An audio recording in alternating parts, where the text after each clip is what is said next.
Chapter 480. Martial Arts. After hearing Qin Xueqing's words, the little fellow suddenly blinked her eyes blankly. It was no wonder that her reaction would be so cute and slow. After all, Nian was still young. Currently, she was only at the age where she liked to watch cartoons. Although it was not that she had never watched wuxia movies, but the wuxia movies that were popular in recent years could not be regarded as wuxia movies in the true sense. At best, they could only be regarded as historical romance movies. Just based on those melodramatic romantic scenes, how could they win the hearts of children? Therefore, the little fellow's impression of martial arts was completely at the ignorant stage. She could not be compared to the children of the 80s and 90s.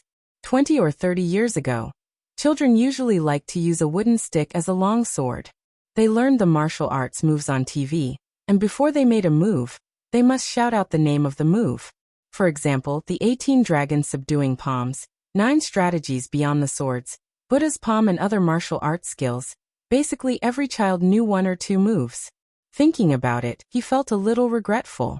It was a pity that the little fellow was not born in the hot-blooded era where the martial arts atmosphere was pervasive. Qin Xueqing's attitude towards the little fellow had always been neither cold nor warm. Today, she rarely took the initiative to take her to play, so the little fellow was naturally very happy.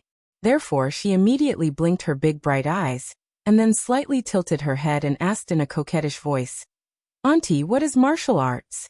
Is it fun?" "It's fun. After you learn it, you can be like the heroes on TV. There's nothing you can't do." "Really?"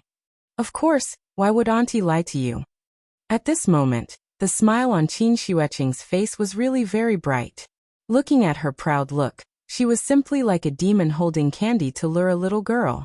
She was just short of raising her tail. "Hey, you two come over here. I'll show Nian what martial arts are."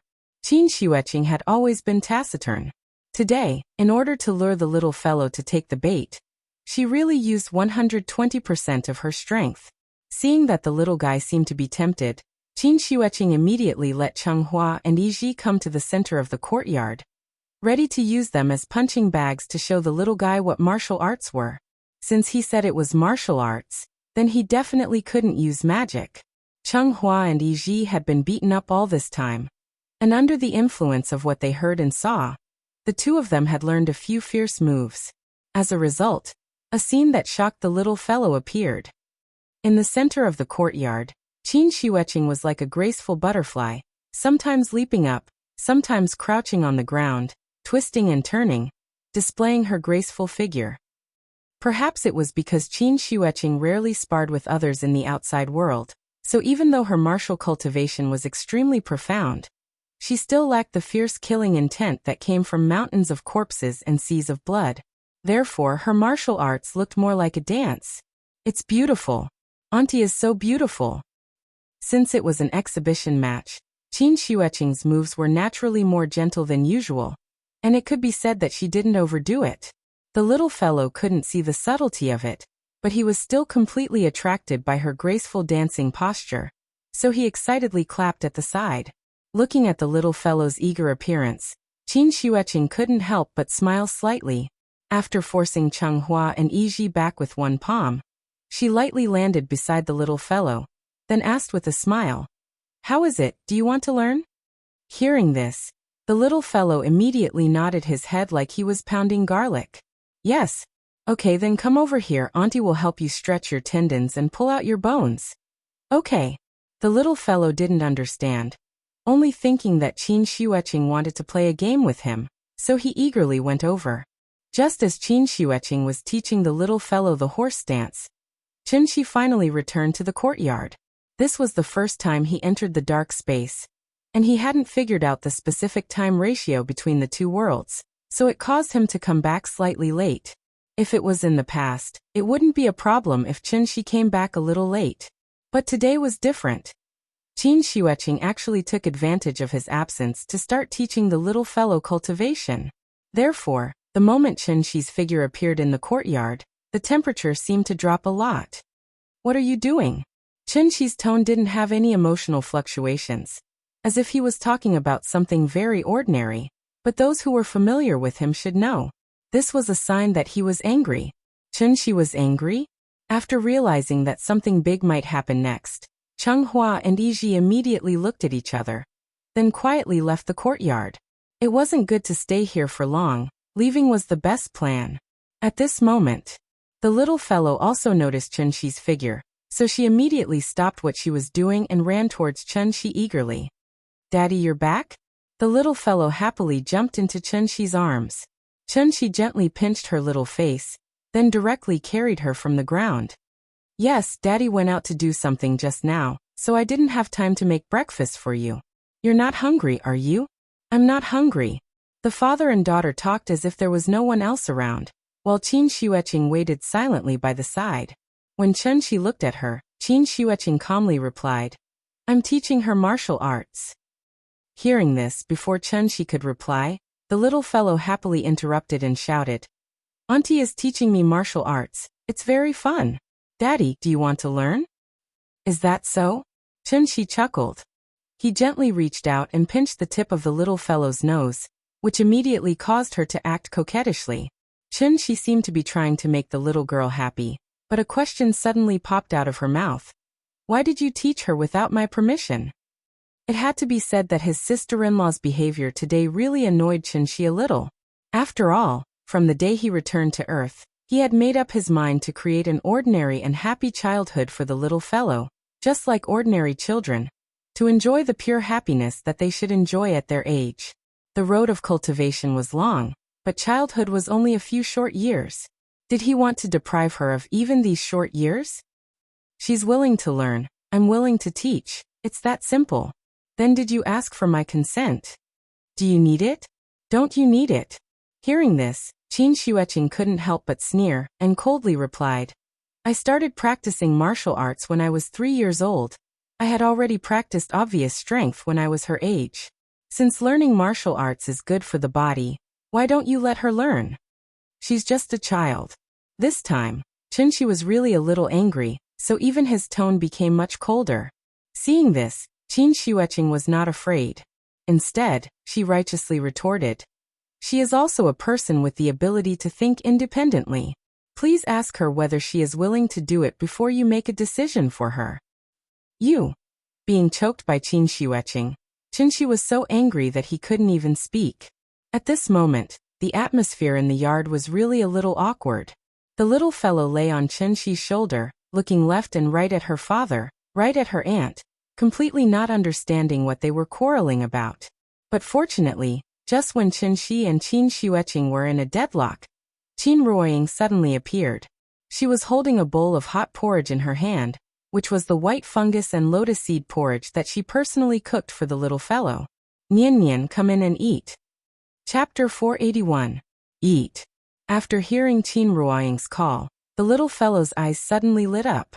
So she immediately signaled Chunxi to put her down, and then ran back to the west wing with Qin Ruoying. In fact, how could the little fellow not know that her father was quarreling with her aunt?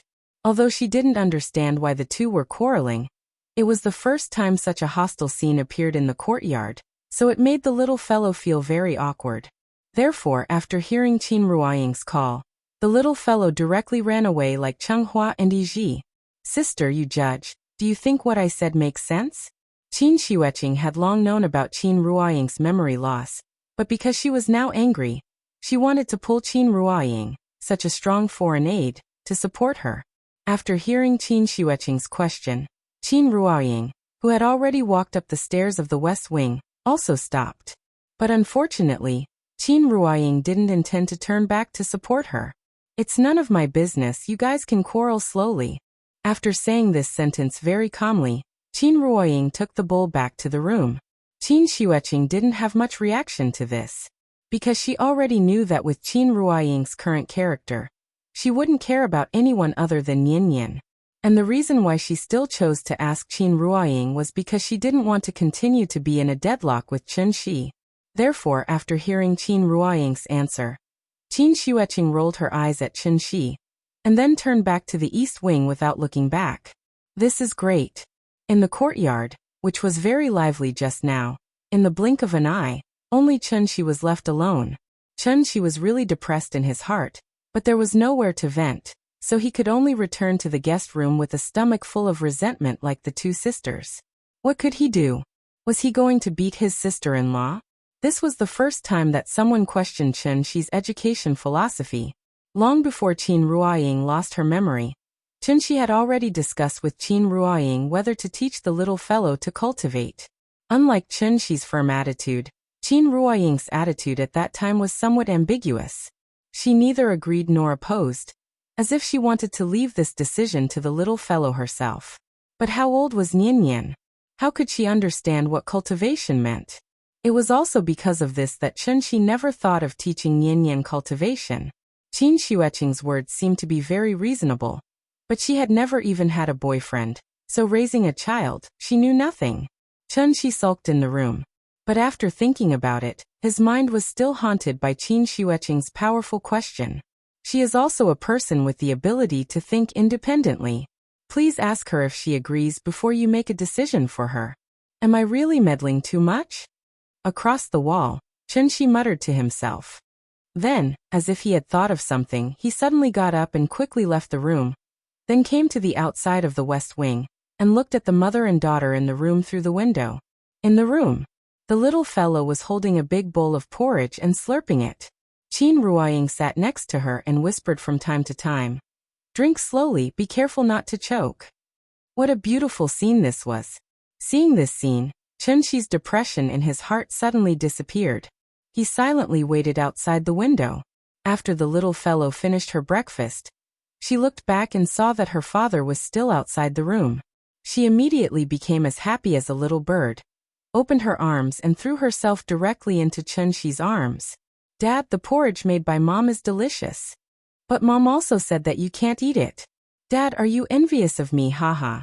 Hearing this, Chen Shi couldn't help but laugh and pinch her little face, pretending to scare her. "Eat, eat, eat. All you know is to eat all day. Be careful, you will become a big fatty in the future. Then no one will like you." "Why won't anyone like me if I become fat?" "Dad, didn't you say that you like me the most?" The little fellow pouted unhappily, as if she was angry. Seeing this, Chen Shi could only quickly coax her. "Dad will definitely like you, no matter how you look in the future. In Dad's heart, Nian will always be the most beautiful girl in the world."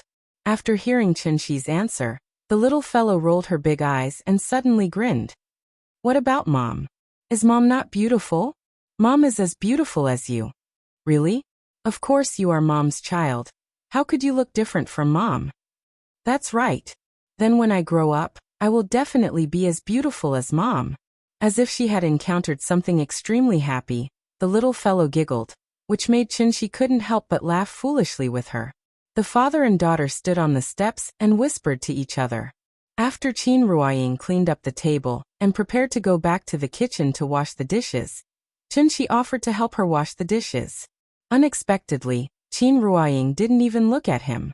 She carried the bowl and chopsticks to the kitchen, minding her own business.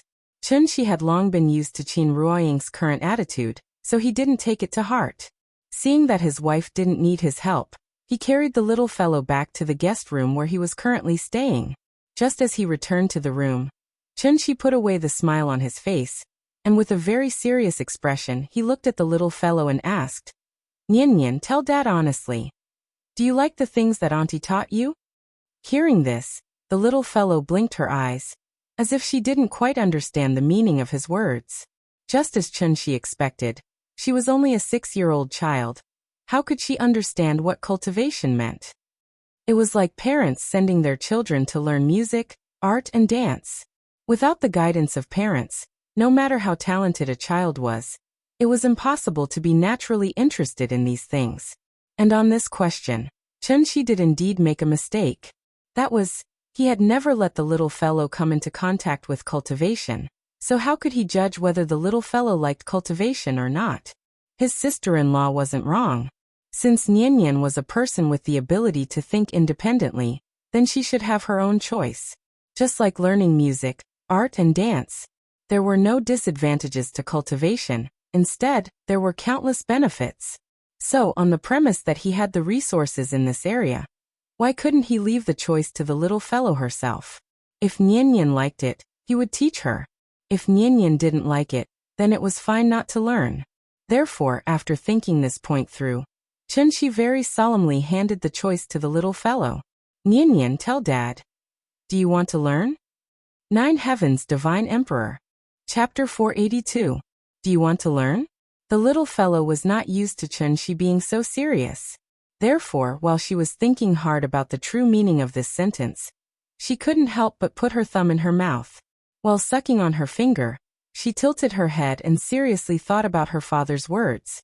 You're not allowed to eat your finger. Chunshi saw the little fellow's hesitation. Therefore, he gently removed the little fellow's finger from her mouth and hugged her in his arms. Then, using a very gentle tone, he asked again, Don't be afraid, just tell Daddy if you want to learn or not. If you want to learn, Daddy will teach you. I promise I'll teach you better than Auntie. After hearing Chunshi's words, the little fellow finally reacted. She rubbed her head against Chunshi's shoulder a few times before hesitantly replying, Yes. Her voice fell. Without waiting for Chunshi's reply, the little fellow looked up nervously and asked, Daddy, is learning to dance very difficult? There are many children in our class learning to dance. They say learning to dance is very, very tiring and very painful. I'm not afraid of being tired, but I'm afraid of pain. The little fellow's voice became softer and softer, until it was almost inaudible like a mosquito. At this moment, Chunshi finally understood her thoughts. After all this time, the child actually understood, learning martial arts as learning to dance? Chunshi did not know whether to laugh or cry. Looking at the little fellow's reluctant look, Chunshi could not help but smile and rub her little head. Then he carried her to the bed and said to her with a serious face, Nian, you have to know. No matter what you learn before you learn it, it will be a very difficult and tiring process. So before you choose to learn, you have to make up your mind and confirm if you can really endure this hardship. If you feel tired and tiring halfway through learning, or even unwilling to learn anymore, then no matter if you learn to dance, learn to draw, or learn anything else, you are destined to achieve nothing. So you must remember what I said to you today. There is only one way to fail, and that is to give up halfway. Once you've made your choice, you have to persevere no matter how hard it is. Do you understand? Chunshi tried his best to speak slowly, so that the little fellow could hear every word he said. After hearing this, the little fellow's reaction was just as Chunshi had expected. After all, Nian had never been a spoiled child who was afraid of hardship and fatigue. She could understand and distinguish right from wrong. Therefore, when Chunshi asked her again if she wanted to learn, the little girl's hesitation disappeared and turned into determination. Yes. Whether it was learning martial arts or dancing, it was fine. The little fellow's attitude was what Chunshi really cared about. Since she had already made up her mind, how could Chunshi stop her? All right, then Daddy will teach you personally. Remember, don't listen to your aunt in the future. Jingle, jingle, jingle. What does she know? Daddy can flatten her with one hand. Come, sit down first. Daddy will teach you how to draw chi into your body. Don't worry, it won't hurt at all. Chunshi finally began to teach the little fellow cultivation. Of course, the things he taught were completely different from what Qin Xueqing taught. Qin Xueqing only wanted to teach the little fellow martial arts, but Chunshi directly taught her the immortal cultivation method. So the question was, why didn't her sister-in-law directly teach the little fellow the immortal cultivation method that Chunshi taught her? Instead, she only taught the little fellow some basic skills of tendons and bones. One had to know that her sister-in-law had been a heavenly being for a long time, and was already considered a real immortal cultivator. The reason why she didn't directly teach the little fellow cultivation was actually because she had considered Chunshi's attitude towards this matter. Therefore, she used martial arts as an excuse to indirectly remind Chunshi. The child was not young anymore, so she naturally knew what to do and what not to do. Since cultivation was not harmful to the little fellow, and it could even strengthen her body and enhance her physique, why didn't she learn it? Swords and sabers were innocent, and sins were all caused by people's hearts. Qin Xueqing's point of view was not wrong, so although she had a sour face all day long, her heart was warm. Chunshi was afraid that the little fellow would accidentally hurt other children at school, but with the little fellow's current wisdom, how could she bully others for no reason?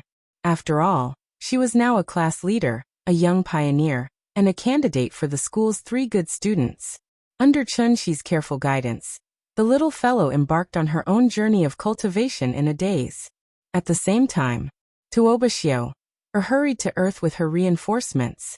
Unlike Tuobashio's excitement, although Tobague was also very excited, he was more nervous and puzzled in his heart. There were too many rumors about the Dubhe ruins, so even though Tobague was now in this peaceful galaxy, he still felt like he was in a dream. Out of safety considerations, Tobague didn't send out any death warriors to explore the planets. Instead, he used his divine sense to quickly sweep the planets. After determining that there were no signs of surging heaven and earth spiritual energy, he hurried to the next planet. Their journey here had been too smooth. It was different from the mountains of knives, seas of fire, and hellish danger that people had always imagined.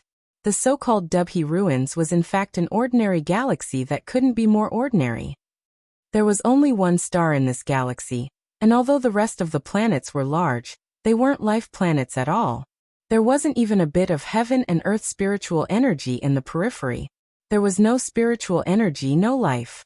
Naturally, it was impossible to give birth to any ancient vicious beasts, evil spirits, or other such terrifying existences. Therefore, Tobague couldn't help but wonder if he had come to the wrong place. How could such a broken place be called an Empyrean forbidden area? Could it be his cultivation was too low, so he couldn't discern the mystery? Tobague was really puzzled. But at this time, the lookout who had been standing at the bow of the ship and observing the situation suddenly cried out in alarm. "Look! There's someone there." The moment Tobague heard these words, it was as if he had been electrocuted.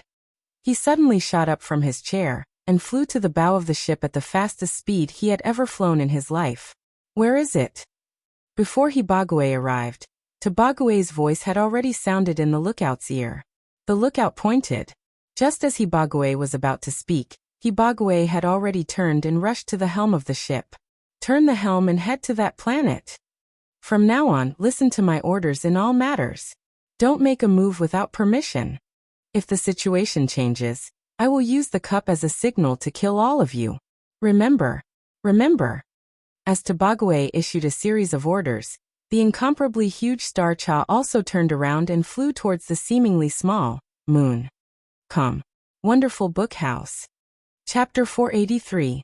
Ever since his family moved to the moon, Yuhuan Tianzuan seemed to have accepted his fate. Because he knew very well that with the remaining strength of Tiandu, it was impossible to match Chen-Shi, who had already become a supreme being. Therefore, he chose to compromise and instead put all his energy into presiding over the reconstruction of Tiandu. Did you see that? The enemy was on that blue planet. But what should we rely on to find the other party for revenge? Was it because of the resentment and anger in the heart that had nowhere to vent? Or was it because of the ridiculous self-esteem that faced death with equanimity, and would rather die than live in disgrace? Therefore, whenever someone questioned why he was silent, Yuhuan Tianzuan's reply was always so calm and objective. Did he really have no resentment in his heart? How was that possible? If it were not for Chen-Shi, Yuhuan Tianzuan would still be the head of the 10 celestial lords, ruling the tens of millions of descendants of ancient cultivators in the world alone. But now, tens of millions of people had already turned into smoke, and only a few thousand people were left, relying on their strong cultivation base to survive the catastrophe. What did this mean? It meant that Tiandu had no future.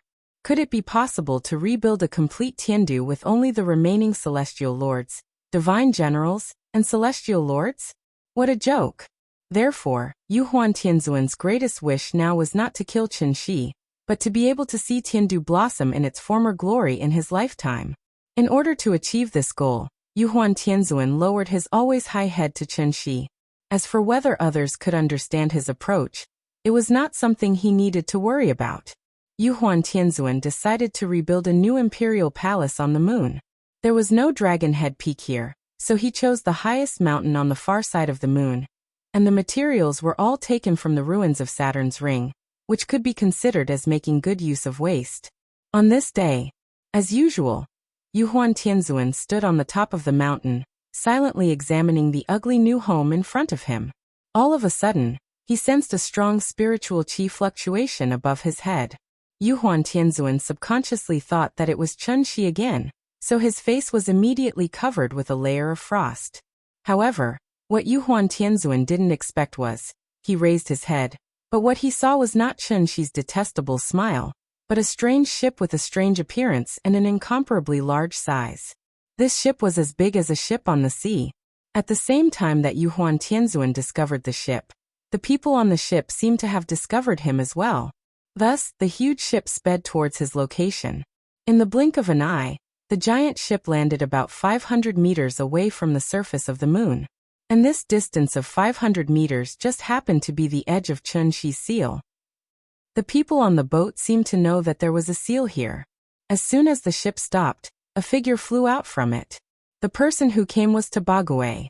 Tobagwe's cultivation was only at Yuanying, so as he got closer and closer to the moon, his mood became more and more nervous. Because he saw the star lords and divine generals who were busy on the ground, and he also felt an incomparably strong true essence fluctuation from these people. These people in front of him were all existences above golden core. And looking at their busy posture, it seemed that they were doing some of the lowest level of manual labor. Using golden core yuanying as manual labor? After seeing this scene, Tobagwe was really frightened. The cultivation of this person in front of me is unfathomable. I can't feel a trace of true essence fluctuation from him. And looking at this person's expression and posture, it seems that he is supervising the work of these people? Could it be? This person is the master of the Dubhe ruins? In the blink of an eye, countless thoughts flashed through Tobagwe's mind. He saw Yuhuan Tianzuan, and Yuhuan Tianzuan also saw him. This was the gaze of an Empyrean. At that moment, Tobagwe felt a pressure like a falling stone smashing into his heart. So he immediately cupped his fists towards Yuhuan Tianzuan and bowed. Then he said in a clear voice, "Junior Tobagwe greets Senior." Yuhuan Tianzuan didn't answer. He was like an aloof emperor. After sizing up Tobagwe, he looked at the giant ship to the side. Seeing Yuhuan Tianzuan not speak, Tobagwe thought that his trespassing on the Dubhe ruins had angered him. Therefore, after a moment of hesitation, he immediately added, "I have long heard of the Dubhe ruins' reputation. Today I trespassed on this precious land for a reason. I hope Senior won't blame me." Tobagwe lowered his posture to a very low level. Even so, Yuhuan Tianzuan still didn't respond. Tobagwe thought that Yuhuan Tianzuan was deliberately putting on airs for him to see. So he bowed his head towards Yuhuan Tianzuan again and said, "A few days ago, Junior's two unworthy nephews trespassed on this precious land because they were young and ignorant. Now that there is no news of them, my family is a little worried. After several discussions, my family's elders sent Junior to look for traces of them. My children are young and ignorant. If they have disturbed you, I hope Senior won't blame them. Here, Tobagwe, I apologize to Senior on their behalf." As Lin Ming's voice fell, Tobagwe still maintained his bowing posture. He seemed to be waiting for Yuhuan Tianzuan's reply. In truth, this was also a kind of probe. He was probing Yuhuan Tianzuan's attitude towards these intruders, so that Tobagwe could think of a way to deal with them. From beginning to end, Yuhuan Tianzuan didn't respond. Even the expression on his face didn't change. In fact, it wasn't that Yuhuan Tianzuan was deliberately putting on airs to give Tobagwe a show of strength. The reason he didn't respond was because Yuhuan Tianzuan didn't understand Tobagwe's words at all. Tobagwe's accent was somewhat similar to ancient Chinese. It gave off a strange feeling. Yuhuan Tianzuan remained calm on the surface, but the truth was that he was seriously deducing in his mind. It wasn't until he truly understood Tobagwe's words that Yuhuan Tianzuan finally opened his mouth and spoke. Where did you come from?" Reporting to Senior, "This Junior comes from the Supreme Palace enclosure. The Bagwe family. Supreme Palace enclosure? What is that place?" As Yuhuan Tianzuan spoke, he flew up into the sky. He seemed to be very interested in Tobagwe, so he went straight to the top of the seal, almost at the same level as Tobagwe. Tobagwe didn't know the secret, so he immediately bowed and said, "Reporting to Senior, the Supreme Palace enclosure is just outside the Tianshu ruins. If Xingcha flies at full speed, it will only take 2 days to reach it." Is that so? Yuhuan Tianzuan nodded calmly, as if he wasn't very interested in Tobague's answer. Immediately afterward, he suddenly pointed to the giant ship not far away and slowly asked, "Is this the Xingcha you speak of?" Hearing this, Tobague subconsciously looked in the direction that Empyrean Yuhuan was pointing at, and then quickly replied, "That's right." Before Tobague's voice fell, he suddenly felt an incomparably massive amount of true essence rush towards him from behind. It turned out that Yuhuan Tianzuan actually took advantage of the moment he turned around and directly launched an attack at him. Chapter 484. Tobague never thought that Yuhuan Tianzuan would suddenly attack him, and even use a sneak attack, completely disregarding his identity. Therefore, when he noticed something strange behind him, it was too late to resist. Just like the acupuncture points in wuxia novels, Empyrean Yuhuan's hold body technique, which had been accumulating power for a long time, was unleashed. Tobague immediately froze in place as if he had been hit by the sunflower acupuncture point technique. Tobague tried to break free, but the difference in cultivation between him and Yuhuan Tianzuan was too great, so he couldn't break free for a while. Seeing this, Tobague immediately turned hostile and cursed. "I called you senior in vain, but I didn't expect you to be so despicable and shameless." Tobague kept cursing. Seeing the sudden change of events, the entourage he brought with him this time jumped out from Xingcha and tried to come to the rescue. But soon, these followers all stopped what they were doing and floated several hundred meters away from Tobague with blank expressions on their faces. They only had a few hundred gold core cultivators on their side, and at most 3 to 5 yuanying. But what about the other side? There were thousands of divine generals and star lords, and 6 Empyreans who appeared out of nowhere, standing directly in a row with Yuhuan Tianzuan. What was going on? Everyone couldn't help but look at each other. No one dared to take a step forward. Even Tuoba Xiao, was stunned in place. She was naive, but she was definitely not stupid.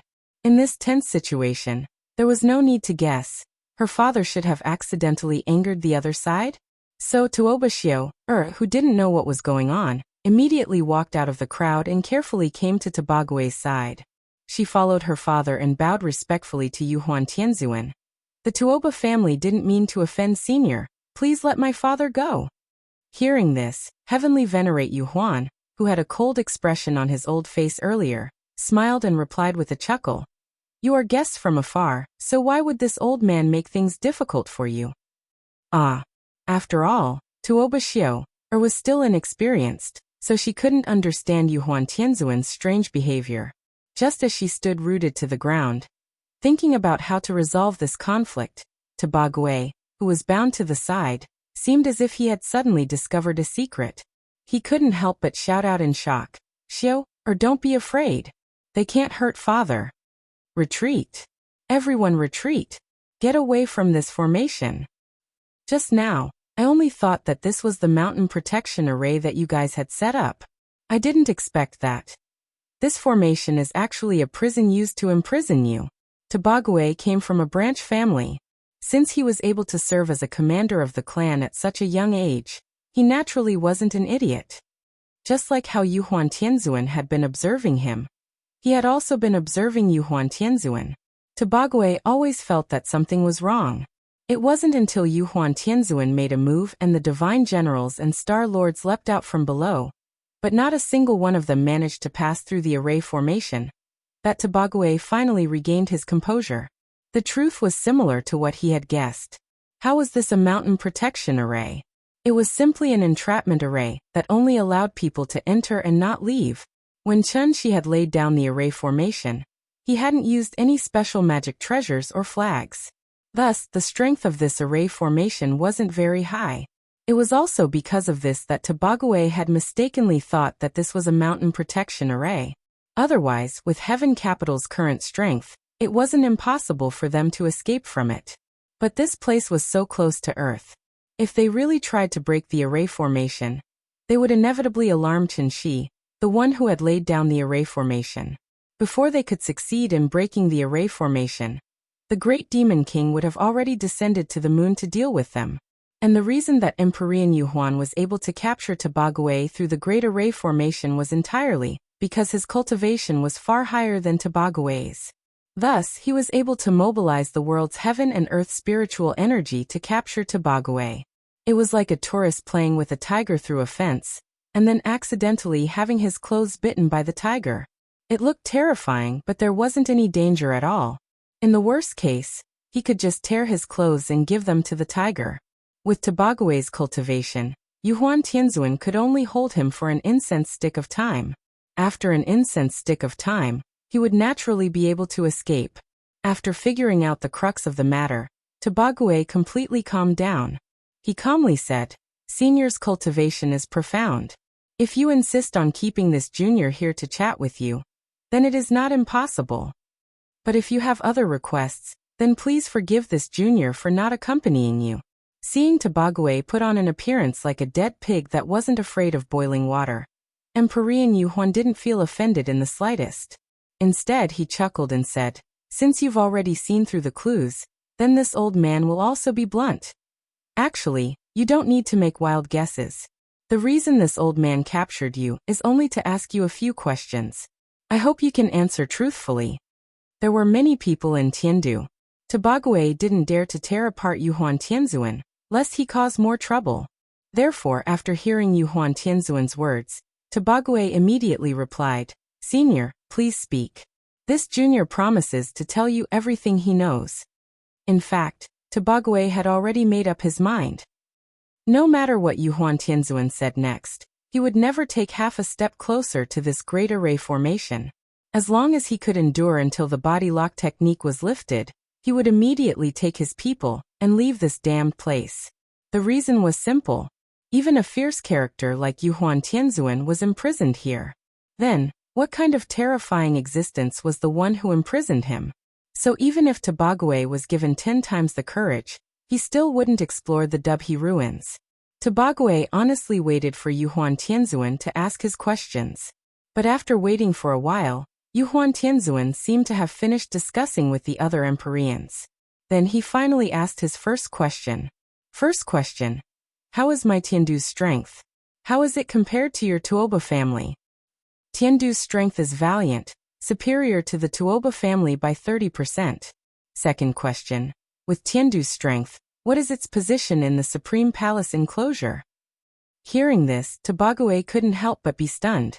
At this point in time, he had also vaguely guessed Heavenly Venerate Yuhuan's objective. Therefore, his originally relaxed state of mind became tense again.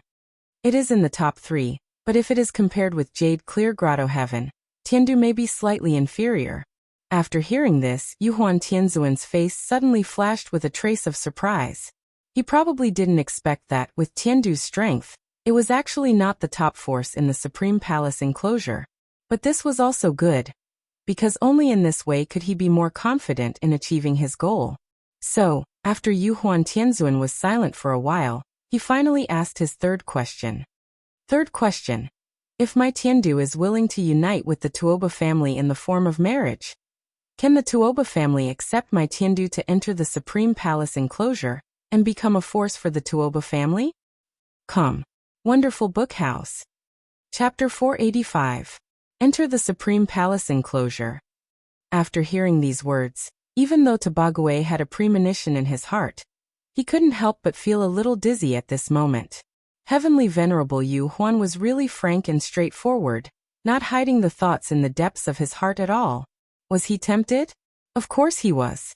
So even though Tobagawe was not the head of the Tuoba family, he subconsciously stood from the perspective of the head of the family, and began to seriously consider Yuhuan Tianzuan's proposal. But unfortunately, such an important decision wasn't something that Tobagawe could easily make. Therefore, after pondering for a while, he couldn't help but swallow a mouthful of saliva, and then nervously replied, reporting to Senior. This is a serious matter. Junior's words carry little weight, and my weight in the family is limited. Please forgive me for not being able to give you an immediate answer. How about this? Junior will immediately set off to return to the Supreme Palace enclosure and report this matter to the head of the family. If the head of the family has this intention, then Junior will ask him to personally come and discuss the details with you. What does Senior think? Tobagawe was indeed tempted, but he wasn't stupid. With Heaven Capital's background, why would they need to rely on others and even take the initiative to propose an alliance with the Tuoba family? Could it be that Heaven Capital needed the protection of the Tuoba family to gain a foothold in the Supreme Palace enclosure? How was that possible? Divine generals, star lords, and even the 7 Empyreans. Although the world was big, where couldn't one call home? Therefore, Yuhuan Tianzuan wasn't trying to form an alliance with the Tuoba family at all, but to divert the Tuoba family, and even the entire Supreme Palace enclosure's influence to oppose the master of the Dubhe ruins. Heaven Capital's strength was already terrifying. Then, how terrifying was the great figure that imprisoned them? This great figure should be the true master of the Dubhe ruins, right? Seeking luck and avoiding disaster was everyone's nature.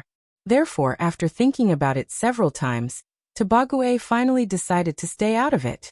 So even if Yuhuan Tianzuan used Heaven Capital as a bargaining chip, Tobague didn't dare to easily get involved. Tobague tried to be perfunctory, but how could Yuhuan Tianzuan be so easily fooled?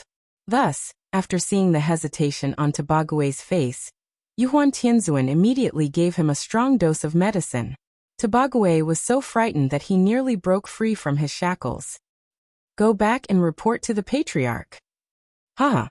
If this old man is not wrong, with your aptitude, it will probably take you another 300 to 500 years to successfully advance to the celestial venerable realm. Since that's the case, let's make a deal.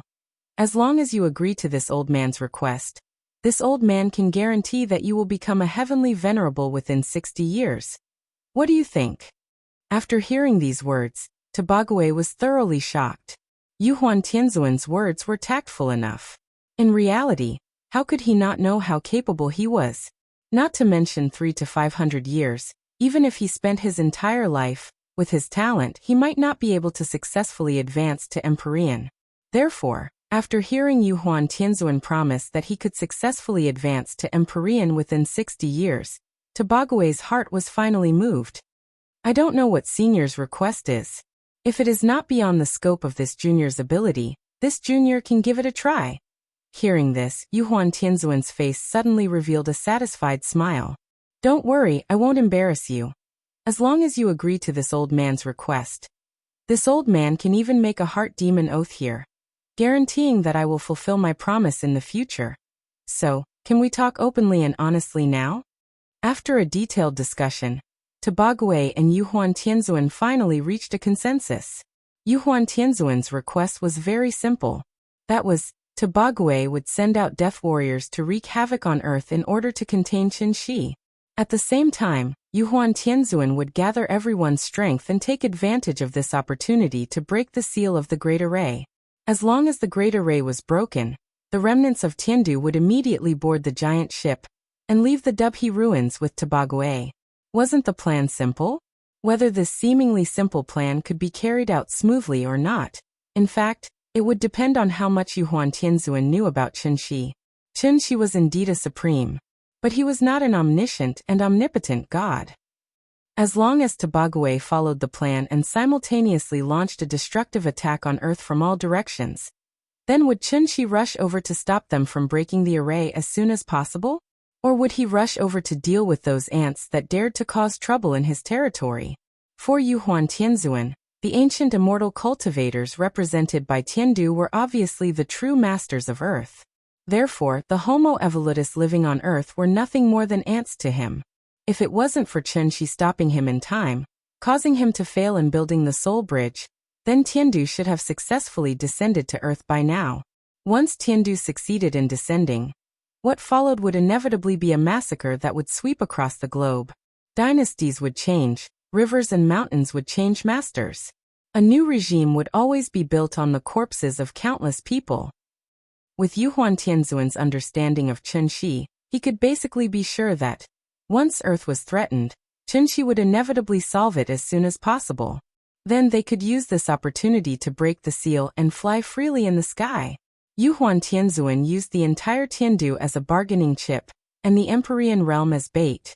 Not only did he satisfy the collective interests of the Tuoba family, but he also satisfied Tobague's personal interests. Then what reason did Tobague have not to take the risk? Take a gamble and turn a bicycle into a motorcycle. Take a gamble and turn yellow soil into gold. Under Tobague's command, all the death warriors he brought with him were dispatched. In order to ensure the success of the plan, Tobague gave all his magic weapons to these death warriors, hoping that they could delay Qinshi for a while. Tuoba Xiao, didn't know what agreement her father and Yuhuan Tianzuan had reached. However, when she saw those small star carts, each carrying 3 to 5 men of sacrifice, she faintly had a bad premonition in her heart. "Father, what are you doing?" Tuoba Xiao, wanted to know the details. But what she didn't expect was, her father, who had always been very gentle to her, seemed to have changed at this moment. Not only did he not answer her question, but he impatiently locked her in the cabin. "Father, what's wrong with you? Let me out." Tuoba Xiao, struggled with all her might. But the cabin door had been set up by Tobague, so she couldn't go out at all. Seeing that Tobague didn't respond for a long time, Tuoba Xiao, finally gave up this futile struggle. Then she silently went to a porthole and looked at the blue planet not far away through the porthole. She stared at the planet in a daze. Suddenly, a strong true essence fluctuation that made one's heart palpitate suddenly surged out from the side. Tuoba Xiao, quickly looked down and saw a group of people led by Yuhuan Tianzuan floating at the edge of the array, attacking it with all their strength. Their plan it began. Chapter 486. Tobague had brought a total of 200 death warriors with him, but unfortunately, the average cultivation of these death warriors wasn't high. Besides a few golden cores, most of them were at the foundation establishment stage. Therefore, in addition to these death warriors, Tobague had to sacrifice most of his followers in order to ensure the smooth progress of the plan. Although most of these followers were from the side branches of the Tuoba family, they were still considered to be from the same branch as Tobague. Some of them even called him grandfather. It was precisely because of this that when Tobague made this decision, his heart was actually dripping blood. This was the so-called success of a general was built on the bones of 10,000. In the face of absolute benefits, the only thing Tobague could do was silently make a promise in his heart. He promised that he would treat the family of these followers well in the future. This was an unavoidable sacrifice for the sake of a great cause. Tobague believed that, once the plan succeeded, as a party to this transaction, he would obtain an unimaginable interest. In fact, as long as he could smoothly become an Empyrean, then with the support of Yuhuan Tianzuan, Tobague could even choose to establish his own family and become a rising power comparable to the Tuoba family. In order to lure Tobague into the trap, Yuhuan Tianzuan had even directly made a heart demon oath in front of him. In the face of such generous transaction conditions, and such an honest transaction partner, how could Tobague not be moved? Of course, there were risks. Since he chose to stand on Yuhuan Tianzuan's side, it meant that he would inevitably become a thorn in the side of the master of the Dubhe ruins. Once the plan failed, Tobague didn't need to think to know how miserable his fate would be. Even so, Tobague chose to stand on the side of benefits. Only children could distinguish between right and wrong. Adults only looked at benefits. In the face of absolute benefits, some people could even betray their own flesh and blood, let alone distant relatives 3 or 5 generations away. Therefore, the Tuoba family's action team set out according to plan. In order to delay as much time as possible, Tobague ordered 3 people to form a group. Each group would drive a small star car to ensure that when they were intercepted, they wouldn't be shot down by the other side. These small star cars weren't high grade, so they didn't have the ability to jump through space. However, even at full speed, his speed was still comparable to that of a Yuanian cultivator. Thus, not long after these over 100 teams set out, Tobague received a reply from each team. The various groups were already in position. They were only waiting for Tobague's order. Then these warriors from Supreme Palace enclosure would immediately enter the atmosphere, setting off a storm of blood and dismembered limbs. Tobague turned to look at the moon not too far away. After quickly communicating with Yuhuan Tianzuan through divine sense, he gritted his teeth and transmitted his voice to the other teams in a voice that was close to a roar. Kill! Kill! Kill! Kill! As the battle cries rang out one after another, the Xingcha ships rushed towards the land below at the fastest speed as if they were racing a dragon boat. In an instant, 100 barges strive against the current, the one who strives first. 1,000 sails are launched, and the one who advances bravely wins. Perhaps this could also be considered a war. The soldiers did not need to think about how this war started, nor did they need to think about what role they played in this war. They only needed to do one thing, and that was according to Tobago's instructions. They would launch an inhumane massacre of all life on this planet. The first to be attacked was not the United States with powerful armaments, but Huaxia. Because the Western Earth's altitude was higher, and Mount Everest was nearby, a Xingcha ship landed along Mount Everest and soon arrived at Shigatse. Just like the song, my hometown in Shigatse, the blue sky is filled with white clouds, and the beautiful river is filled with green waves. An eagle flies by here, leaving behind a moving song. It was the pearl of the plateau, and was also known as the most beautiful manor. But on this day, this beautiful manor was destined to be baptized by war and completely turned into scorched ruins. The person in charge of this Xingcha ship was Tobago's most capable follower, Tuobahong. In modern terms, although Tuobahong also had the blood of the Tuoba family, he had long been out of the family, so he could not be regarded as the blood of the Tuoba family. Naturally, he did not have the qualifications to worship the ancestors of the Tuoba family. Here was what needed to be mentioned. Whether it was the Tuoba family, the Xianyuan family, or the Dongfeng family, there were too many people like Tuobahong. Their birth status was far lower than the average Tuoba family member, so they needed to work harder than most people, and even risk their lives. As long as they could get the approval of the family, then they could marry a direct woman of the Tuoba family, and through this way of marriage, they could consolidate and improve their status in the family. And this was the common promotion mechanism in big families. Even Tobago wanted to climb up, so how could Tuobahong, who was at the bottom of the family, not want to climb up? Therefore, after Tuobahong received the order from Tobago, he was more excited than anyone else. It was like soldiers only cared about when the military pay was paid.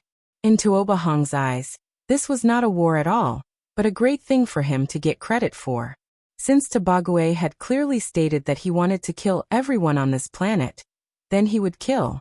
The more he killed, the better. Tuobahong came to the sky above Shigatse, and after glancing at the city below, he could not help but show a satisfied smile. This is it, let's start. His tone was calm, but the expression on his face was particularly excited. After seeing his two companions nodding in response, Tuobahong could no longer hold back the excitement in his heart, and directly stood on the bow of the ship and made a gesture. 5-element spell, Raging Inferno. This spell was temporarily taught to everyone by Tobago. After all, compared to the 4 elements of metal, wood, water, and earth, the fire element spell was obviously stronger in terms of destructive power. And with Tuobahong's brazen move, a flame comparable to the scorching sun appeared over the city out of thin air. The area of the flame was as big as a basketball court. Before it fell to the ground, a heat wave swept over the city. Fire! Fire! Put out the fire! The flame hit an apartment building, and the fire instantly engulfed the entire building. The sudden fire seemed to have alarmed the entire city. People rushed to the streets and looked up blankly in the direction of the rising smoke. But just when everyone looked up to watch the fun, one after another, huge flames, like flints thrown by ancient catapults, crazily smashed into the center of the city in front of everyone. Why did flames suddenly fall from the sky? Was this a natural disaster? Or was it the wrath of God? No one knew the reason. Just as no one could see Tuobahong in the sky, the devout believers immediately knelt on the ground, wailing and begging Buddha for forgiveness. But they didn't even have time to complete the ritual, and their bodies had been completely engulfed by the fire. Cool. So cool. Let's go to the next place. Tuobahong laughed and glanced at the city below, then directly called his companions and left. No way, this planet was too big. They had few people, so naturally, it was impossible to really kill them all. So after a fire hurriedly burned Shigatse, Tuobahong immediately turned the bow and sailed all the way to India according to the previously established route. And this was the action plan drawn up by Tobago in order to contain Shenxi. Wherever Xingcha passed, it would become a purgatory of fire in the world. Chapter 487. One after another, Xingcha landed all over the world. While Taobahong was burning Shurgaze, the rest of the teams also launched an attack on the cities below. From the northern hemisphere to the southern hemisphere, from Asia to Africa, from Huaxia to the United States, from Shurgaze to Kathmandu. Any city with a large population was bound to become the priority target of Taobahong and his team. Everything was as Yuhuan Tianzuan said. The indigenous people on this planet were too weak. If it weren't for Chen Shi, who came out of nowhere, the earth would have long become Tiandu's new home. In order to successfully persuade Taobagui, Yuhuan Tianzuan provided the Shadow Stone they had left when they fought with Chen Shi in the outside world. The Shadow Stone recorded the entire process of the fight between the two sides in detail. And this was obviously what really moved Taobagui. Chen Shi fought with Tiandu twice. The first time ended with the mysterious woman's rescue, and the second time ended with Yuhuan Tianzuan opening the Sun-Moon-Star array. With Yuhuan Tianzuan's character, how could he honestly give both Shadow Stones to Taobagui? Compared with Tiandu, Chen Shi's biggest disadvantage was not strength, but influence. Although Chen Shi's personal strength was strong, he was only one person after all, not a large organization with many eyes and ears and followers. He came alone. He also went alone. Even if he could block millions of lions with one sword, it was still difficult to resist the treachery behind his back. Everything was going according to plan. Therefore, at the same time that Taobahong and his team launched the attack, Yuhuan Tianzuan on the moon also began their operation to break the array. With the 7 Sky Lords as the leader, the Divine Generals and Star Lords as the assistants. With all their strength, they broke through this array. When the surging True Essence collided with the array, Chen Shi finally noticed the strangeness. At this moment, he was accompanying the little guy in the yard to find the sense of qi, and teaching the little guy how to draw qi into the body and refine the essence into qi. The sudden change suddenly made Chen Shi slightly absent-minded. However, Chen Shi didn't even have time to figure out the reason carefully. The little guy's slightly puzzled voice suddenly sounded in his ear. "Dad, look there. What is that? Is the sun falling?" Hearing this, Chen Shi quickly raised his head and looked in the direction the little guy was pointing, but he saw that in the sky thousands of meters high, a huge flame appeared out of thin air. Looking from a distance, the flame was like the sun, smashing towards Shangjing City at an extremely fast speed. Seeing this, Chen couldn't help but be startled. But soon after, a burst of uncontrollable anger suddenly rose in his heart. You're courting death. Since the seal had been touched, it meant that Yuhuan Tianzuan was forcefully breaking through the formation. So Chen Shi obviously did not take the sudden appearance of the fire in front of him to heart. With a ruthless howl, a longsword formed from True Essence appeared out of thin air above the courtyard.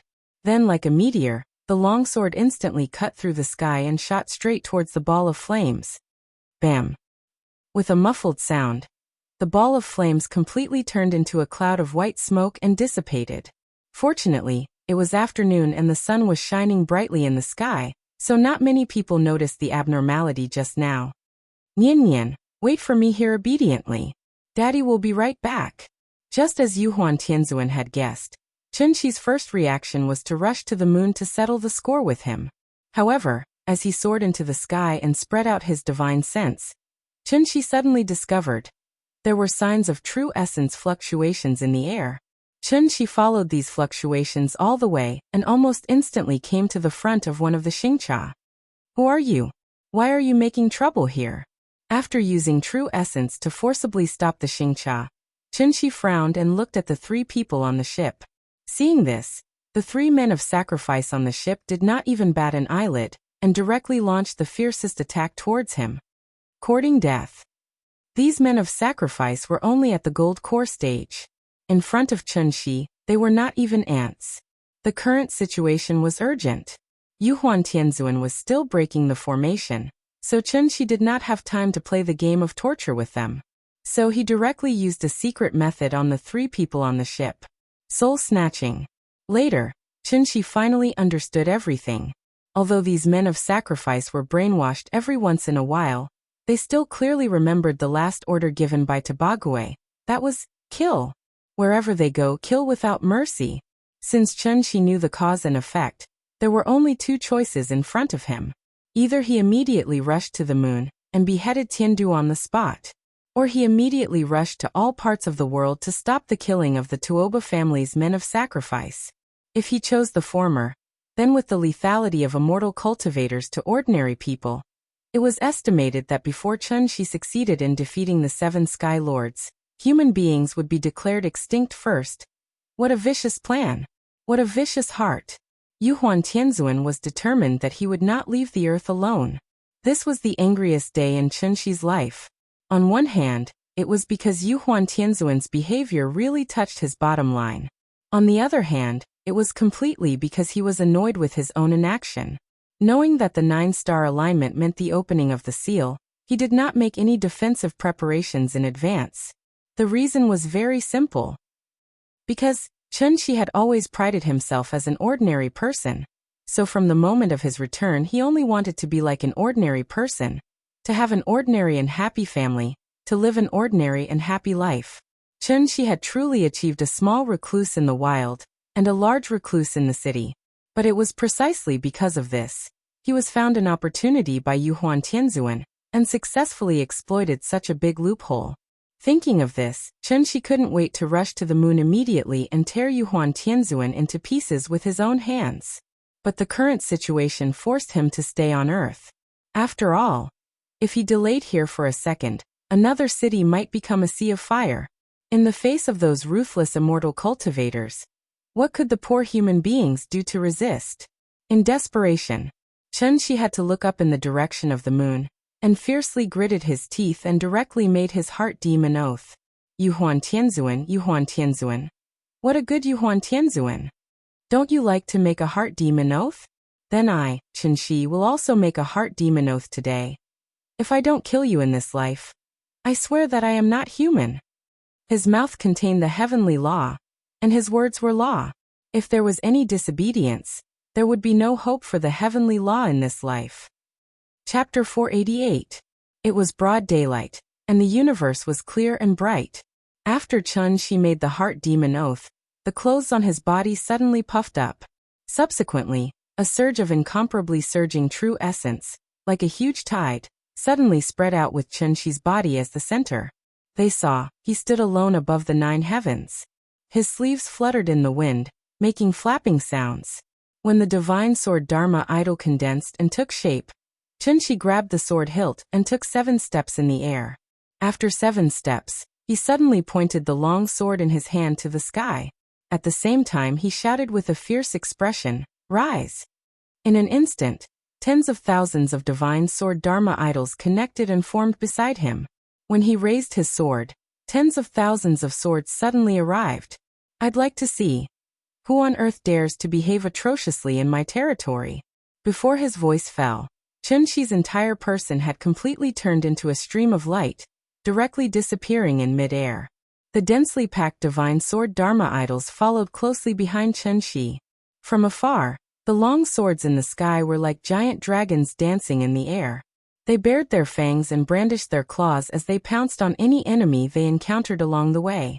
Following the signs of vital essence fluctuations, Chunxi killed all the way from North China to South China, and then from East China to West China. At that moment, he was the last guardian of this divine land. Under the absolute suppression of the realm, the men of sacrifice of the Tuoba family could not even see Chunxi's appearance clearly. One after another, the long swords directly pierced through their bodies. At the same time, they destroyed the Xingcha that they relied on to survive. Chunxi's speed was already fast enough, but there were still many cities that had completely turned into a sea of fire. Time was tight, and Chunxi did not even have time to participate in the rescue operation of each city. Therefore, he could only hurriedly cause a storm over these cities. Then he turned around and ran to the next target. Although the men of sacrifice of the Tuoba family were weak, they relied on their numbers and were scattered in every corner of the world. They acted almost at the same time. Therefore, by the time Chunxi had completely wiped out the men of sacrifice in Huaxia, nearly 2 minutes had passed. This was simply a time race. Now it was time to see who could reach the finish line first. At this time, far away near the moon, Tabague was also aware of the situation on Earth. Tobagwe had a magic tool in his hands. Through this magic tool, he could immediately know the situation of each follower. It had to be known that Tobagwe had sent out a total of 435 followers for this trip. After sending all these people out, there were only 15 people left, including Tuobashio. Tobagwe had truly gone all out this time. But he never would have thought. From the moment these people set off to the moment they fell, the time it took to brew a cup of tea had not even passed. In such a short period of time, nearly 100 of his followers had perished. At this rate, it was estimated that the owner of the ruins, whom he had never met before, would kill his way to the moon in less than 30 minutes. Thus, when Tobagwe learned of this, the excitement on his face immediately turned into endless anxiety. It was too fast. These people had died too fast. In the shadow stone that Yuhuan Tianzuan had given to Tobagwe, Chunxi's cultivation was only at the peak of soul formation. But with this speed, how could an Empyrean achieve it? From the beginning to the end, Tobagwe did not know what realm the enemy he was facing was at. Yuhuan Tianzuan had lied to him, saying that Chunxi was only a gatekeeper, and that the pure sky saint ancestor was the culprit behind the imprisonment of Tiandu. For this reason, Yuhuan Tianzuan did not hesitate to make a heart demon oath to deceive Tobagwe. Tobagwe believed it. So he stood on Yuhuan Tianzuan's side. But now that things had come to this, it was useless to say so much. He could only blame himself for being greedy. He did not go to Earth to investigate in advance and listen to Yuhuan Tianzuan's side of the story. So even if Tobagwe regretted at this moment that he should not have believed Yuhuan Tianzuan's bewitchment, he had no choice but to release the arrow. Hurry! Hurry! He's going to kill us! Tobagwe stood at the bow of the ship and shouted crazily. While he was extremely anxious, how could Heavenly Venerable Yuhuan not be extremely nervous as well? Both sides were competing for time. Tobagwe had done everything he could. If he could not break through the array now, when Chunxi was free, how would Tiandu deal with his anger? So Yuhuan Tianzuan's heart was not as relaxed as Tobagwe's. Under his command, after the Tiandu people failed to break through the array for the third time, Yuhuan Tianzuan finally could not help but look up to the sky and roar. Then he threw out the jade disc glass cup in his hand. The jade disc glass cup was a top treasure left behind by the pure sky saint ancestor. After Yuhuan Tianzuan ascended to the position of Empyrean, he used his own blood essence to refine this magic treasure. So this magic treasure had long been related to his life. In the past, Yuhuan Tianzuan would never have been willing to detonate this rare treasure. But at this time he had no other choice. Therefore, after throwing out the jade disc glass cup in his hand, Yuhuan Tianzuan directly formed a seal. Bang! The moment the jade disc glass cup hit the array, the entire moon seemed to tremble. This supreme magic treasure that had been passed down for tens of thousands of years finally completed its final mission at this moment. From now on, the name of the three lanterns of heaven, earth, and man would only exist in legends. Under Yuhuan Tianzuan's unscrupulous attack, the array suddenly collapsed, turning into a burst of smoke and dissipating. Heavenly Venerable Yuhuan forcefully endured the impact to his divine soul from detonating his natal magic treasure. He turned around to look at the divine generals and star venerables behind him before abruptly swinging his sleeves and ordering everyone, "Let's go!" Then, with Yuhuan Tianzuan as the leader, the remnants of Tiandu rushed to the giant ship that carried their future. At the same time, Chunxi, who was on Earth, also sensed everything. The moment the array was destroyed, he instinctively wanted to chase after them and stop them. But the raging fire in the city below made him stop in his tracks. Although he was confident that he could stop Heavenly Venerable Yuhuan's group, it was possible that those damned bastards would burn down another populous city. How to make a choice had really become a big problem. Chunxi was really hesitant.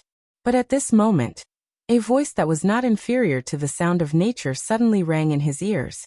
"Mr. Chun, I'm here to help you." Hearing this, Chunxi quickly looked back. He saw that Jiang Yan was hurrying in his direction with 300 divine generals from Daiyu Island. The strength of Daiyu Island was not bad. Not only were they all golden core cultivators, but there were also many Yuanying among them.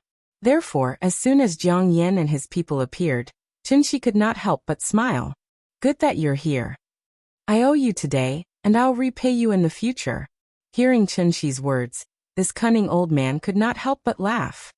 Sir, you don't have to do this. The divine land gave birth to us. Now that our homeland is in danger, how can we stand by and do nothing? At this point, Jiang Yan suddenly changed the topic and asked in a probing tone. Sir, you seem to have something urgent to deal with. Why don't you leave this to us first? Those bastards are just divine generals. Why do you need to do it yourself? Okay, then I'll leave this to you. I'll be right back. Before her voice fell, Chunxi's entire person had already completely turned into a stream of light, instantly disappearing before Jiang Yan's eyes. Seeing this, Jiang Yan could not help but smile faintly. He looked at the sky thoughtfully, then waved his sleeves gently and calmly ordered the people behind him. Go hurry up. Yes. Chapter 489. Yuhuan Tianzuan used the glass cup as the price and finally succeeded in breaking the array. At that moment, the most excited one was not Yuhuan Tianzuan, but Tabague, who had been waiting anxiously. Quick, quick, quick.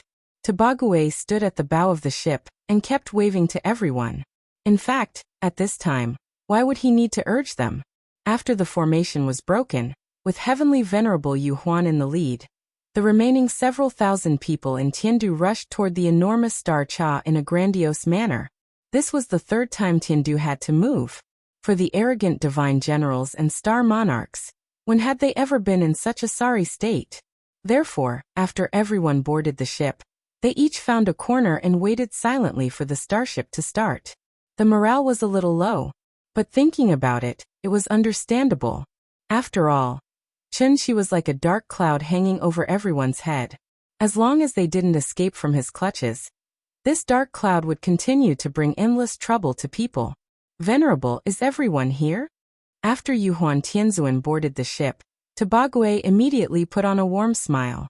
Looking at his current flattering appearance, where was the calmness when bargaining with Yuhuan Tianzuan? Instead, he was more like a waiter in a tea house. This was the reality. It must be known that the sealed Yuhuan Tianzuan and the freed Yuhuan Tianzuan were two completely different concepts. Tabague was very smart, and of course, he was also very sensible. Since Yuhuan Tianzuan had been freed, then the resentment that made him angry should naturally all turn into clouds and dissipate with the wind. So Tabague instantly adjusted his mentality. From now on, his fate would be closely related to Yuhuan Tianzuan in front of him. And Empyrean Yuhuan seemed to be very satisfied with Tabague's change from arrogance to respect. He nodded gently, and after looking thoughtfully at the blue planet in the distance, he directly ordered to Tabague, "There's no time to lose, let's go." Yes. After receiving Yuhuan Tianzuan's order, Tabague immediately rushed to the rudder, and then directly inserted the high-grade spirit stone that he had prepared in advance. With the continuous influx of spirit energy, the huge starship suddenly trembled slightly. Tabague turned the rudder, adjusted the direction, and shouted to everyone, "We are about to set sail. Please sit tight." At that moment, Tabague was like Columbus returning from a rewarding journey.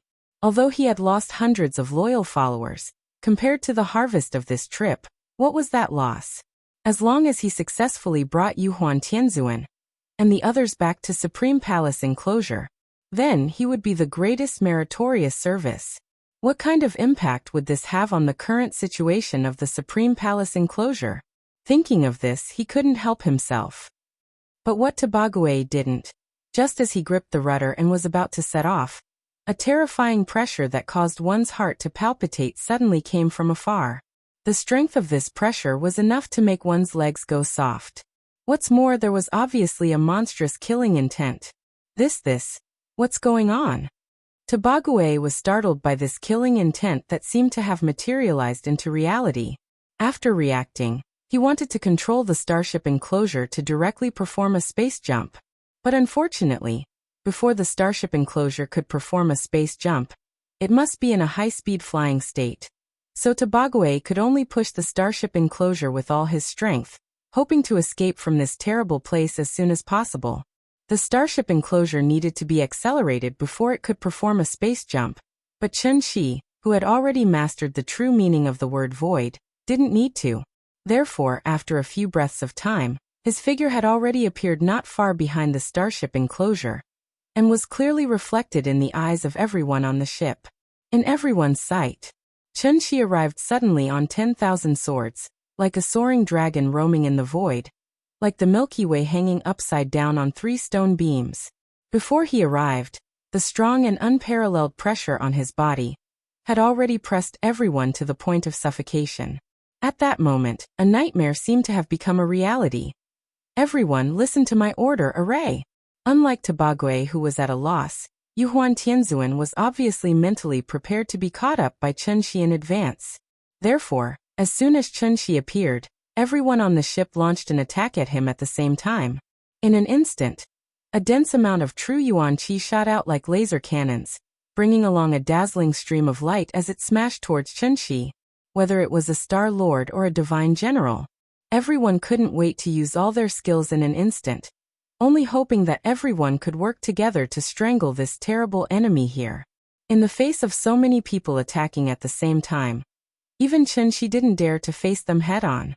Therefore his figure flashed, and suddenly disappeared from everyone's sight. Where is he? Where did he go?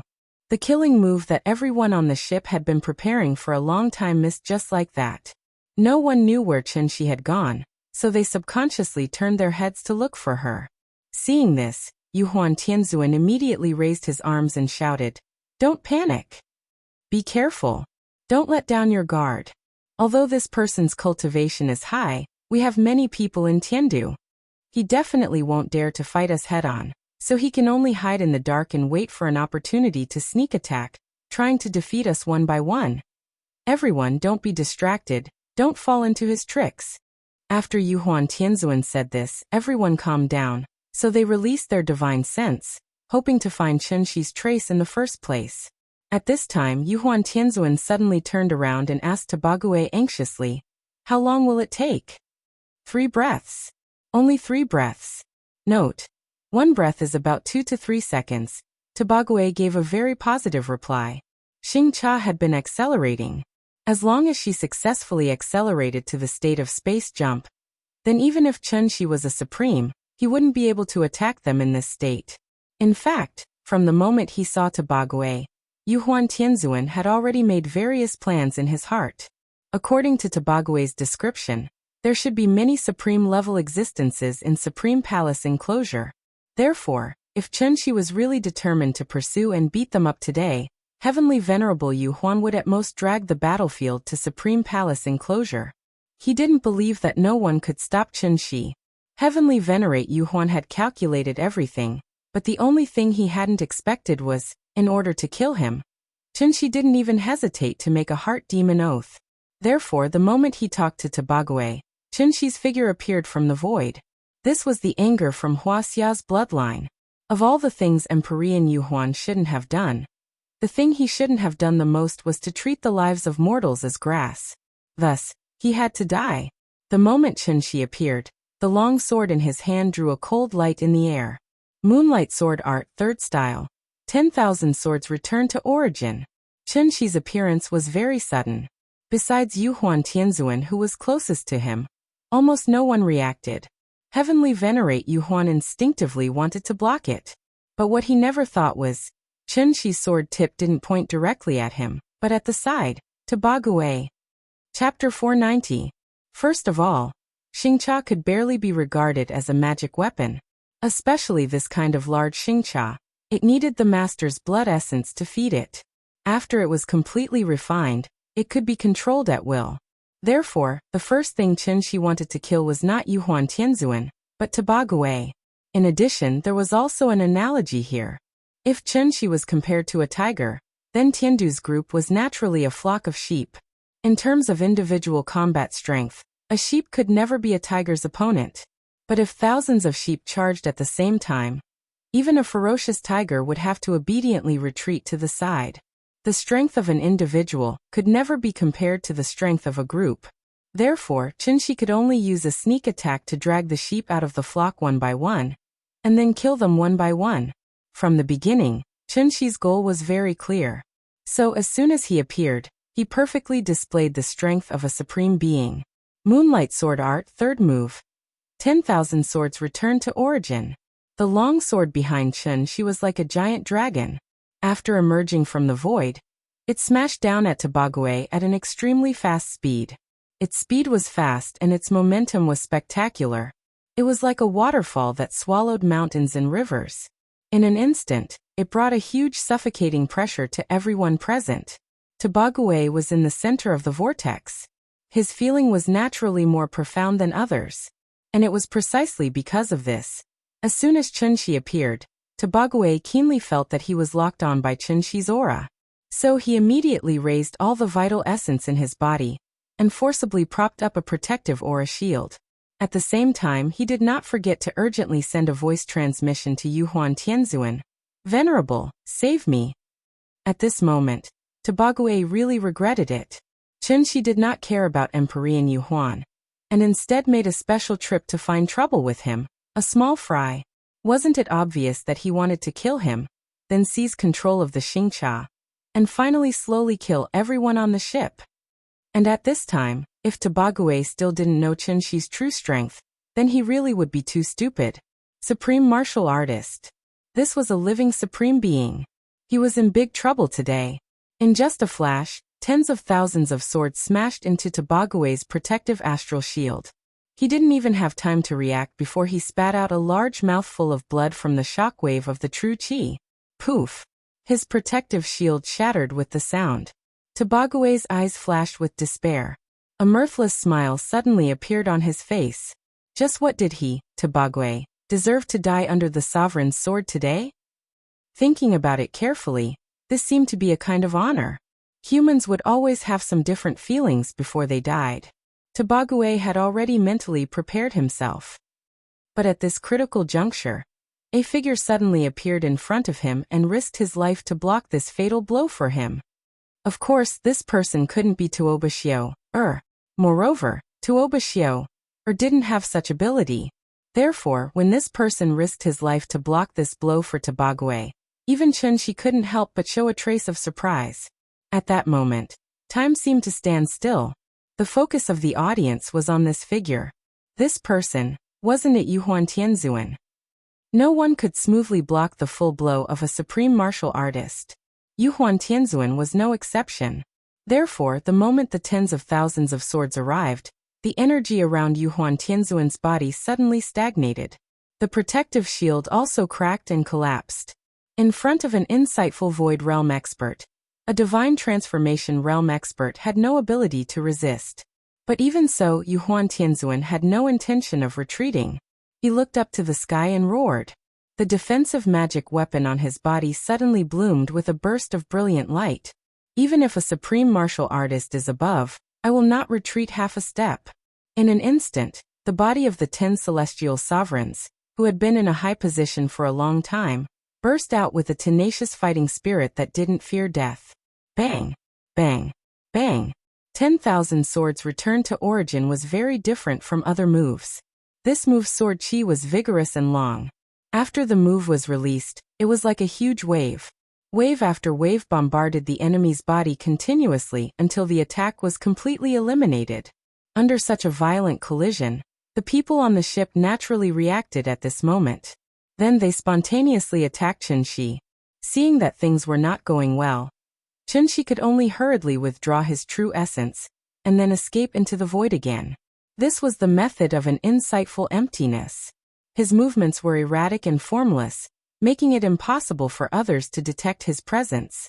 When Chun Shi disappeared like this, the people no longer attacked randomly.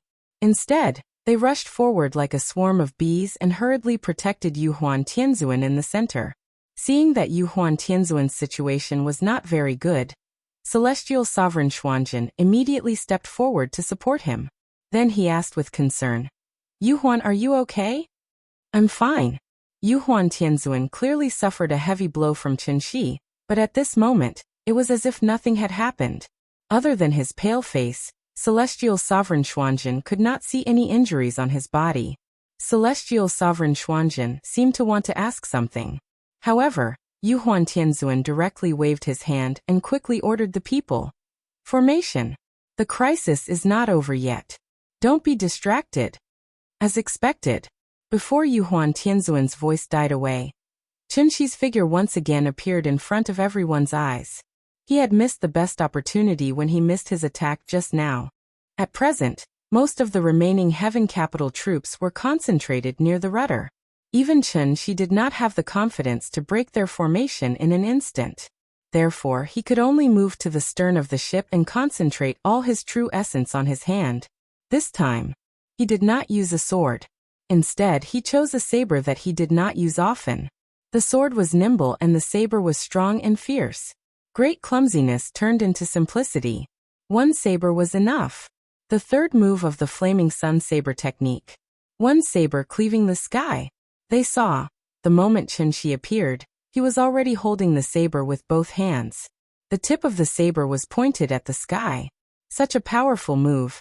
Even if it had not been used yet, its power could not be concealed. When Heavenly Venerable Yuhuan sensed the commotion, his expression immediately changed. He shouted fiercely at the crowd, "Quick! Stop him!" Hearing this, everyone turned around, wanting to launch a joint attack on Chunxi again. But could their speed be faster than Chunxi? So the moment everyone turned around, Chunxi drew his saber. At that moment, he was like a god descending, proudly standing above all living beings. Man and saber became one. The saber aura suddenly came into being, as if it was going to destroy everything in its path. It made it impossible for people to avoid it. This was the simplest, most direct, and also the most unfancy saber. With an unparalleled domineering aura, it slashed towards the incomparably huge Xingcha. Didn't Yuhuan Tianzuan want to ride Xingcha to Supreme Palace enclosure? Since he couldn't kill Tabague, he might as well destroy this ship. As long as Xingcha was destroyed, with the flying speed of Yuhuan Tianzuan and the others, when would they be able to fly to Supreme Palace enclosure? The journey to the stars is long and the sky is high. Don't worry, I will play with you slowly. Chapter 491. 3 breaths. It took less than 10 seconds. After Yuhuan Tianzuan sacrificed himself to block Chunxi's attack for Tabague, who had narrowly escaped death, pinned all his hopes on Xingcha. At that moment, Tabague only felt that his mind was blank. Everything in the outside world seemed to have nothing to do with him anymore. The only thing that could attract his attention was this faintly fluorescent high-grade spirit stone in front of him. As long as this high-grade spirit stone in front of him suddenly bloomed, it meant that Xingcha could perform a space jump. 1 breath, 2 breaths, 3 breaths. When Tabague exhaled a mouthful of turbid air for the 3rd time, his eyes suddenly burst with a burst of light, and the excitement on his face was even more indescribable. However, what Tabague didn't know was, just as he was excited, Chunxi, who was standing proudly at the stern of the ship, also slashed out with the long saber in his hand. Red Sun Saber Technique's 3rd move, one saber cleaves the sky. This was a saber condensed from the true essence of a Dongshu stage cultivator. Chunxi hadn't even slashed out, but this saber light was already like a pillar supporting the sky, instantly increasing by hundreds of times. In terms of length, it was even much longer than the huge Xingcha in front of him. Break for me! Chunxi roared, and he finally slashed out with the saber in his hand. This saber light drew a perfect arc in the air at a speed that was difficult to see with the naked eye. It flashed from top to bottom. Its speed was so fast that it made people speechless. The people on the ship didn't even have time to react before the saber light flashed past their eyes. It's over. Yuhuan Tianzuan watched all this happen, but he was powerless to stop it. But just when he was in despair, a burst of extremely strong light suddenly bloomed in front of Yuhuan Tianzuan's eyes. The light was so dazzling that it was even brighter than the afternoon sun. At that moment, time stood still. It was truly still, because Xingcha had successfully entered the space jump state. Too late. Chunxi had always been outside Xingcha's defensive array formation, so when Xingcha performed the space jump, she did not bring him along with her. Therefore, he could only watch as Xingcha turned into a ray of light and disappeared from his sight. The entire world finally quieted down. Chunxi turned his head to look at Mars, which was not far away from him, and then turned back to look in the direction of Earth. The azure blue planet was still floating there quietly. This scene was very familiar to Chunxi. Just like the day he returned, This azure planet was also quietly floating there. At that time, Nianyan was only a little over 4 years old. In the blink of an eye, Nianyan was almost 7 years old. That's right, when this spring is over and summer comes again, Nianyan was 7 years old. A second ago, Chunxi was still busy killing people, but in the next second, she suddenly thought of her daughter. Just like that, heavenly venerable Yu Huan, and the others slipped away right in front of him. However, he didn't seem to be in a hurry at all. Instead, he was like a lunatic as he floated in space and laughed foolishly. But the good thing was his gaffe did not last long. After raising his hand and making a flying kiss gesture toward Earth, Chunxi immediately put away the smile on his face. Nianyan, wait for me, Dad will be back soon. After saying that, Chunxi took a deep look at the azure blue planet in front of him, then immediately turned around and followed the law threads left behind by Xingcha. Run. Run to where? So what if he ran to the ends of the earth? He had to keep his word. If he said he would kill your whole family, he would definitely kill your whole family. Otherwise, how could Chunxi continue to live? Unlike Chunghua and Yiji, the two brats who ran away from home, Tobague brought enough high-grade spirit stones on this trip. Therefore, after successfully getting rid of Chunxi, Tobague did not stop for a moment. Every time Xingcha completed a jump, he would immediately replace it with a new high-grade spirit stone. After Xingcha completed the 7th jump, Tobague finally breathed a sigh of relief. He turned around and announced to everyone, "Everyone, we are home." Tobague probably emphasized the word home.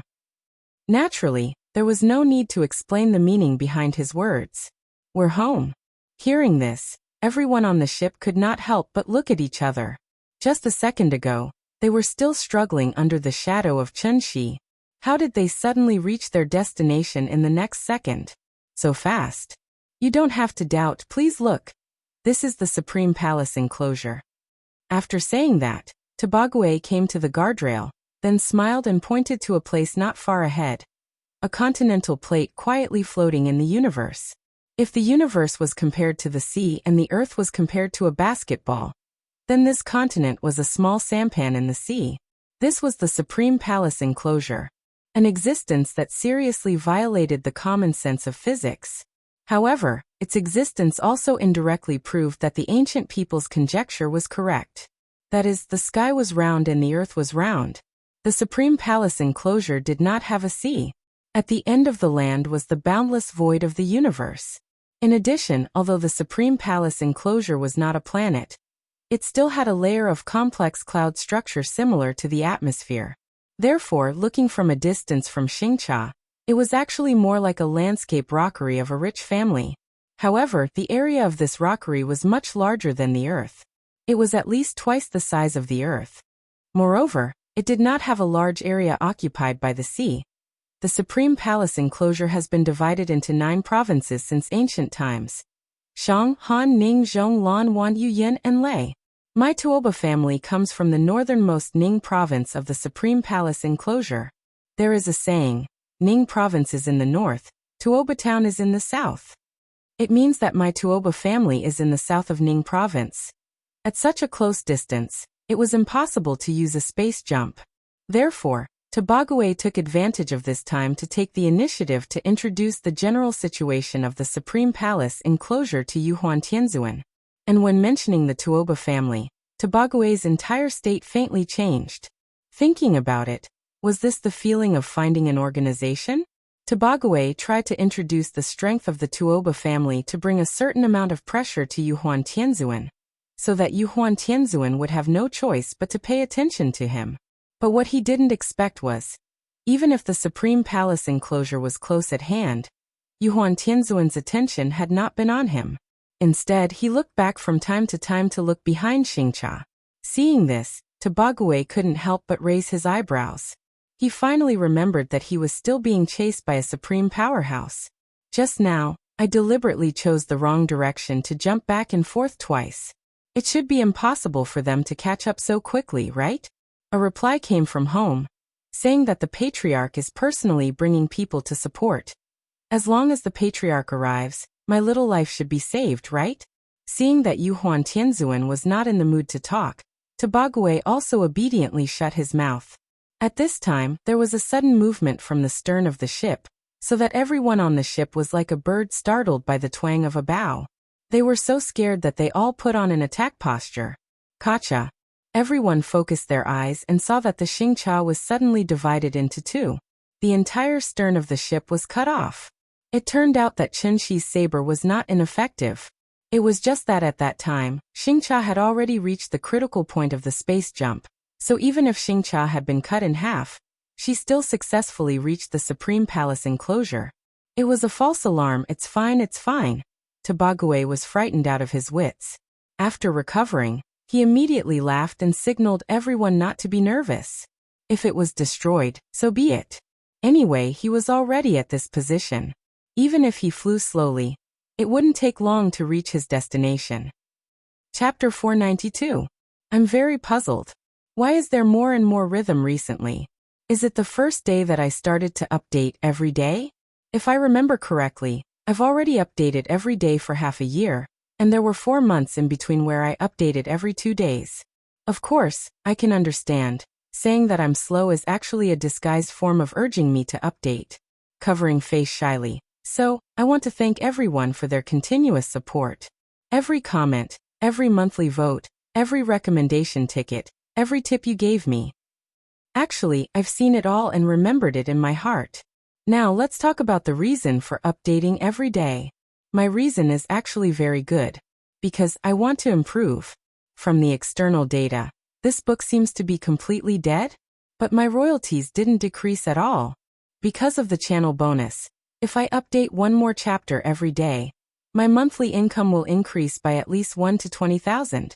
I'm not saying this to show off, but to prove, I'm really not writing books for money. I just want to write better. If it's to make money, then from the day this book was published, my word count skyrocketed. My annual income is at least 500,000, if not 1 million. I need to announce the results here. This book's current average order is 11,000, but the high order has reached 60,000. This 60,000 does not only refer to a single chapter, but it refers to the nearly 30 chapters that started to be published. After that, it began to plummet. 50,000, 40,000, 30,000, 20,000, 10,000, and now more than 1,000. It will probably continue to fall. I'm not writing well. But I did write well before I published it. Actually, I'm not very satisfied with the chapters before I published it. Because at that time, I made a lot of rookie mistakes, but I'm too lazy to change them. Then here's the question. Why did I write so well in the beginning, but the latter part is so bad? The answer is actually very simple. Because this is my first book that exceeds 1 million words. I can say without reservation. For more than a year, I've really put in a lot of effort. But my ability is limited. I've never had any long experience before. At most, I wrote 400,000 words. When I published it, it exceeded this number. So I've been stumbling along the way. Once half a step to become a god. Now it's completely dead. Can you guess how wonderful the journey of my heart is? I don't blame anyone. I don't even blame myself. Because I'm very clear. I really don't have the ability. My first book was published in 2005 at starting point.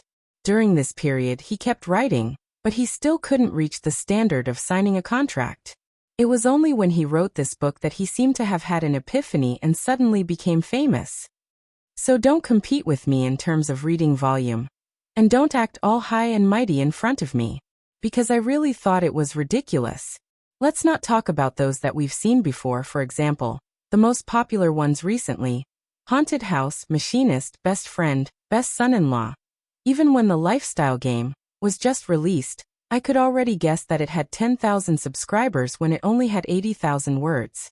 But reading a book and writing a book were two different things. He had clearly thought of the plot in his head, but when he wrote it out, the flavor would always change. This was the so-called power of the brush. I had absolutely no control over what I wanted to write. This was also the main reason why many rookies couldn't even sign a contract. All this time, I've been thinking about it over and over. Think about how to improve yourself. To be honest, I've improved a lot. After all, he had been writing for so many years. His basic skills were still very solid. Now that he had the experience of 10,000 orders, if he didn't improve, then wouldn't he be a fool? But because the framework of cultivation Dad had already been established, I couldn't express it at all. I could only continue writing according to the existing framework. Writing a book was actually like building a house.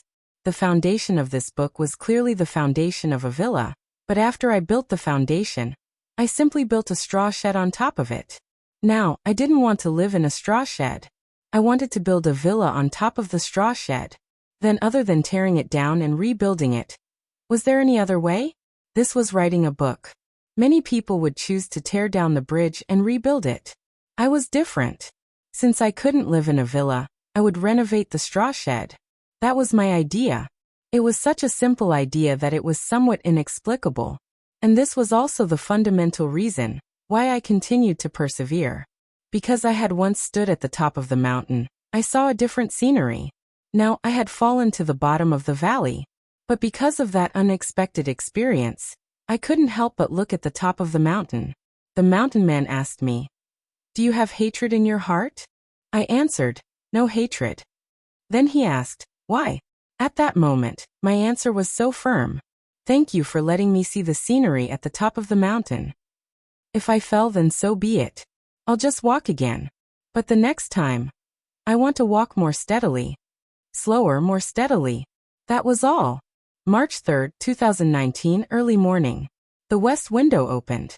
Oh right, this isn't a Unix declaration. The sun will rise as usual tomorrow. The west window will be as usual. Mwax, love you guys. Chapter 493. Formation. As soon as he heard these words, Tobagaway was so scared that he began to tremble. He looked in the direction that Heavenly Venerate Yuhuan was pointing at, and saw that a beam of light had appeared diagonally above Xingcha at some point in time. Furthermore, it was rapidly flying in their direction. From a distance, this light was like a meteor. After drawing a beautiful straight line in the sky, it directly smashed in front of everyone. Bang! Before the person arrived, the sword arrived. Sure enough, it was Chunxi chasing after them again. Seeing this, Yuhuan Tianzuan did not seem to be very surprised. His face turned cold, and then he ordered everyone in a loud voice, "5 divine generals, take your positions. Activate the innate 5 direction flags and set up the heavenly cycle stars formation. Rise." As soon as this order came out, there was a small commotion on the ship. What needed to be mentioned here was, after the Battle of Dragon Head Peak, the 5 divine generals of Tiandu and the Rakshasa Star Lord had lost a lot of people. So Yuhuan Tianzuan could only temporarily choose suitable successors from the existing survivors.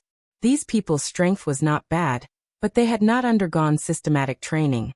So the moment they heard Yuhuan Tianzuan's order, they seemed a little flustered. To think that our Huang Tiandu, to think that he would end up without a successor. It's really lamentable. Looking at the clumsy positioning of these divine generals and star lords, Heavenly Lord Xuanjin could not help but sigh. Hearing this, the faces of the 6 heavenly lords, including Yuhuan Tianzuan, flashed with a trace of sadness. Once upon a time, Tiandu was so glorious and strong. But now, the remnants of Tiandu, led by the 10 directions heavenly lords, had become stray dogs at this moment. In order to avoid Chunxi's pursuit, they were in a state of panic all day long. When they were still in the solar system, the heavenly lords did not feel that there was anything wrong with escaping to the Supreme Palace enclosure. But when they really came to the Supreme Palace enclosure and saw it floating quietly in the void, the celestial venerables suddenly felt a sense of helplessness from being outlanders. Yes, Earth was their home. It was just like how Tobagaway's home was in the Supreme Palace enclosure. Now that he had finally returned to the Supreme Palace enclosure, he would naturally be excited. This feeling of desolation was probably the so-called alone as a stranger in a strange land. Morale was low. At this time, Yuhuan Tianzuan seemed to have thought of something. He suddenly asked Tuo Basu, "How long until the reinforcements arrive?" Hearing this, Tobagaway was startled. He didn't seem to understand why Yuhuan Tianzuan didn't ask him directly, but instead asked him secretly. However, doubts were just doubts. Tobagaway honestly replied to Yuhuan Tianzuan, with a sound transmission. "The family has already given a clear reply, and the family head is on the way with people. According to my estimation, we'll be able to see the reinforcements in 30 minutes at most. Good. Then we'll hold on for another incense stick's worth of time. Yuhuan Tianzuan nodded calmly at Tabague, then turned around and flew to the side of the high platform. He lowered his head and looked around the audience, then suddenly let out a long roar towards the sky, angrily roaring, "Hateful! Even if we abandon our home and flee to a foreign land, the thief is not willing to let us live. We have been forced into a corner. So I've decided, instead of being trampled on and humiliated like this, it's better to go all out and fight to the death with that evil thief. Yuhuan is here to ask everyone, today are you willing to fight with me?" As soon as these words came out, the audience boiled over. Before, everyone was busy running for their lives so they couldn't raise any morale. Now that they had come to the Supreme Palace enclosure, this strange place in front of them seemed to give them infinite courage. That's right. They had even lost their home, so what was the use of keeping their lives? Where was the integrity of Tiandu? Where was the glory of Tiandu? After thinking of their last trace of dignity, everyone's fighting spirit was immediately summoned by Yuhuan Tianzuan. Fight! Fight! Fight! The moment the massive heavenly cycle star formation was set up, a silver-white shield suddenly appeared around Xingcha, protecting her within. In fact, this formation was not a killing formation, but more like an auxiliary formation. Its biggest function was to connect everyone in the formation together, so that their vital essences could be intertwined and converge to achieve the purpose of glory and glory. No, the power of the formation has decreased by at least 30% after losing the central Wuji apricot yellow flag. Let me be the eye of the formation. After saying that, Heavenly Lord Xuanjin prepared to move to the lost corner. However, at this moment, Heavenly Venerable Yuhuan pulled him back without batting an eyelid, and then shook his head slightly. What's wrong? Heavenly Lord Xuanjin, who had always been straightforward, was confused. Heavenly Lord Wondrous Spell, who was next to him, directly pulled him to his side and softly explained to him. What? After hearing Heavenly Lord Wondrous Spell's explanation, Heavenly Lord Xuanjin's expression was interesting. It turned out that Yuhuan Tianzuan wanted his subordinates to block the attack for him. Who did Qinshi really want to kill? Wasn't it the Heavenly Lords present? As the leaders of Heaven Capital, the 7 of them were the real culprits that caused Earth to suffer. Since the 7 of them were no match for Qinshi, then the best way. Obviously, they wanted their subordinates to block the attack. Now that the 7 of them were in the center of the formation, if Qinshi wanted to successfully kill them, he had to break through the formation first. However, the formation connected everyone's lives tightly together. As the saying goes, unity is strength. If Qinshi was determined to kill them, then he would kill everyone present first. It was just that these silly heavenly generals and star lords had been betrayed by Yuhuan Tianzuan without realizing it. Instead, they firmly believed that they were fighting for their dignity. It was just like the slogan they chanted. Everything was for the prestige of the holy ancestor. Everything was for the glory of Heaven Capital. With the appearance of Qinshi, the final battle between him and Heaven Capital finally began. The remaining half of Xingcha was still flying in the universe. The fairy-like Supreme Palace enclosure was not far ahead. However, this last stretch of distance, it turned this Xingcha into a purgatory on Earth. Qinshi attacked fiercely again and again, but the formation dissolved them into nothingness time and time again. It was true that he was a supreme. However, in such a short period of time, even a supreme was somewhat helpless in the face of such a tenacious resistance from everyone. Qinshi was somewhat confused. What was wrong with these people? Why did they suddenly become so fearless of death?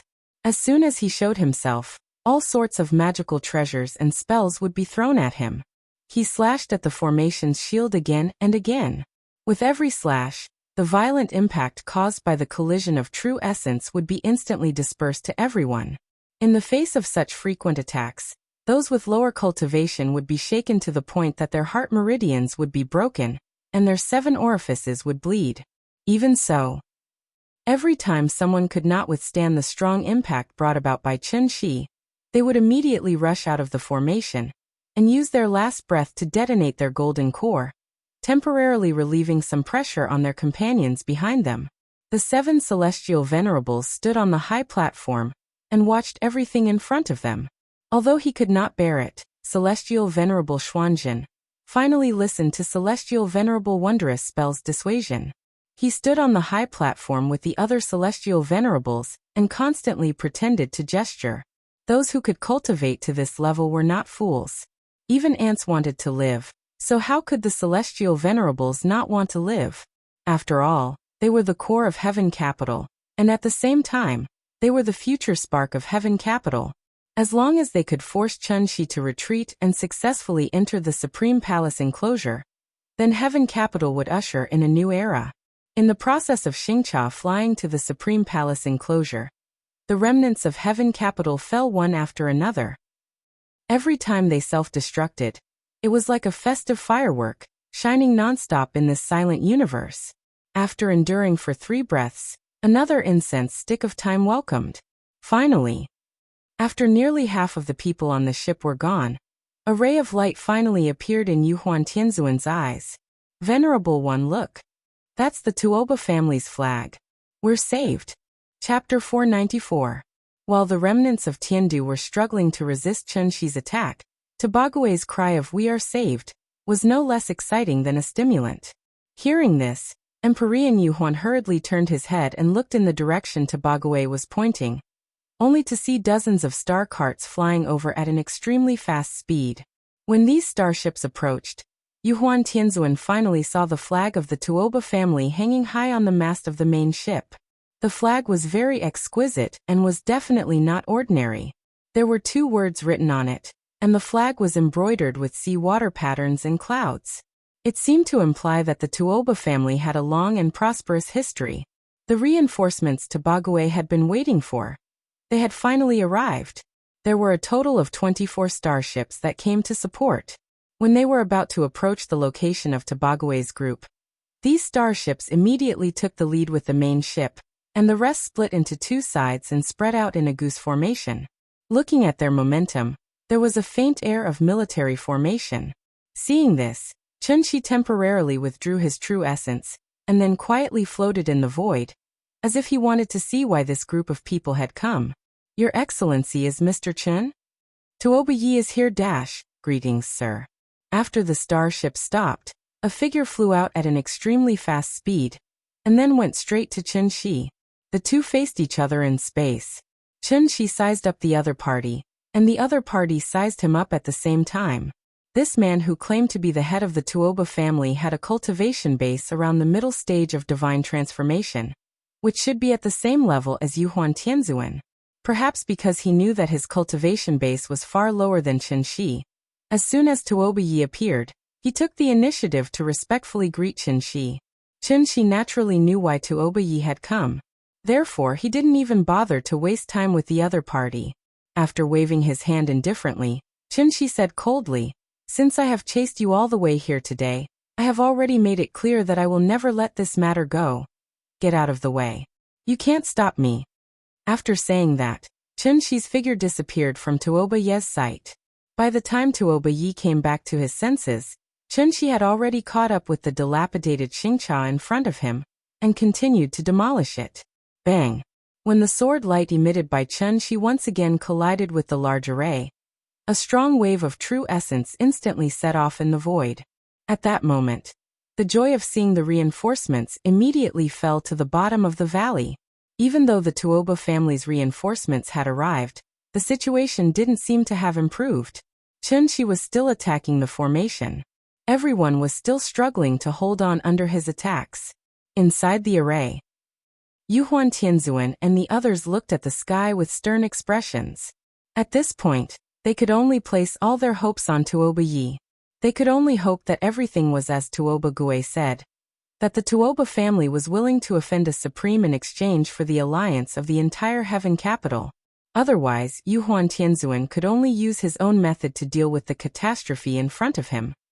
"Mr. Chen, can you stop and listen to me?"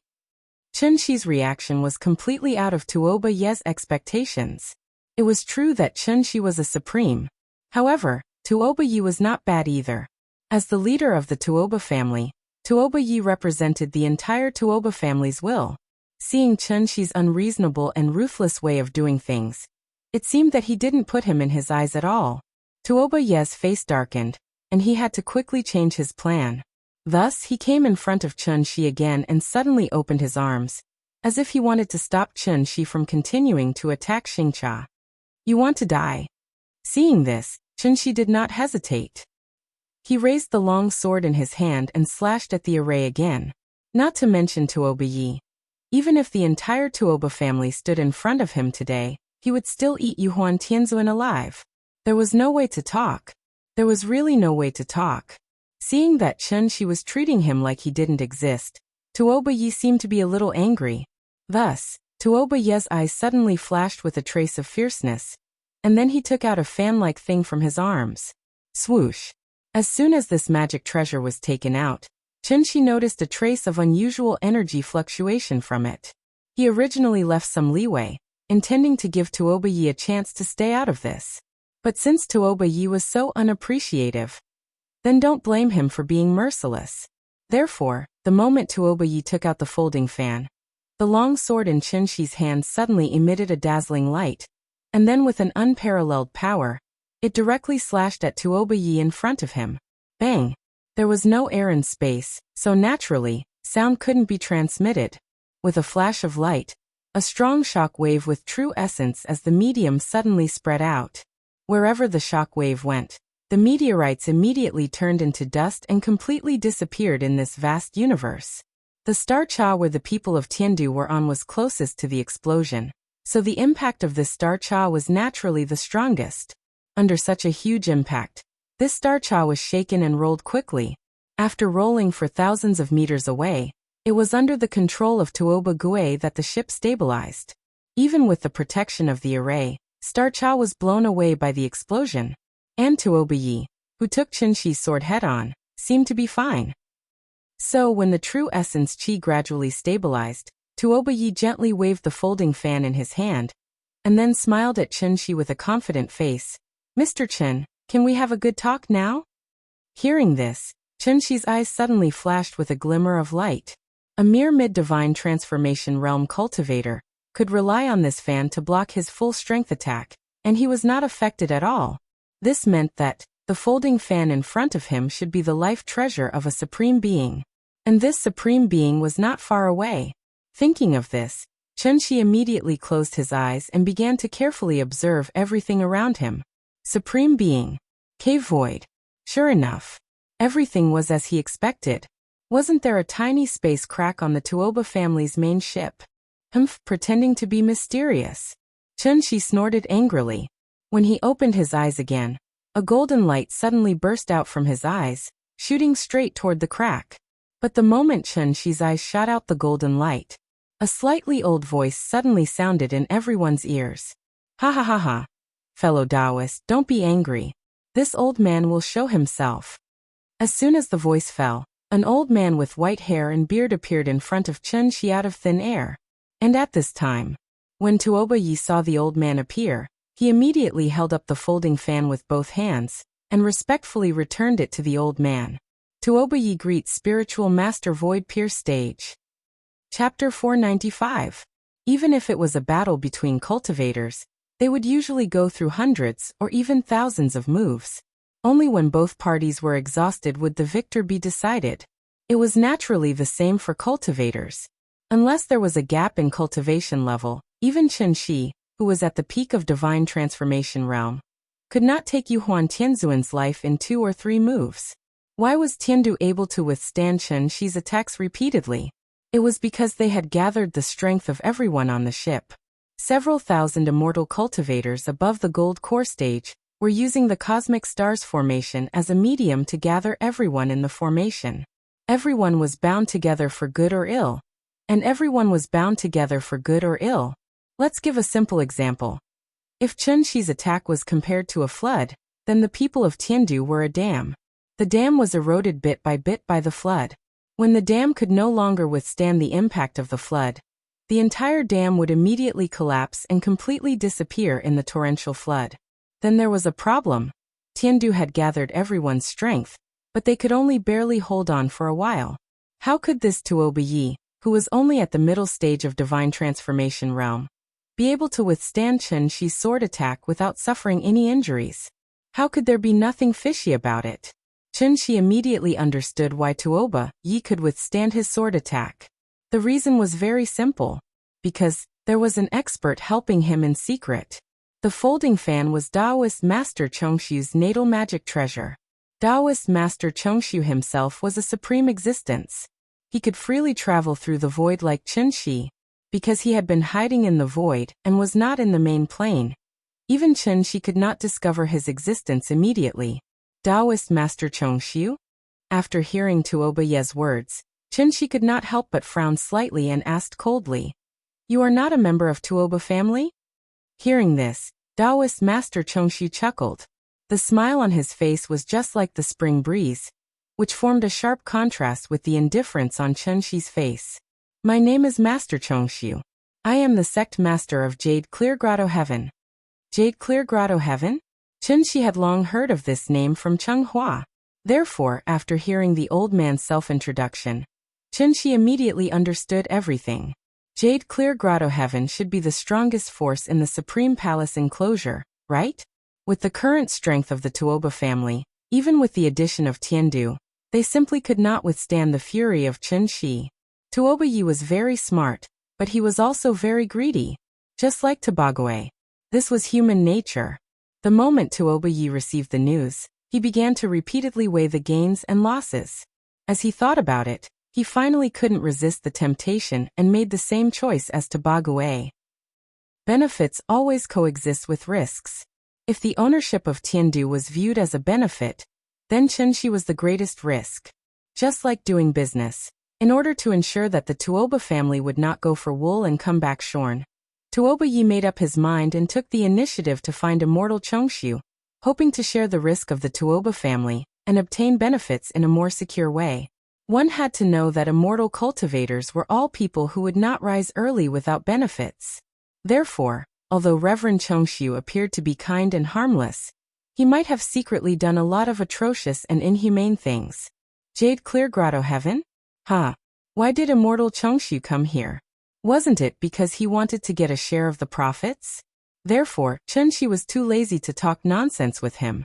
With a clench of his right hand, the divine sword Dharma idol appeared in his hand again. "Get out of the way. Since you and I are at the same level, you should know that you can't stop me.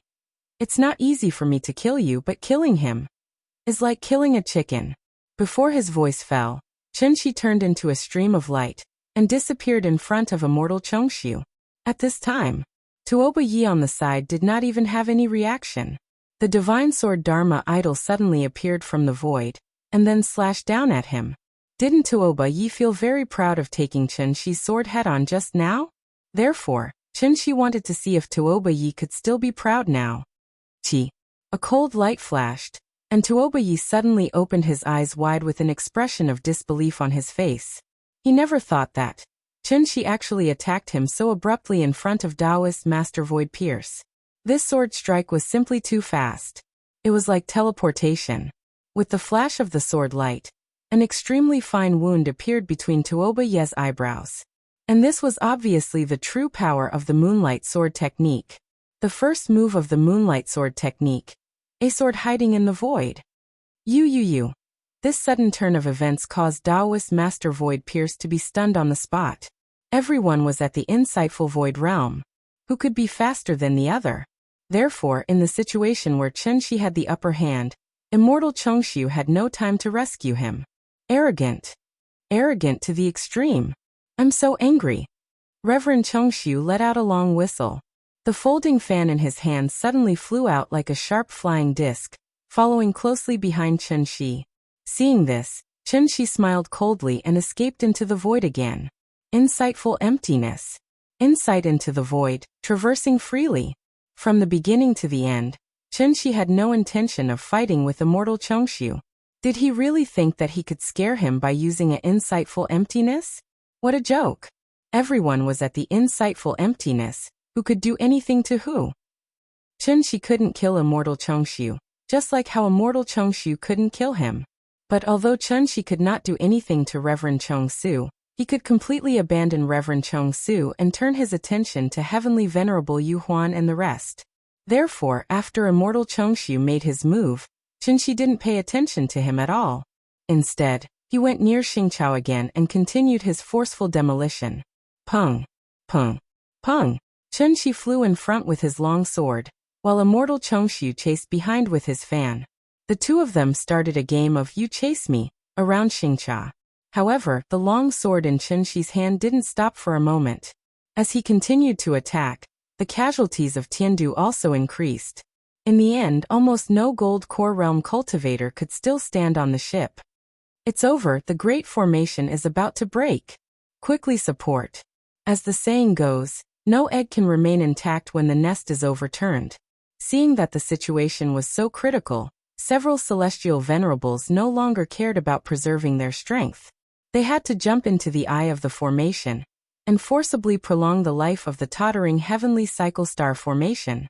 But at this moment Tabague, who had been steering the ship, suddenly exclaimed, "Venerable, we have arrived at Supreme Palace enclosure." Hearing this, Yuhuan Tianzuan immediately came to his side. After looking down at the land below, Yuhuan Tianzuan's eyes flashed with a trace of sternness, and he ordered coldly, "Continue flying, don't stop." Ah! Tabague seemed to not understand what he meant. Continue flying? Fly to where? They had already arrived at Supreme Palace enclosure. Why didn't they scatter and flee? Anyway, no matter how strong Qinshi was, he was only one person. As long as everyone ran separately, could he really catch them one by one?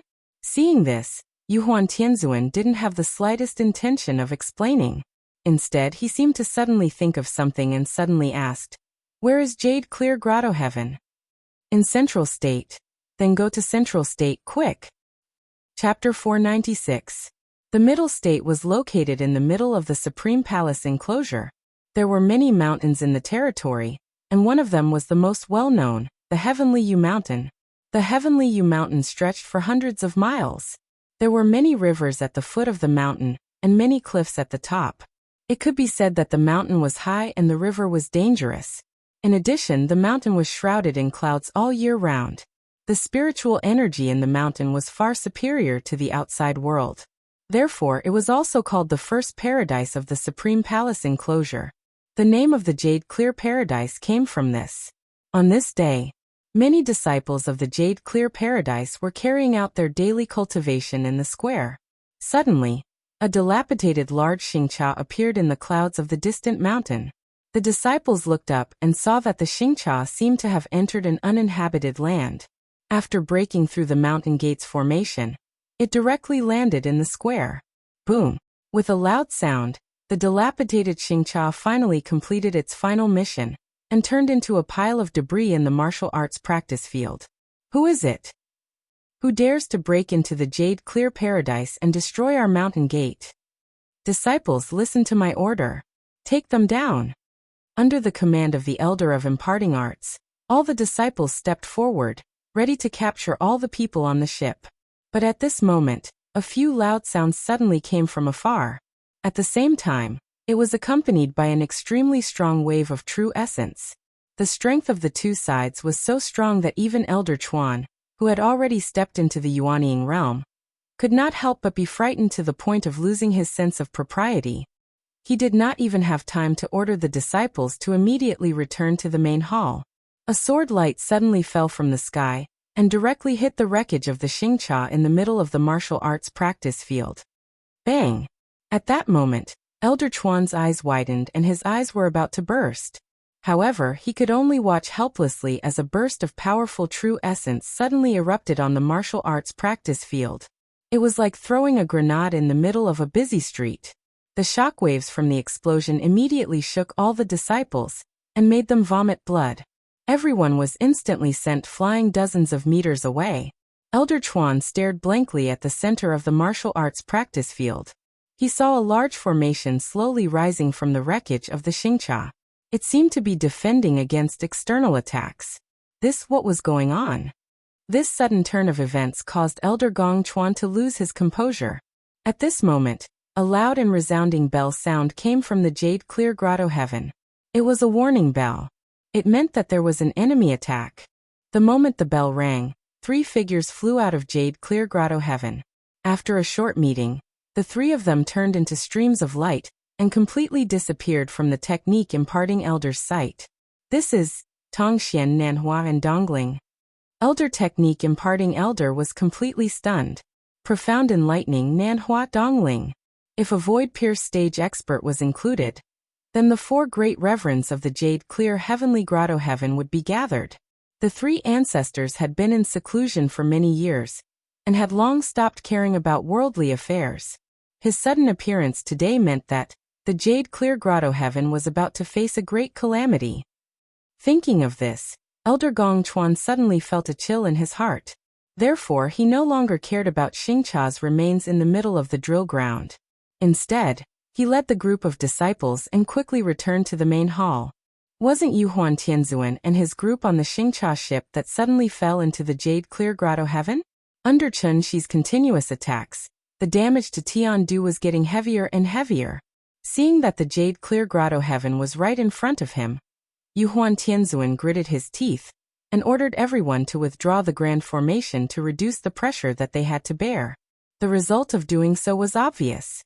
After losing the protection of the grand formation, Xingqia, which was already badly damaged, was immediately shot down by Chen Shi and smashed into the drill ground of the Jade Clear Grotto Heaven. It finally stopped. Presumably, it would also stop here forever in the future. Venerable, this Xingqia has been destroyed. What should we do next? Tabague stood beside Yuhuan Tianzuan with a terrified expression. One should know that just now he saw with his own eyes that Tuoba Yi was struck by Chen Shi's sword. With Tuoba Ye's mid-divine transformation realm cultivation base, it should be impossible for him to die so easily. However, with Chen Shi's cultivation base, this sword would at least cause irreparable damage to Tuoba Yi. Therefore, when he thought that Chen Shi didn't even give face to Taoist Master Void Pierce stage, and was determined to kill them today, Tabague was so scared that he almost couldn't stand still. If he had known that this matter would become so big, even if he was beaten to death, he would never take half a step into the Heaven's Pivot ruins. At this point, the third party, including Taoist Master Void Pierce stage, had reached the point where they couldn't back down. Yuhuan Tianzuan wanted to run. Chen Shi wanted to chase after him. Taoist Master Void Pierce stage wanted to stop him. If Yuhuan Tianzuan didn't run, Chen Shi would kill him. If Chen Shi didn't kill him, how could the Heart Demon Oath be fulfilled? As the third party, if Taoist Master Void Pierce stage couldn't stop Chen Shi, where should he put his old face? Due to the above reasons, today's matter was destined to be difficult to resolve. After hearing Tabague's question, Yuhuan Tianzuan didn't answer for a long time. His face was gloomy, and no one knew what he was thinking. Venerable? Seeing that Yuhuan Tianzuan didn't answer, Tabague had to be like an ant on a hot pan, anxiously pacing around the array. Losing Xingqia meant that they lost the ability to move. Although the array hadn't been broken yet, how long could it last? Were they really going to sit here and wait for death? Tabague was annoyed. If it weren't for the fear that Yuhuan Tianzuan might suddenly turn hostile, he would have already fled. Just as Tabague was anxious, a dazzling light suddenly bloomed in the distant sky. Immediately afterward, 5 figures appeared out of thin air in the huge martial arts field. It was Chen Shi and the 4 Taoist masters. They saw. Chen Shi stood alone in the middle of the martial arts field, facing the remains of Xingqia. The 4 Taoist masters stood in the 4 corners of the martial arts field, trying to trap Chen Shi. Although Chen Shi was surrounded by the 4 Taoist masters, there was no panic on his face. Instead, there was a faint smile on his face, like a hunter who was preparing to capture his prey from a trap. Even if he was surrounded, Chen Shi's attention wasn't on the 4 Taoist masters at all. Instead, it was focused on Yuhuan Tianzuan. Chen Shi and Yuhuan Tianzuan looked at each other across the air. He didn't make any move. After the 4 Taoist masters looked at each other, they had to forcibly suppress the idea of striking first. One had to know that this was a battle between Taoist masters. Although they had the advantage in numbers, if they really started fighting, it would take a while for them to end the battle. If Chen Shi was determined to fight here, wouldn't the Jade Clear Grotto Heaven be destroyed because of this? At that time, where would they go to cry? The four Taoist masters had scruples in their hearts, so they didn't dare to take the initiative to provoke him. The scene suddenly calmed down.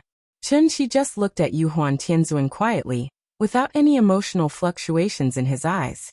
If it was said that he was a bloodthirsty beast before, then he was now a bloodthirsty beast. Then at this moment, Chen Shi was a quiet pool of water, so calm that there wasn't a single ripple. And under Chen Shi's gaze, Yuhuan Tianzuan couldn't help but feel an inexplicable pressure in his heart. At that moment, Yuhuan Tianzuan felt like a monkey in a cage. He finally understood. He understood why Chen Shi was smiling. So he couldn't help but shake his head and laugh like Chen Shi. But that smile, it obviously looked a little forced. Some choices once made can never be turned back. I think you should understand now, right? Chen Shi was the first to speak, breaking the silence. Suddenly, a cool breeze blew from the mountain range in the distance, causing the branches to rustle and sway. It made the martial arts practice ground look especially cold and cheerless. The scene in front of them was really out of everyone's expectations. Why did the four Taoist masters move together? Wasn't it because they were worried that Chen Shi might wreak havoc in this pure land of inheritance? But the result? When Chen Shi really forced Yuhuan Tianzuan into a desperate situation, he didn't seem to have any intention of immediately making a move. What was going on? Chapter 497. On the huge martial arts practice field, everyone was waiting for him. After Chen Shi broke the silence, a complicated expression appeared on Yuhuan Tianzuan's face. No one knew what he was really thinking, and no one could understand his complicated feelings. Yuhuan Tianzuan remained silent, as if he had no intention of responding. Seeing this, Chen Shi could not help but smile, and the divine sword Dharma idol appeared in his hand again. Still want to fight? Seeing Chen Shi take out his sword, the four perfected masters' expressions changed drastically. They immediately retreated to the direction of the main hall, afraid that the main hall would be destroyed by the battle. Two Supremes and two peak soul formation cultivators. This was the true strength of the four perfected masters, and also the reason why the Jade Clear Grotto Heaven could dominate the Supreme Palace enclosure. Even so, they did not want to continue fighting, because Chen Shi was a supreme being. As long as a cultivator reached the insightful emptiness realm, their survival ability would skyrocket. Unless they could accurately find the threads of law that Chen Shi controlled, the four perfected masters would not be able to stop Chen Shi. The world was so big. Where could he not go? Chen Shi was alone. Even if he turned the Supreme Palace enclosure upside down, it would have nothing to do with him. Since the four perfected masters were responsible for the inheritance of the Jade Clear Grotto Heaven, how could they allow this land of inheritance to be affected by the flames of war? Therefore, even though Taoist Master Void Pierce had been brushed off by Chen Shi earlier, he had no choice but to restrain the thought of making a move at this moment. Instead, he persuaded Chen Shi with kind words. Fellow Taoist, listen to this old man. I've never heard of a supreme being in the Dubhe ruins. Since you've appeared, it means that you should be the owner of the Dubhe ruins. Now you've chased after this group of people for thousands of miles. There must be a reason for this. There must be a reason to kill them. This is a matter of the Dubhe ruins. The Jade Clear Grotto Heaven should not be involved. But now this matter has already affected the Supreme Palace enclosure. Therefore, I can only represent the Jade Clear Grotto Heaven and be forced to talk to you. I only hope that fellow Taoists can understand. This is the Supreme Palace enclosure, not the Tianshu ruins.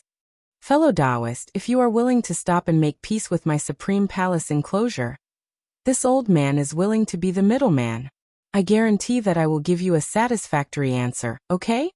After a long talk, Taoist Master Chongshu also made his attitude very clear. It was true that he was plotting against Tiandu, but he wasn't willing to involve Jade Clear Grotto Heaven. So as long as Chen Shi was willing to sit down and talk, he might be able to come up with a solution that would satisfy everyone. However, after hearing this, Chen Shi did not immediately respond. Instead, he looked at Yuhuan Tianzuan with a playful expression and said slowly in a very calm tone, Yuhuan, do you know what your biggest problem is? That means he likes to act smart. To be honest, the existence of Tiandu means nothing to me.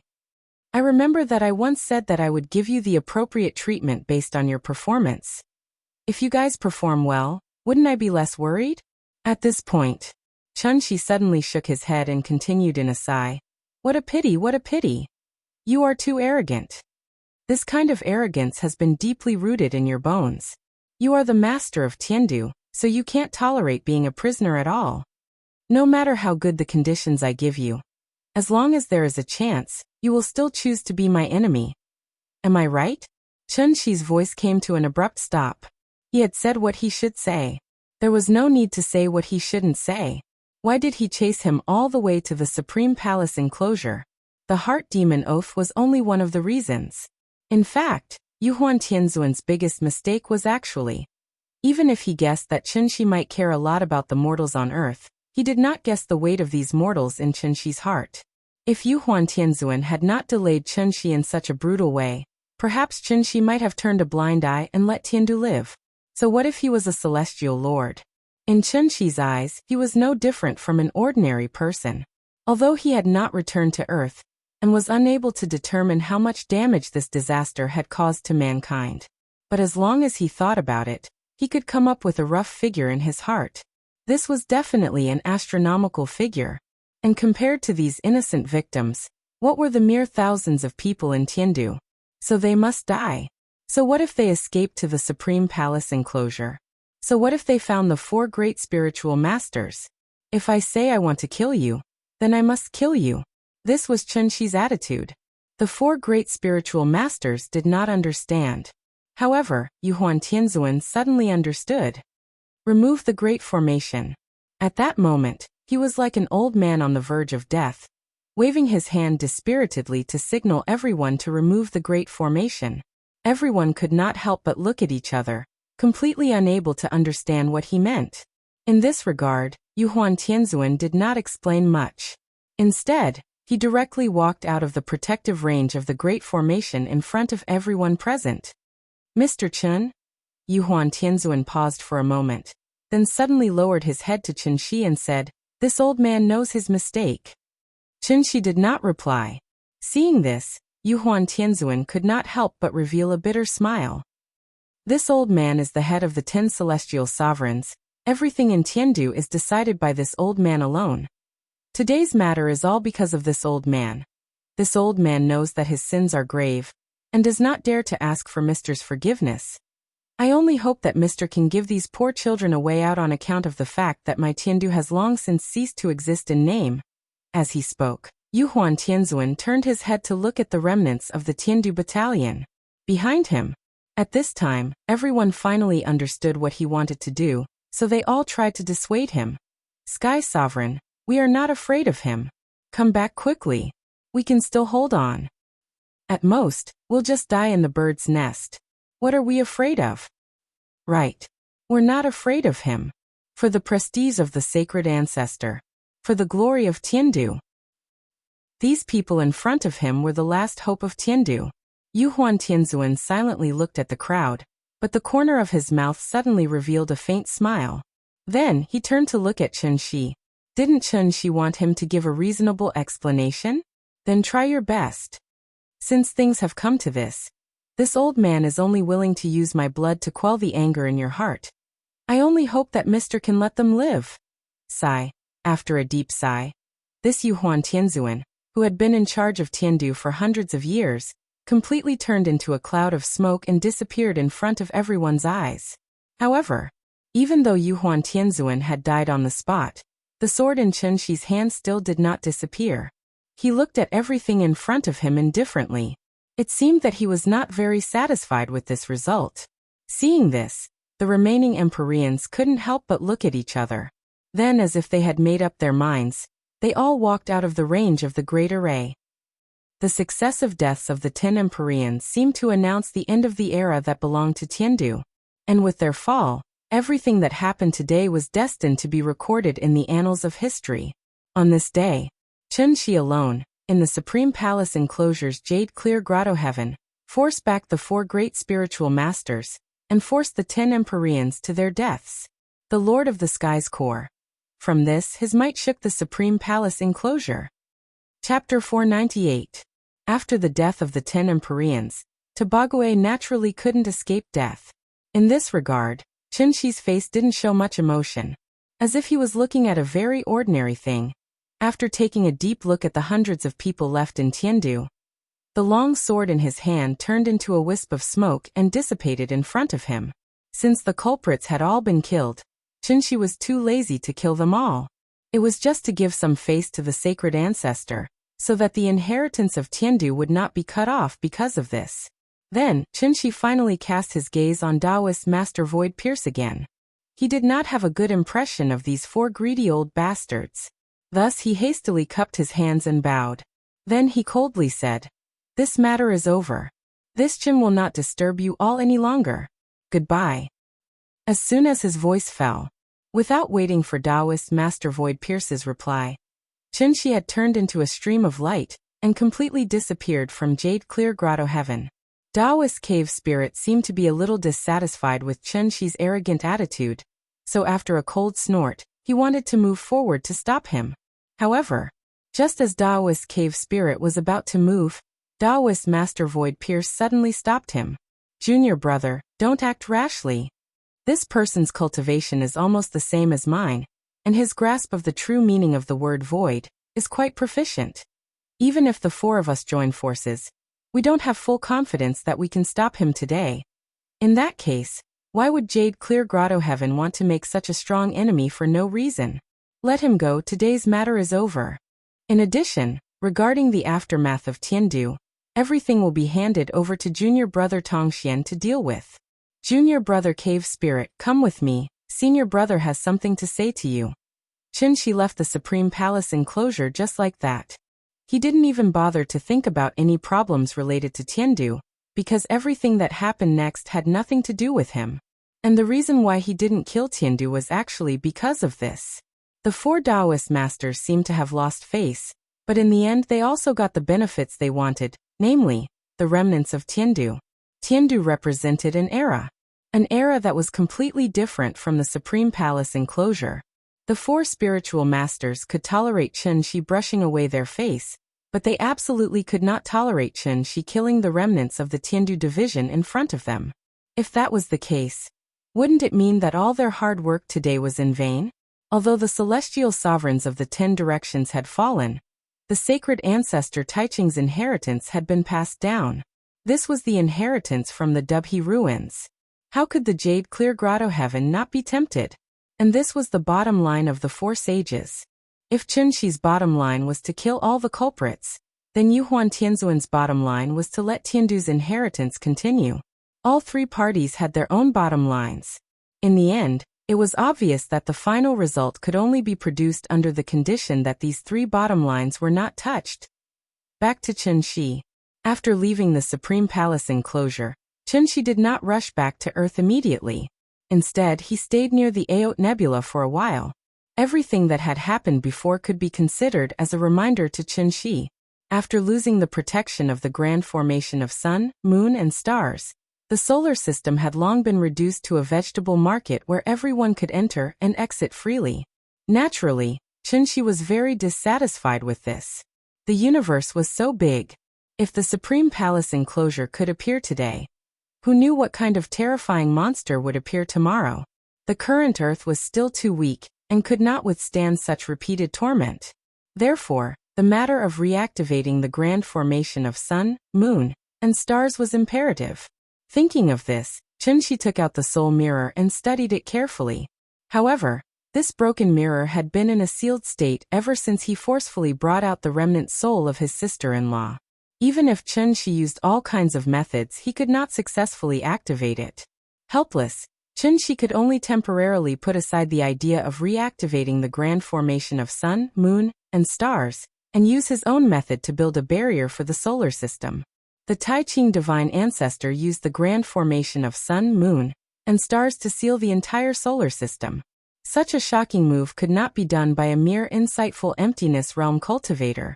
Therefore, Qinxi could only use a more clever method, and that was setting up one after another waymark in the Aot Nebula, and finally connecting these waymarks together to serve as a warning.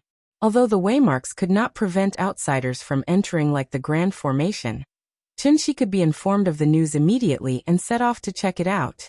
Although this arrangement was a little strenuous and unrewarding, it played a certain defensive role. Presumably, today's incident would not happen again. Besides, judging from the commotion Chinshi had caused at the Supreme Palace enclosure earlier, even if someone wanted to sneak into the Tianshu ruins to investigate in the future, they would probably think twice before doing so. After all, there was a living paragon living inside. Because the Haute Nebula was simply too big, by the time Chinshi finished setting up the waymarks and successfully returned to Earth, nearly half a month had passed. This was the first time Chinshi had left without saying goodbye. The little girl clearly remembered what Chinshi had said to her before he left. Therefore, every day after school, she would sit in the courtyard with Big Cat in her arms and stare at the sky, constantly muttering when her father would come back. The April sun shone on the ground, causing the calm lake to sparkle. The willows on the shore of Hohai gently swayed their bodies, as if telling passers-by the beauty of summer. In the blink of an eye, that cute little girl back then, she was almost 7 years old now. 7 years old. Whenever a child reached this age and stayed in school for a period of time, there would inevitably be some new changes in their body. The words primary school student. In fact, it was a sign that she had already entered another important stage in her life. Because at this age, children would no longer be as ignorant as before. Instead, they would learn to think like adults. For example, Nian was now thinking about a very important question. Big Cat, I remember you could become bigger in the past? I was riding on top of you. Why can't you become bigger now? Hurry up and show me. As she spoke, Nian picked up Big Cat with both hands, lifted it in the air, and shook it left and right. In this regard, Big Cat rolled its eyes and pretended not to hear. One had to know that Qin Ruoying hadn't even returned home when the little guy rode the Big Cat. And as she grew older, Chinshi had already ordered Big Cat not to change back to its original form. After not seeing Big Cat for 2 or 3 years, the little girl's memory would inevitably be a little different. Therefore, she could not help but wonder if she remembered wrongly. With Big Cat's small body, how could it carry her? Girls develop earlier than boys. In addition, she would be 7 years old next month, so Nian's height had already reached 1.2 meters. She had to buy an adult ticket to board the plane. But what about Big Cat? This guy was still the same as before, a little bigger than a fart. As if there was no change at all. Chapter 499. April in the Human World. Hundreds of flowers bloomed, willow trees were graceful, clear water conveyed love, mountain ranges were covered in fragrances everywhere. It was a sunny afternoon, but faint thoughts were flowing slowly in this overflowing spring. Nian hugged Big Cat and sat quietly on a chair. However, her pair of beautiful big eyes looked around from time to time. She only hoped that in the blink of an eye, she would be able to see her father suddenly appear by her side. Perhaps she was already used to Chinshi not being at home for a long time, so after the little guy was in a daze in the courtyard for a while, he hugged Big Cat and ran out of the Chuehua gate. Mom, I'm going to find Wan and Mingming to play. After saying that, without waiting for Qin Ruoying to reply, the little guy had already opened the gate. This was her daily schedule outside of school. Either the brothers came to her house to watch cartoons, or she went out to find the brothers to walk around outside. Every time at this time, Changhua and Yiji would follow behind her with a frown, looking at the 3 little guys running around Hohai. The way of the world now was not the same as before. In the past, no matter the age of the child, as long as they learned to run, they could play with the group. Their parents might come from the same brigade, or from the same courtyard. In short, no matter the age, the children would always naturally gather together. A group of people would run over, and a group of people would run over. At that time there were no exquisite toys. Among the children there would naturally be a child king. Then, under the lead of this child king, a group of people would go up the mountain to catch cicadas today, and go into the water to catch fish tomorrow. Once the weather was bad, everyone would hide in the old factory to play hide and seek, play jump rope, and live a happy life. Such a pure childhood. Thinking about it, it was very beautiful. But it was a pity. With the change of time, these forms of entertainment had basically bid farewell to the children's childhood. Instead, there were mobile phones, iPads, cartoons, and all kinds of exquisite toys. The times were progressing, but people's hearts were becoming more and more indifferent. In the past, as long as a child stood outside the door and shouted, even if the child was only 4 or 5 years old, the parents could let him go out to play without worry. What if they tried it now? Wouldn't their parents chase after them with a broom? It was rare to see parents who allowed their children to roam freely in the neighborhood.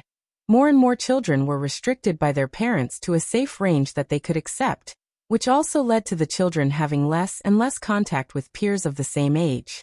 There was an essay question called My Little Friends in primary school Chinese. The frequency of this question appearing was second only to The Most Unforgettable Thing and My Parents. Who knew which little friend the children were thinking of when they were writing this essay? Luban number 7 or Arthur? The three little fellows strolled around Hohai. After seeing many people swimming in the water, they stood by the shore and eagerly watched. They had learned how to skate, but they had not learned how to swim yet. Therefore, after seeing so many people frolicking in the lake, the three little fellows were immediately moved. The water quality in Hohai is very good. Swimming in the wild here can be considered a custom of the old Shangjing people. Although the authorities clearly prohibited swimming in Hohai, it couldn't stop the enthusiasm of the local people. Once the weather warmed up, more and more people would sneak to Hohai to swim. Nian, I heard from the teacher that cats can swim. How about, let's throw Big Cat into the water and see if it can swim. Summer vacation was in 2 months. When school started in the second half of the year, the three of them would officially enter the 2nd grade. As they got older, the brothers came up with more and more bad ideas. One guessed that if she sneaked into the water, Gu Lao would drag her to the yard and beat her repeatedly when she got home. Therefore, she came up with the idea of the big cat.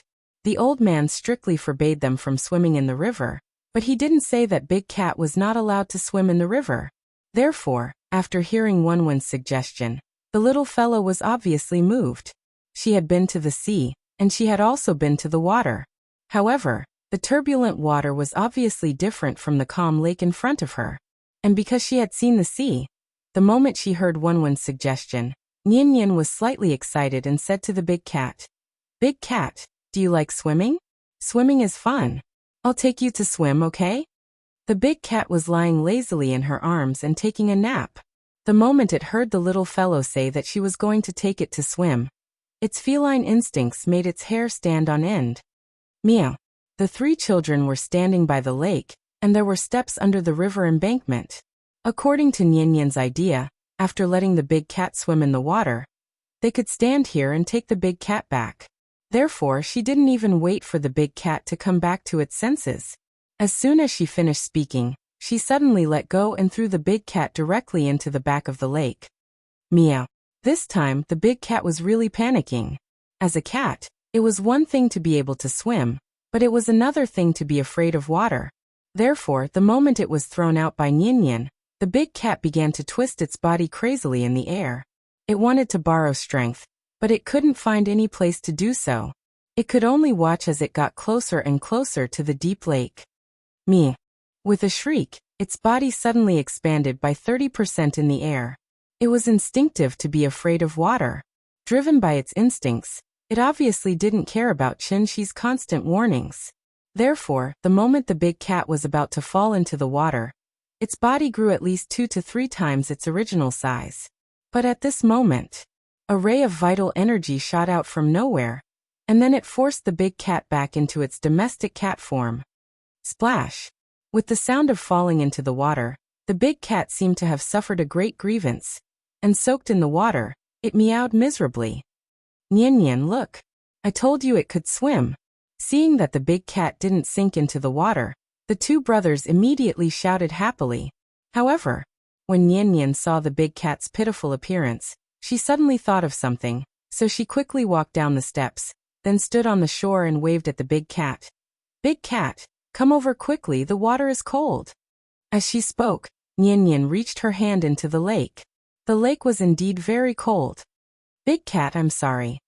The water is so cold I shouldn't have thrown you into the water. Come, I'll hold you, this way you won't be cold, right? After pulling the big cat out of the lake, Nian Nian began to apologize to the big cat. She completely ignored the big cat's wet body and directly hugged the big cat into her arms, trying to use her body to drive the cold away for the big cat. Seeing this, the two brothers couldn't laugh anymore. At this time, they finally realized that they were in the wrong, so they imitated Nian Nian, surrounded the big cat and apologized with a heart full of guilt. Exploration and practice. This was a process that children had to go through in the process of growing up. Because of the immaturity of the mind, they would always do a lot of unreasonable things unintentionally. At this time, the effect of a parent's blind punishment was far less than the correct guidance. Even if Chun-Shi wasn't by her side today, Nian Nian still quickly realized that she was in the wrong. What did this mean? It meant that she was really starting to grow up and gradually forming her own worldview. You have such a cute and sensible daughter. Mr. Chun, you're so lucky. I'm so envious. Just as the three little guys were running in circles around the big cat, Chun-Shi and Jiang Yan silently appeared not far behind them. In fact, Chun-Shi had come back a long time ago. It was just that he saw that Nian Nian was having fun, so he didn't show up to disturb them. And the reason why Chun-Shi didn't go home immediately was because, of course, it was because of Jiang Yan.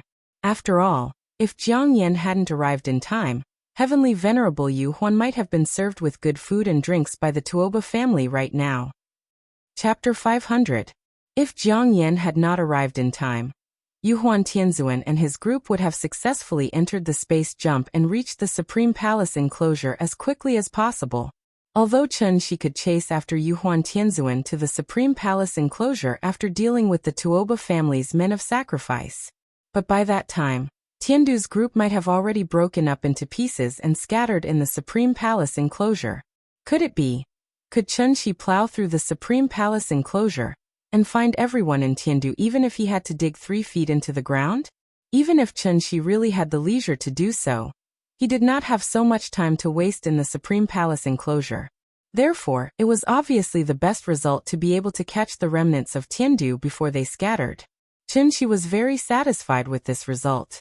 The matter of thanking Jiang Yan was naturally within reason. This was a catastrophe that affected the whole world and appeared almost everywhere at the same time. Although the disaster did not last long, it still brought huge losses to mankind, and the American continent suffered the most. This disaster was unanimously named by scientists all over the world, Skyfire. It was said to be a supernatural phenomenon caused by a solar storm. As for the specific cause of Skyfire, scientists were still researching and had not yet given a rigorous and reasonable report. Skyfire swept across the world, but Huaxia was the least affected. Only the city of Zyges and a few surrounding villages and towns were attacked by Skyfire. As Europe was too close to Asia, they were the first to receive support from Diyu Island. Africa was poor and Australia was small. These places were sparsely populated and were not the first target of the Tuoba family. Therefore, the American continent, which was far away at the other end of the Pacific Ocean, naturally became the disaster area. Oldme had been through a lot in the past few years. First, there was the threat of the supervolcano, and then there was the trouble of Changhua and Yiji. After a while of peace, Skyfire came again. Perhaps this was retribution. Oldme did not do bad things in Central Asia because of oil, which directly caused the local people to suffer the pain of war. After the Skyfire incident, Oldme could finally have some peace and quiet. Nowadays, the TV stations broadcast the disaster situations all day long. But for the viewers watching the TV, as long as the disaster did not befall them, wouldn't they still be eating and sleeping every day? Disaster relief? That was a matter for the country. At most, the commoners would chat with each other after a meal. Jiang Yan accepted Chun-Shi's thanks with a smile. In addition, he also brought a slightly surprising piece of news to Chun-Shi. That was Diyu Island had officially joined the Wulian. Because of this, Jiang Yan became one of the Wulian tycoons. His status was even higher than Qin Yongwang and Wang Chuanju. All in all, Jiang Yan was much more sensible than Yu Huan Tianzuan. Ever since Jiang Yan had known Chun-Shi, this old guy had been sending gifts and running errands for him.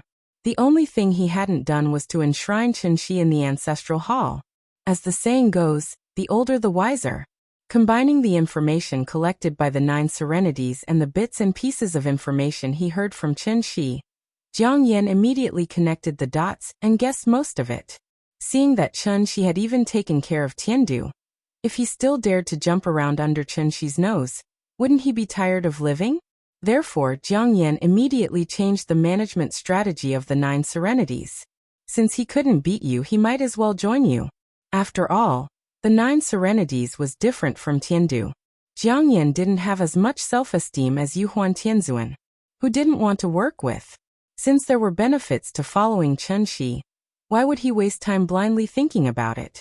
In this regard, Chen Shi didn't express any opinions.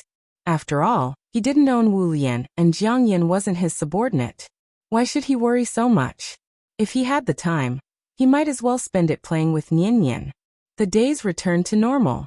In the blink of an eye, the little girl was now 7 years old and had officially entered the 2nd grade of primary school. It had to be said that Nian Yan was a child that didn't cause anyone to worry about her. As soon as Chen Shi sent Nian Yan to the classroom, the teacher came to find him alone. Nian Yan's class teacher was surnamed Zhang. She was a woman in her 30s or 40s and looked very kind. Mr. Chen, it's like this. Chen Yan's academic results and her performance in all aspects are extremely outstanding in the entire grade. As her class teacher, I feel like I have an obligation to remind you. I wonder, have you ever considered letting Chen Yan skip a grade? Hearing this, Chen Shi couldn't help but be stunned. Skip a grade? In fact, skipping a grade was actually a very common thing in primary school because the Department of Education also had clear regulations in this regard. According to the Department of Education's regulations, as long as the student's academic performance was particularly outstanding and reached the 1st grade in advance, the student or their parents could apply. After a comprehensive assessment by the school and a written report to the Higher Education Department for approval, the student could skip a grade. After all, everyone's IQ was different. There were always children whose IQ was far higher than their peers. She already knew calculus. Did she have to be locked in the classroom with her peers to calculate addition, subtraction, multiplication, and division? Chen Shi had officially begun to teach Nian Yan cultivation. Although he only taught Nian Yan how to gather qi and didn't teach her any techniques after that. However, under the constant scouring of the spirit energy of heaven and earth, Nian Yan's intelligence would inevitably increase by leaps and bounds. At this rate, it wouldn't be long before Nian Yan wouldn't be able to play with the 2 brothers anymore. And this was also the fundamental reason why Chen Shi had always been opposed to letting Nian Yan cultivate. It felt like he was giving Nian Yan a catalyst. It inevitably gave him a strange feeling. There was a saying, hope for your son to become a dragon and hope for your daughter to become a phoenix. Was Chen Shi really different from those flirtatious B******s? Did he really have to turn his daughter into a fool? How was that possible? At this point, Chen Shi could only let nature take its course. Now that the homeroom teacher took the initiative to mention this point, it actually meant that Nian Yan really wasn't suitable to continue staying in the 2nd grade. The matter of skipping grades was something that had to be done. However, before this, Chen Shi still had to ask the little girl for her opinion. After all, there were 2 sides to everything. Grades during the compulsory education period were secondary. Physical and mental health were the most important. Children in the lower grades were not mentally mature. Suddenly changing from a familiar environment to an unfamiliar environment, and surrounded by children who were older than her, naturally took a long time to adapt. Once the child couldn't adapt, the impact could be extremely bad or even irreversible. Therefore, after Chen Shi and teacher Zhang had a detailed discussion, he called the little girl to the office. Nian Yan, tell Daddy, do you want to skip a grade? Chapter 501. Skip a grade? The little girl blinked her eyes, as if she did not understand what Chen Shi meant. Seeing this, Chen Shi patiently explained to her. The teacher said that with your grades, you don't need to go to the 2nd grade. You can go directly to the 3rd grade, and study with the 3rd grade brothers and sisters. Nian Yan, do you want to go? Hearing this, the little girl smiled proudly. Sure. The students in our class are too stupid. They can't even do such simple questions. I'm much smarter than them. I already know how to do the 3rd grade questions. The little girl's grades were very good. It was inevitable that the teacher would take the initiative to give her special attention, so she had already done the third-grade questions before. And this was also the reason why the teacher took the initiative to ask Chunxi to let Nian skip a grade. To Chunxi, grades were naturally secondary. A child's physical and mental health was the most important. Therefore, even if the little girl showed an eager look, Chunxi was still a little worried and reminded her, "Nian, you have to think carefully. You're now a student of the second-grade class. If you skip a grade, you'll be a student of the second-grade class. Look, the second-grade class is there." As he said this, Chunxi led the little girl to the window, then carried her and indicated to her to look at the classroom opposite. That was the second-grade class. She did not know any of the classmates in the class. If she chose to skip a grade, then from today onwards, she would be a student of this class. For a child, it would be easier for them to understand if there was a real example. Therefore, when the little girl saw the unfamiliar faces in the classroom of the third-grade class too, she immediately hesitated. She would be studying in that classroom in the future? The little girl stared at the classroom opposite. The expression on her little face was very serious. She did not immediately express her opinion. However, Chunxi saw the hesitation in her, so he immediately turned around and smiled at Teacher Zhang. Was there a need to say this? Nian must be scared. Instead of forcing her into an unfamiliar environment, it was better to let her stay in the second-grade class. At least it wouldn't bring too much psychological pressure to her. Chunxi's mind turned and he suddenly made a decision. Zhang Laosher didn't have any objections to this. After all, she had seen too many situations like this. Basically, every year, a few children would face such a choice. There were pros and cons to skipping grades, so she was only responsible for making suggestions. The final decision was still in the hands of the parents. Thank you for your concern, Teacher Zhang. As you can see, this child doesn't seem to be very willing, so the matter of skipping grades. Chunxi turned around and thanked Teacher Zhang. But at this moment, the little fellow suddenly interrupted him. "Dad, what are the benefits of skipping grades?" After saying that, the little guy looked up at Chunxi, his eyes filled with curiosity. Benefits? There are many of them. Look, you have to study for a full 6 years in primary school. If you skip grades, you will study 1 year less than others. You will enter secondary school and even university earlier. Taking 10,000 steps back, if your results aren't good in the future, you can even repeat a year more than others. No matter how you look at it, it's still a win. Of course, with your results, repeating a year is definitely impossible. Dad believes in you. Chunxi briefly explained the benefits of skipping grades to the little fellow, and didn't forget to encourage her at the end. Hearing this, the little fellow put on a thoughtful expression. She already understood the benefits of skipping grades. As for the disadvantages of skipping grades, in fact, Chunxi didn't need to point it out. The little fellow could clearly feel it herself. Chunxi never forced the little fellow. So when he saw Nian's hesitation, he immediately made a decision in his heart. However, Chunxi didn't notice. The little fellow had already learned how to read people's expressions. So even if he didn't express any attitude, the little fellow could keenly sense that her father still hoped that she would choose to skip grades. After all, for any parent, if their child could skip grades, it would be a great thing. Because this showed how outstanding their child was. Chunxi felt sorry for the little fellow, just like how the little fellow felt sorry for him. Nian didn't want to disappoint Chunxi. Therefore, after thinking about it seriously, she said to Chunxi with a determined face, "Dad, I want to skip grades." This time, it was Chunxi's turn to be surprised. He thought that Nian didn't understand the pros and cons, so he immediately asked, "Nian, do you really want to skip grades? Aren't you afraid? After skipping grades, you won't be in this class anymore. The students in class 2 of grade 3 are all 1 year older than you. Who knows, they might even gang up to bully you." As soon as this was said, a trace of embarrassment flashed across Teacher Zhang's face. If she didn't want to skip grades, then so be it. Who would scare a child like this? Furthermore, was their school the kind of third-rate school that would tolerate bullying? Teacher Zhang wanted to say something but stopped. Nian immediately replied, "I'm not afraid. Although I'm younger than them, I'm smarter than them. Why should I be afraid?" I'm also the class monitor of our class. I want to be the class monitor of grade 3 class 2 in the future. Also, no one in our class dares to bully me. I'll beat up whoever dares to bully me. At this point, Nian clenched her little fist and added proudly, "This is what you taught me, Dad. Did you forget, Dad?" Hearing this, Chunxi instantly felt awkward. After glancing at Teacher Zhang with some embarrassment, he hurriedly stopped the little fellow's bold words. "Don't talk nonsense. Dad didn't teach you to hit people." "Dad, you clearly said that before." "When did I?" "When? The teacher is right next to us.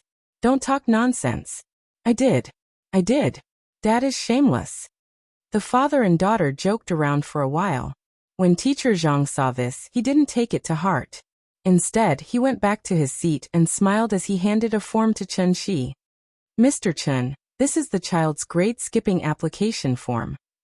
Please fill it in accordingly. After filling it out, I'll submit it to the school for review. After the school's review is completed and the information is submitted to the Education Bureau, the child's school roll can be changed in about 7 working days. Of course, this is all part of the process. School starts today. If you don't have any other opinions, Nian can directly report to grade 3 class 2 with me." "That's it?" Chunxi took the form from the teacher with some hesitation. After all, he didn't know that the little fellow already had her own ideas. He only thought that the little fellow didn't understand the pros and cons of this, and thought that it was a fun thing to do. Regarding this, the little fellow was exceptionally resolute. She wasn't afraid. Furthermore, she would perform better than before. She definitely wouldn't disappoint her father. Thinking about it, if Chunxi knew the little fellow's true thoughts, he would definitely be moved to tears by this considerate little jacket.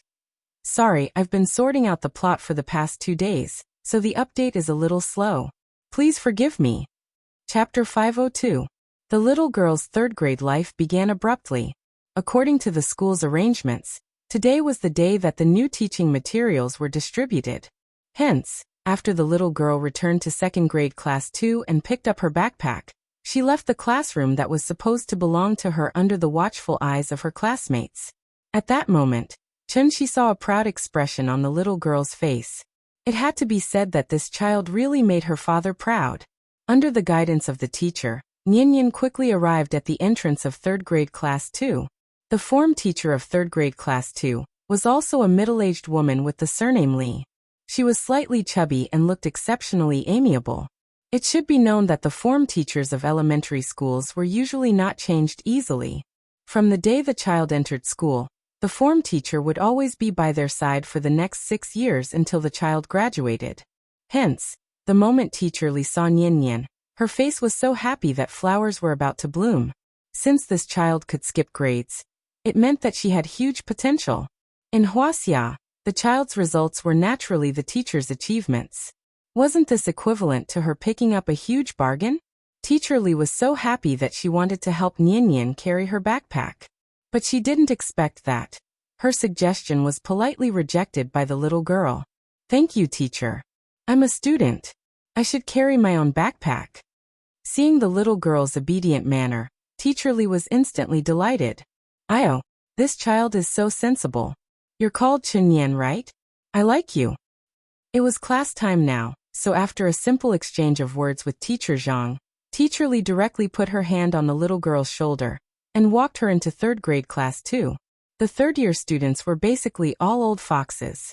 After Teacher Li went out and was delayed for a while, the classroom suddenly became a little noisy. "Come everyone, quiet down. Let me introduce you. This is our new classmate, Chen Yan. Everyone welcome." After saying that, Teacher Li took the lead in clapping her hands. In an instant, there was a burst of lively applause in the classroom. The little fellow stood nervously beside Teacher Li. Looking at the unfamiliar faces below the stage, she suddenly felt a burst of fear in her heart for no reason. So much so that her little face slightly tensed up. "Chun Yan skipped a grade, so he should be 1 year younger than you. But her grades are very good, so she doesn't need to go to the 2nd grade anymore.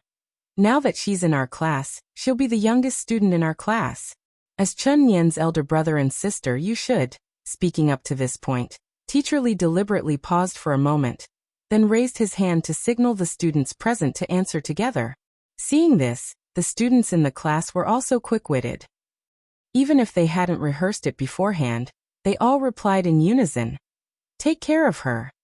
Yes, Chen Nian is our younger sister, so we have to take care of her. The little guy was a little confused.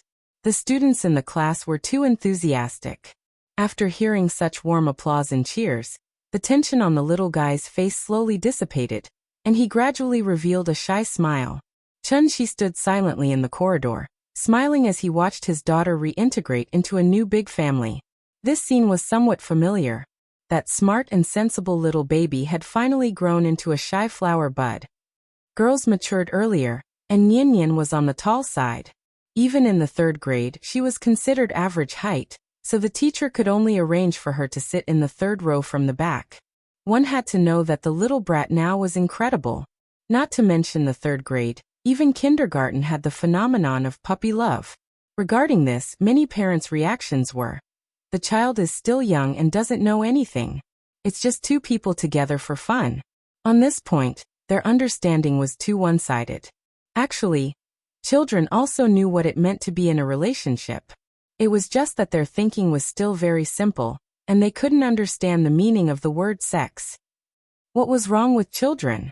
Couldn't children like other people? Thinking about the opposite sex day and night, yearning for the opposite sex day and night, this wasn't something only adults could do. Children could also like people. It was just that some children were too shy. Even if they liked someone very much, they would never show the slightest bit of it. They would even show an inexplicable hostility to the person they liked. In the words of an adult, it should be 300 taels of silver here. In Chen Qi's eyes, Nian Nian was simply a little kid who hadn't been weaned yet. But in the eyes of her peers, Nian Nian, on the other hand, was a true goddess. There were many precocious children in this class, at least half of them. Therefore, when Nian Nian finished her self-introduction and walked from the podium to her seat, almost everyone was staring at her. Some of the bolder ones stared straight at her, not even blinking their eyes. Some of the more timid ones deliberately turned their heads to the side, and secretly looked out of the corner of their eyes. Almost every child had their own thoughts about this student who had suddenly skipped a grade. However, most of the boys' hearts were filled with admiration, while most of the girls' hearts were filled with jealousy. Chen Qi naturally saw the subtle changes on everyone's faces. However, he was like many parents and didn't take these things to heart. They were just children. They were the flowers of the motherland. They were the pillars of the motherland's future. How could they have so many dirty thoughts? Seeing the little guy sitting down, Chen Qi's mood immediately relaxed. He gave Big Cat a look, and the cat immediately understood Chen Qi's meaning. So like a wisp of smoke, it leapt up to the big tree in the middle of the school building, and then laid down on a tree branch facing 3rd year class 2 to take a nap. Then, Chen Qi nodded at the teacher through the window to thank him, and then quietly left. The little guy seemed to have noticed that her father had left, so she quickly looked out of the window, but there was no one there.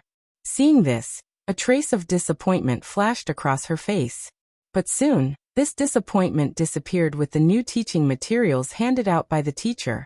By the time she took out a fountain pen and solemnly wrote her name on the first page of each book, her 3rd year studies had officially begun.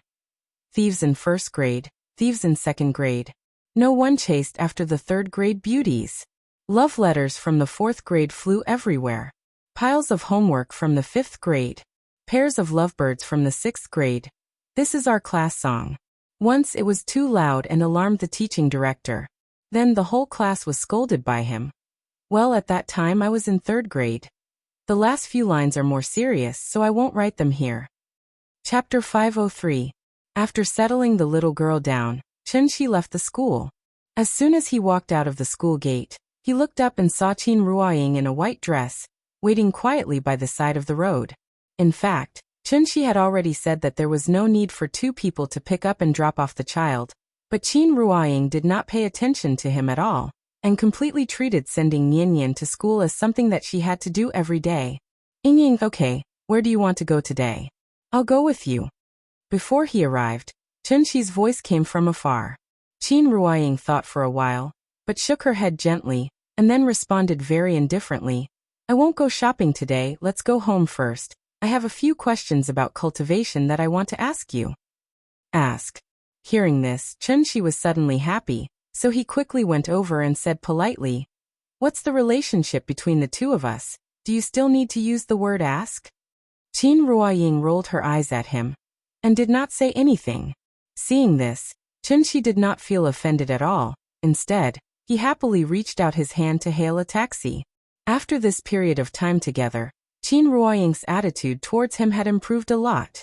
On one hand, it was because of the family's enthusiasm towards her.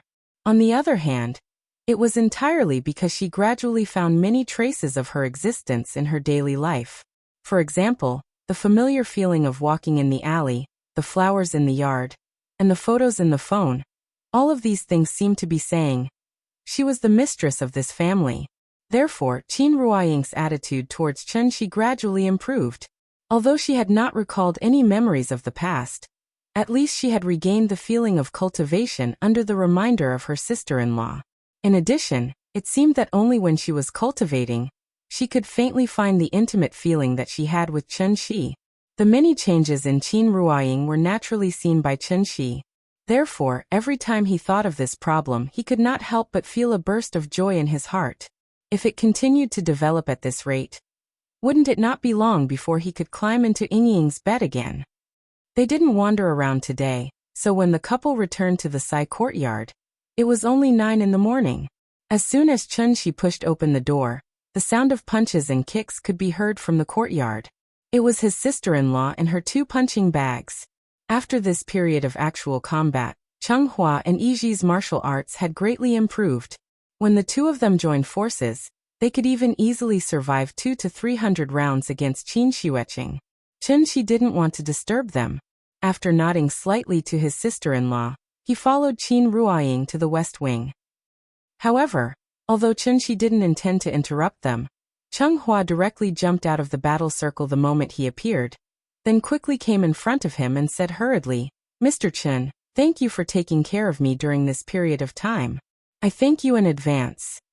Hearing this, Chunshi had to temporarily stop his footsteps. He glanced at Qin Ruoying's back, then glanced at Chenghua's anxious face. In the end, he could only let out a long sigh, then asked impatiently, "What's the matter?" It was no wonder that Chunshi's attitude was so bad. After all, he could only step into the west wing every day at this time. Being delayed by Changhua like this directly affected the time he had to chat with Yingying and cultivate their relationship. Changhua was shocked by Chunshi's bad attitude, but after being stunned for a moment, he seemed to have mustered up some courage. He quickly lowered his head and cupped his fist to Chunshi and said loudly, "I have been away from home for a long time. Next month is my mother's birthday. On such an important day, I hope you will allow me to go home and visit my mother. I understand. I am a sinner. Whether I live or die depends on your whims. My request may seem rude, but please allow me to return home for 3 days to fulfill my filial piety, sir. If you are worried, I can make a vow here that I will come back as soon as possible. If I disobey, Xianyuan Changhua is willing to be struck by lightning and not enter the cycle of reincarnation after death." Perhaps he was afraid that Chunshi wouldn't agree, so Changhua spilled the beans like a bamboo tube, spilling everything he wanted to say. After speaking, this kid was like a child who had done something wrong. He tilted his head and peeked at Chunshi eagerly. "It is your mother's 100th birthday, so you want to go home to fulfill your filial piety?" Hearing this, Chunshi did not immediately respond. Instead, he looked at his sister-in-law thoughtfully. Although he had caught this kid with his own hands, he had already handed them over to his sister-in-law to deal with. Looking at this posture, this kid seemed to have calculated that he was easier to talk to than Qin Xueqing. So he did not even ask for Qin Xueqing's opinion, and directly came to ask for his approval. Chunshi did not speak, but Changhua was a little anxious. So he immediately knelt on the ground, bowed and shouted, "I hope you will allow me to go home on account of my filial piety. If not, I would rather commit suicide on the spot than live an ignoble life in this world." Chenghua's words were powerful and resonating. After hearing this, Chunshi laughed. "Oh, are you threatening me?" After hearing Chunshi's words, Chenghua's heart suddenly jumped. He suddenly remembered Chunshi's character. Oh no. Mr. Chen was always amenable to coaxing but not coercion. He had to change his method of asking him. Thinking of this, Chonghua immediately changed his strategy.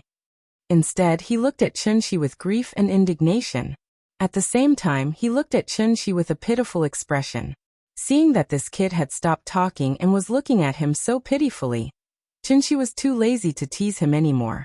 So he directly asked Qin Xueqing, "Since the two of them are under your care, how do you think we should deal with this matter?"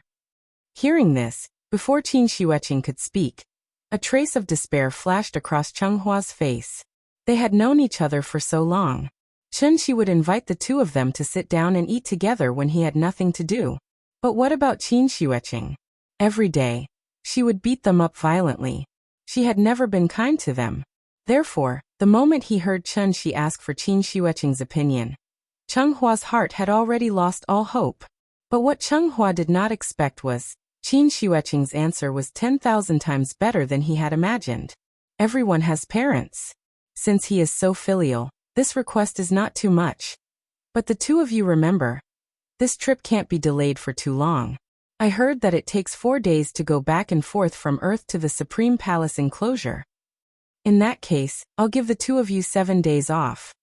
If I don't see the two of you back after 7 days, I think the two of you should know very well what the consequences will be. After speaking, Qin Xueqing walked to the east wing without looking back. Only the two of them were left standing there in a daze. She agreed just like that. Chenghua was in a daze. Yiji blinked and could not help but wonder if he had heard wrongly. It was not his mother's birthday. He did not expect that he could actually go home with Chenghua to visit his family. Qin Xueqing actually agreed. Seeing the two of them looking as if they had seen a ghost, Chunshi could not help but smile. Then he turned around and walked into the west wing. If Chenghua and Yiji were to be seen as students, then Qin Xueqing was obviously their class teacher whom they feared like a tiger. Mischievous bad children were never liked by teachers. The two of them knew their place. Therefore, if they were to ask their class teacher to sign a leave of absence, they would rather forge a leave of absence than step into their class teacher's office. This was the general prejudice that bad children had against their class teacher. In fact, why would a class teacher discriminate against every child in her class? Therefore, even though her sister-in-law beat the two of them up every day, actually, she was very warm in her heart. Chapter 504. After getting Chunshi and Qin Xueqing's approval, Chenghua and Yiji could finally leave this planet that made them feel sad at this moment. Although Chunshi did not leave any restrictions on them, the two of them were tactful, so they did not even think of using this opportunity to escape from Qin Xueqing's evil clutches. The two of them seemed to have already accepted their fate. Even Chenghua, who had always had a fiery temper, did not have any intention of encouraging Yiji to escape after regaining control of the cloud-piercing shuttle at this moment. Instead, he looked back at the azure planet with some reluctance. As expected of a great figure in the supreme realm, such breadth of mind and boldness, you are really a role model for our generation. Yiji did not notice the strange look on Chenghua's face. Perhaps to relieve the depressing atmosphere on the ship, Yiji stood at the stern of the ship and sighed with emotion. Then, as if he suddenly thought of something, he could not help but tease with a smile. "Chenghua, let's hide in the heavenly market enclosure, shall we?" Chenghua did not reply. Seeing this, Yiji was like a demon tempting people to fall into depravity. He moved closer to Chenghua and continued to bewitch him. "How about the purple myrtle enclosure?" The 3 enclosures are like 3 wooden rafts floating in the vast void. Although their whereabouts are uncertain and difficult to find, they converge once every 100 years. I heard my father mention it before we set off. The next time the 3 enclosures converge should be within the next 10 years. You see, when the time comes, we only need to hide in the heavenly market enclosure or the purple myrtle enclosure. So what if Mr. Chun is a supreme realm cultivator? Could it be that he can turn the 3 enclosures upside down and be determined to find us? Yiji kept bewitching Chenghua. If it was the old Chenghua, he might have been persuaded by him, and jumped up to hide in the heavenly market enclosure. But unfortunately, after experiencing Qin Xueqing's constant hardships, Chenghua's temperament had been restrained a lot. Therefore, after hearing Yiji's incessant chatter, Chunghua immediately slapped him in annoyance, and then scolded him with a smile on his face. Do you really take me for a fool? If you want to go, then go. What's the use of telling me this? I'm the one who swore to Mr. Chun, not you. What are you afraid of? After hearing Chunghua say this, Yiji immediately felt relieved. The reason why he tried to bewitch Chunghua was because he was afraid that Chunghua would act without thinking like before. As the saying goes, a fall into the pit, a gain in your wit. Yiji was very pleased with Chunghua's change, so he sat next to him with a smile, and then chatted with him casually. Chunghua, I don't know what you're thinking, but I think it's actually pretty good for us to stay here. Although we're controlled by others and are punched and kicked by that evil woman every day like a slave. But if we think about it from another perspective, the two of us seem to have learned a lot from it. What's more, Mr. Chun is still in the supreme stage. Even if it's just a simple sentence or two, it will be of great benefit to our future cultivation, so, at this point, Yiji deliberately paused, and then said with a determined face, after 7 days I will definitely be back here. After hearing Yiji's words, Chunghua seemed to be a little dispirited, and didn't seem to be interested in paying attention to him at all. Yiji felt that Chunghua's behavior was a little strange today, so he couldn't help but push him, and then asked with a puzzled face, What's wrong with you? Aren't you happy to be home? Hearing this, Chunghua shook his head, and then muttered in a very strange tone. Don't mess around, I'm thinking about a very serious problem. What problem? I'm thinking about whether Nian Nian will like the taste of the dragon's saliva fruit. You see, it's rare for the two of us to go home. We should take this opportunity to bring some gifts back for Nian Nian, right? But I thought about it, and I didn't think of what to bring her. Think about it yourself. What does Nian Nian usually treat us to? Chocolate, biscuits, jelly, French fries, yogurt. These are all delicacies in the world. As a return gift, we can't take out something too shabby, right? After hearing Chunghua say this, Yiji couldn't help but be stunned. Oh right. I actually forgot such an important thing. Come, let's quickly think about what gifts we should bring for Nian Nian. Time flew like an arrow, and the sun and moon flew like a shuttle. In the blink of an eye, a month's time passed. During this time, the adults were busy cultivating in seclusion all day long. And because the little girl skipped a grade, she needed to spend more time reviewing her homework every day. Everyone was busy with their own things, and the courtyard was much quieter because of this. As time passed, although Qin Xueqing didn't have any clear expression, the expression on her face was so gloomy that it seemed like water was about to drip out. They clearly agreed on 7 days, and a month had already passed, but Chunghua and Yiji still hadn't returned to Earth. Were these two brats playing with her like a monkey? As soon as she thought of this problem, Qin Xueqing's towering chest couldn't help but begin to rise and fall rapidly. After enduring for a full month, she couldn't bear it anymore. Therefore, Qin Xueqing found Chen Shi and wanted to borrow a xingcha from him. Do you still have a xingcha? Lend it to me. Hearing this, Chen Shi raised his eyebrows and asked, What do you want to do? Find someone. I want to see. Can they hide to the ends of the earth? Seeing Qin Xueqing gnashing her teeth in anger, Chen Shi suddenly laughed. I think they might be delayed by something. Don't worry, it's only been a month. Wait a little longer, there's no rush. How about this if they don't come back by next month? I'll find time to go to Supreme Palace enclosure again. And I'll definitely catch the two of them for you, okay? After hearing Chen Shi's promise, Qin Xueqing finally withdrew the idea of going to Supreme Palace enclosure. Then, like an inflated blowfish, she angrily returned to the East Wing room. It couldn't be helped, his sister-in-law's temper was just that bad. If Chen Shi really gave her a xingcha, she would probably immediately go to Supreme Palace enclosure to find Chunghua and Yiji to reason with them. His sister-in-law was furious, but Chen Shi didn't seem to care too much. This was because he believed that Chunghua and Yiji would never dare to trick him. After all, the name Mr. Chen.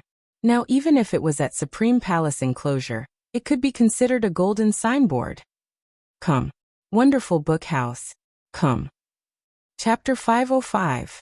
Chen Shi was certain that Chunghua and Yiji would come back, so he didn't take this matter to heart for the time being. Next, let's talk about the little girl first. After a month of adaptation, the little girl had successfully integrated into the new class. Although she was a year younger than her classmates, they didn't dare to look down on her. On one hand, it was because Nianyan's usual performance was very good, so the teachers liked her very much. On the other hand, it was entirely because of her results in this monthly exam. In Huaxia's education system, academic results were the only standard to measure a child's quality. Although the little girl skipped a grade, her results in this monthly exam still easily took first place in her grade. Therefore, when the teacher announced the results, the whole class was shocked. Wasn't this the other family's child that parents often talked about? The teacher also said before that after the monthly exam, the class monitor would be selected based on everyone's performance.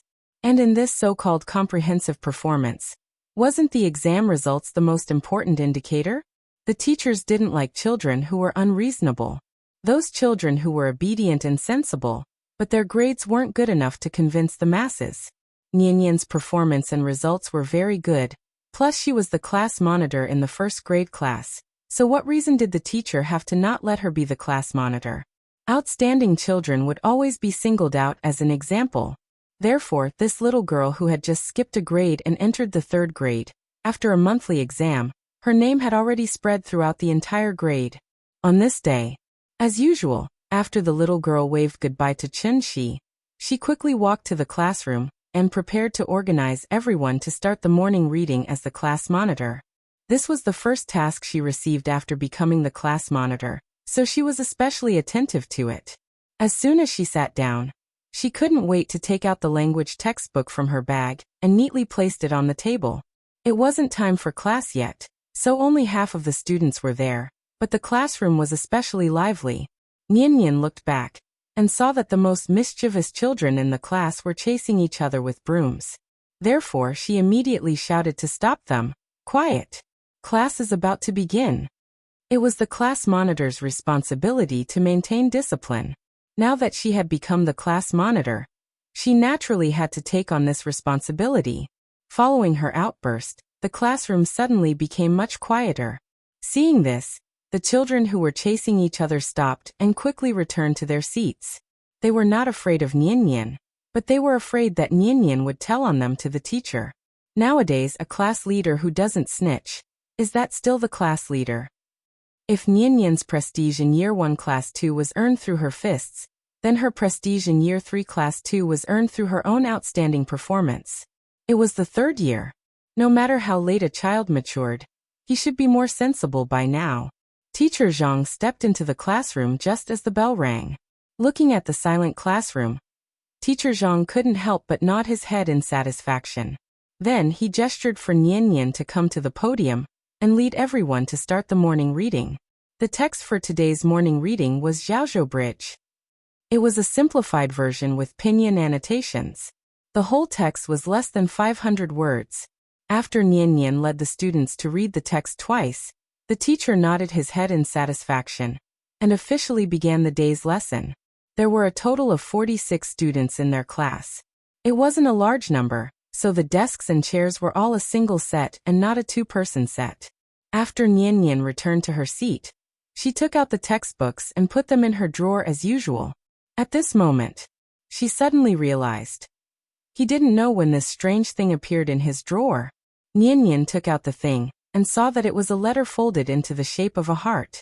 The style of the letter was very exquisite, and it even had a faint fragrance. It was obvious that this was the most popular letter paper in the school's canteen. There was a name written on the heart-shaped letter. It was Chunyan. Nianyan frowned and opened it. The first thing she saw was a few lines of crooked, worm-like love messages. To Chunyan. I like you. My love for you is very deep as a bottomless pit. I don't look good, but I'm a good person. I'll give you a gift right away. Can you tell me your QQ? And where is your home?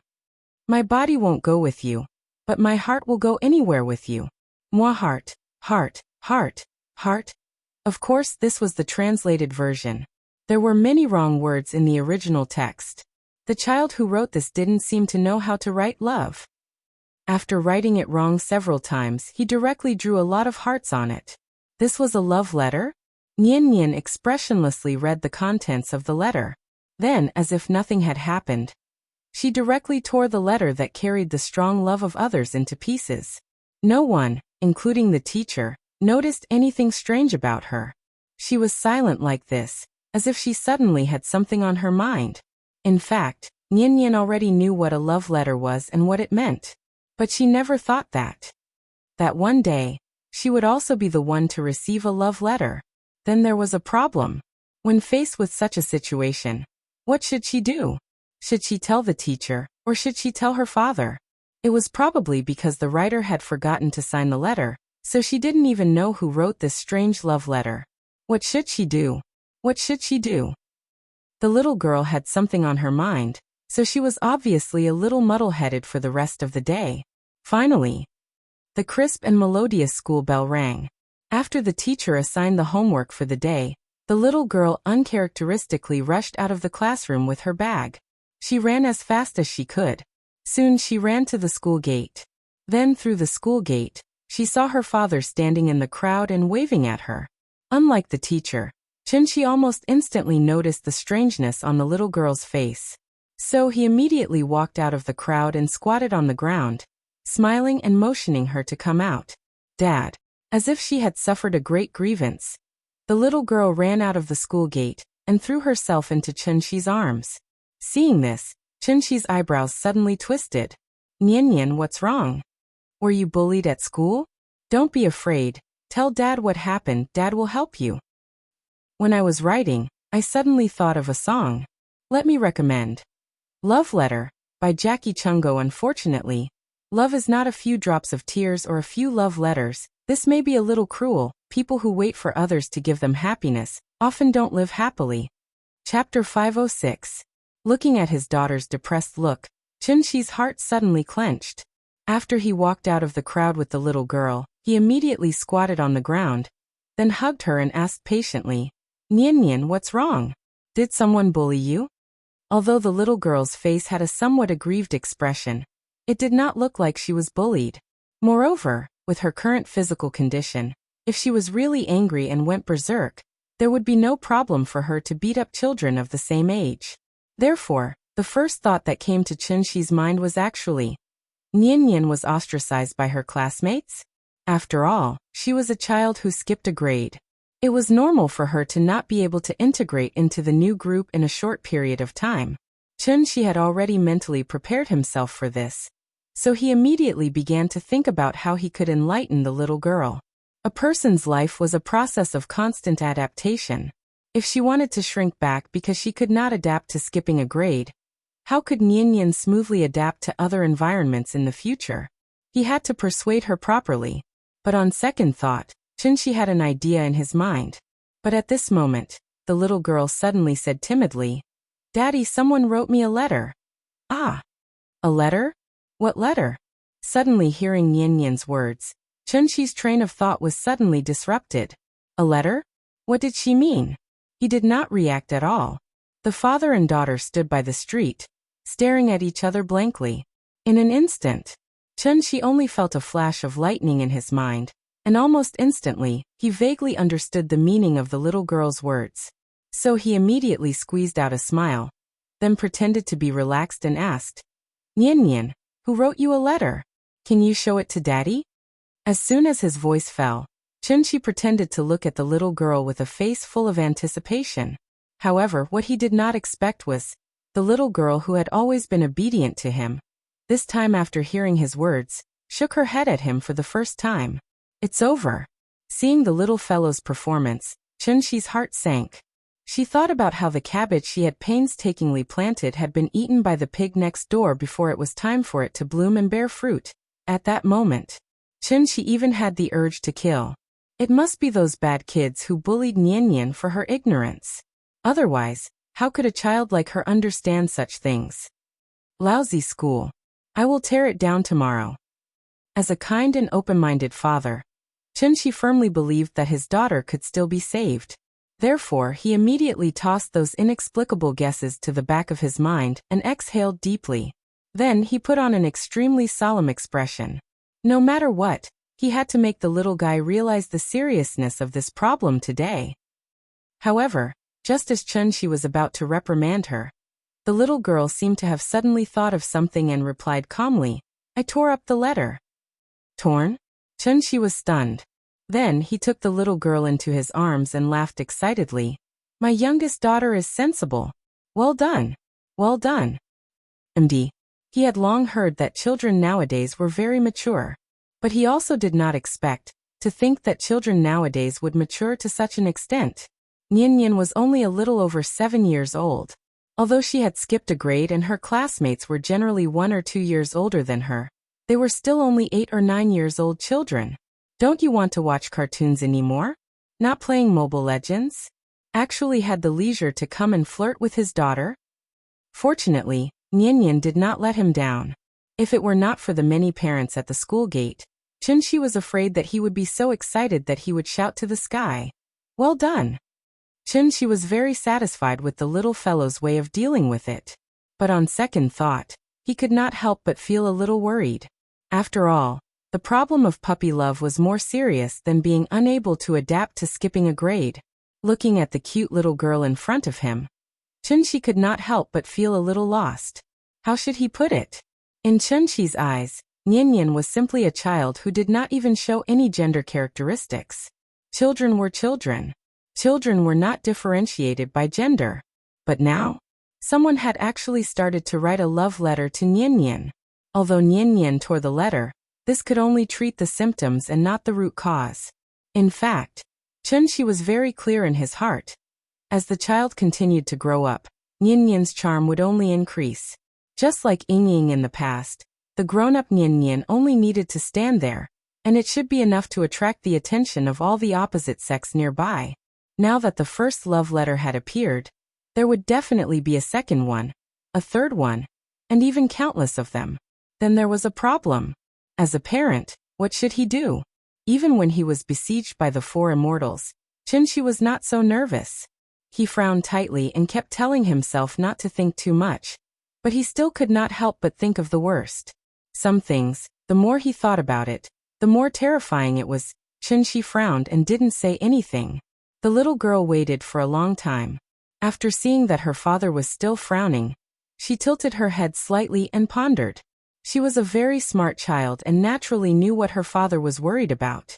Therefore, after hesitating for a moment, Nian took the initiative to hug Chunshi's neck and said softly, "Dad, don't worry, I won't fall in love at a young age." Chunshi subconsciously swallowed her saliva. He was still hesitating on how to bring it up, but he did not expect the little girl to take the initiative to mention this issue. A child who was just over 7 years old actually discussed the topic of puppy love with her parents.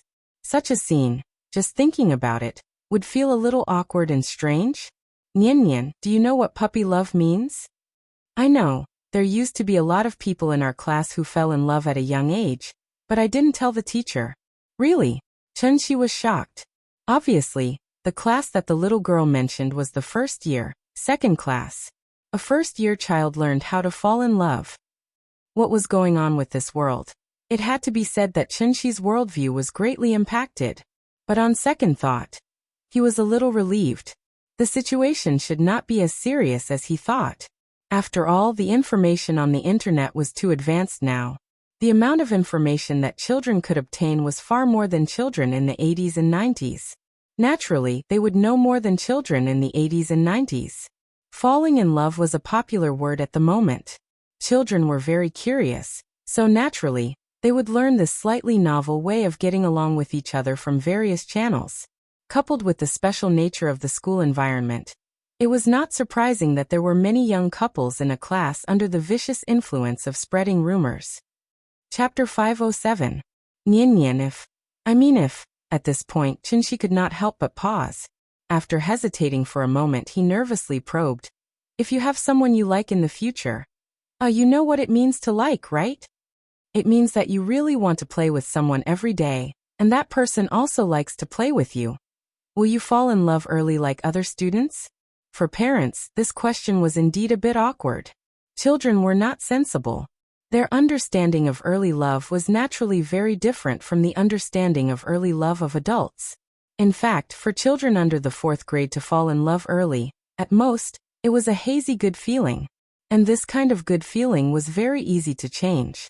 The child today liked A, tomorrow it might be B, and the day after tomorrow it might suddenly like C, who got first place in class. If A, B, and C were seen as toys, it was naturally easy to understand this problem.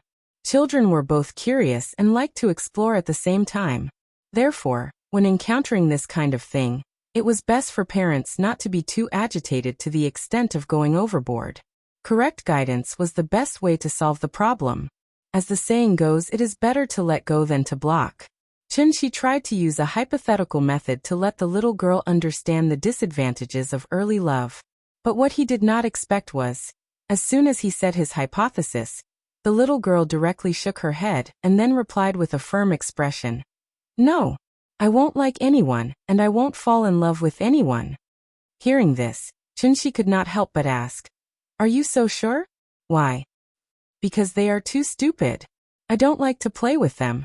Looking at the little girl's expression of disdain, Chunshi suddenly understood. So she thought that her classmates were too stupid, so no one could enter her eyes at all? Although Wenwen and Mingming are also very stupid. But they have always been my best friends, so I don't dislike them. Also, I know what it means to like. If puppy love means two people are together all day long, then if I play with Wenwen and Mingming every day, isn't that also early love? We're not dating. We're good friends. So Dad, your example is wrong. After hearing his daughter's reasonable rebuttal, Chunshi couldn't help but be speechless. But on second thought, it was as if he had heard something happy. After laughing and shaking his head, he stretched out his neck and kissed the little fellow's face heavily. Mwah. The little fellow was preoccupied with expressing her views on puppy love. Suddenly, she was ambushed by Chunshi and immediately forgot what she was going to say next. Daddy, you're so annoying.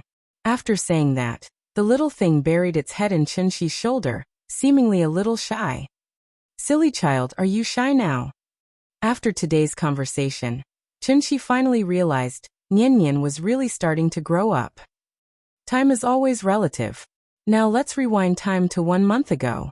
After a period of hurrying, Changhua and Yiji successfully arrived at the Supreme Palace enclosure on the third day after they set off. Chunshi didn't have the habit of showing off in front of children, so the two of them didn't know that Chunshi had caused a ruckus in the Jade Clear Grotto heaven. They also didn't know that the Tuoba family had suffered heavy losses because of it. As the instigators of all this, the two brats only had the chance to visit home after leaving home for almost a year. Thus, just as the cloud-piercing shuttle flew into the sky above Ning province, Yiji couldn't contain his excitement anymore. He jumped off the cloud-piercing shuttle and flew as fast as he could to the Dongfang family. He had already discussed with Changhua beforehand. Everyone would go back to their own families and find their mothers. 3 days later, they would meet here and head back to Earth together. The three great families of Ning province were the Xianyuan family, the Dongfang family, and the Tuoba family. In terms of status, the two of them actually had very high positions in their families. But it was also because of this that the pressure they faced far exceeded that of their peers. Changhua could be used as an example. His father was Genryo, one of the 8 great elders of the Xianyuan family. Since he was one of the 8 great elders of the Xianyuan family, Genryo's cultivation naturally wouldn't be weak. In reality, Genryo, who was in the early stage of soul formation, was already more than 800 years old.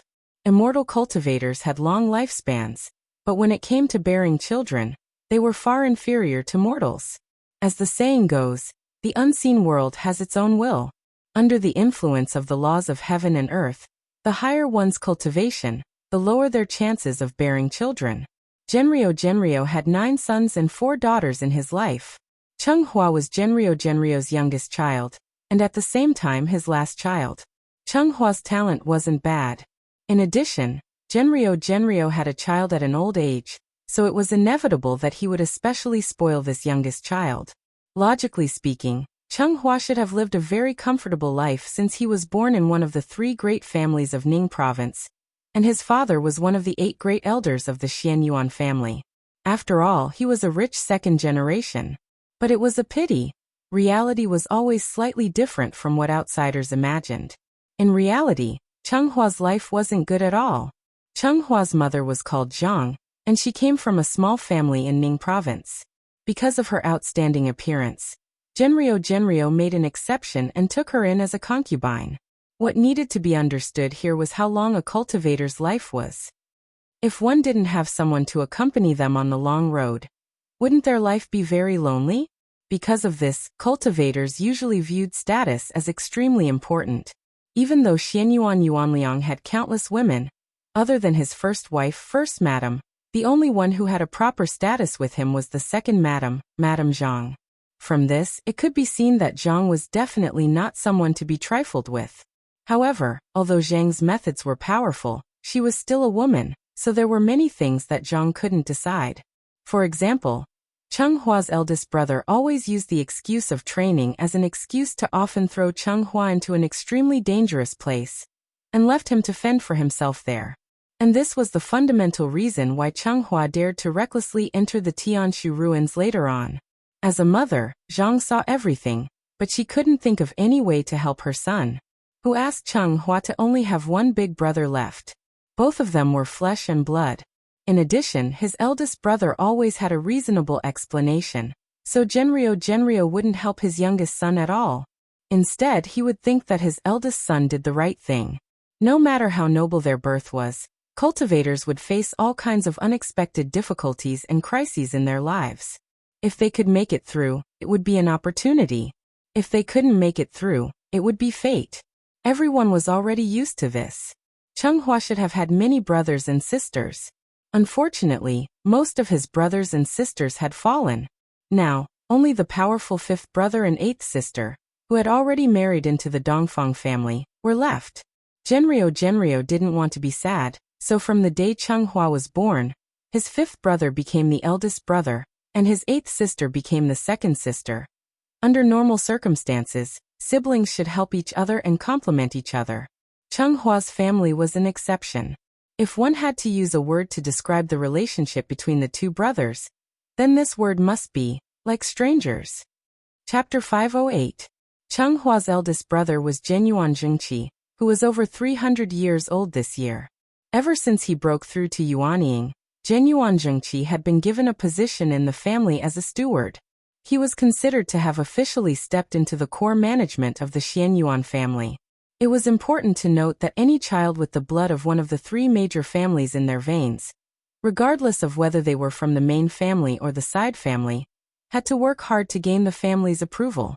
For anyone in the family, status had to be fought for. Since Genyuan Zhengqi was able to step into Yuanying at the age of 300, at this rate, as long as nothing too big happened in the future, he would definitely have the opportunity to successfully inherit Genryo's legacy and become one of the 8 elders. What were the 8 elders? They were second only to one person, and above everyone else. Seeing that his eldest son was so promising, Genryo naturally hoped that his youngest son could be as outstanding as his eldest son. Thus, after Cheng Hua was born, Genryo handed over the task of educating him to Genyuan Zhengqi.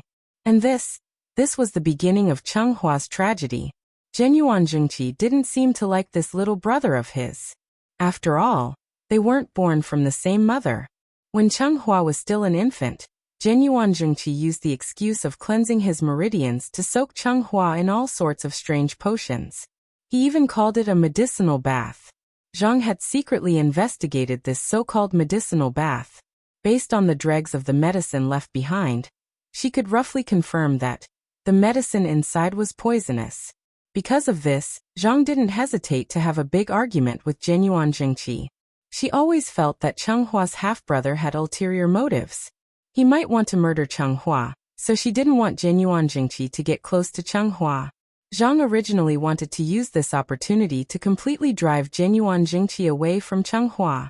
Who would have thought that when Genryo heard about this, he would only ask Genyuan Zhengqi to show her the ancient book that recorded the formula of the medicinal bath, and then mercilessly scolded her.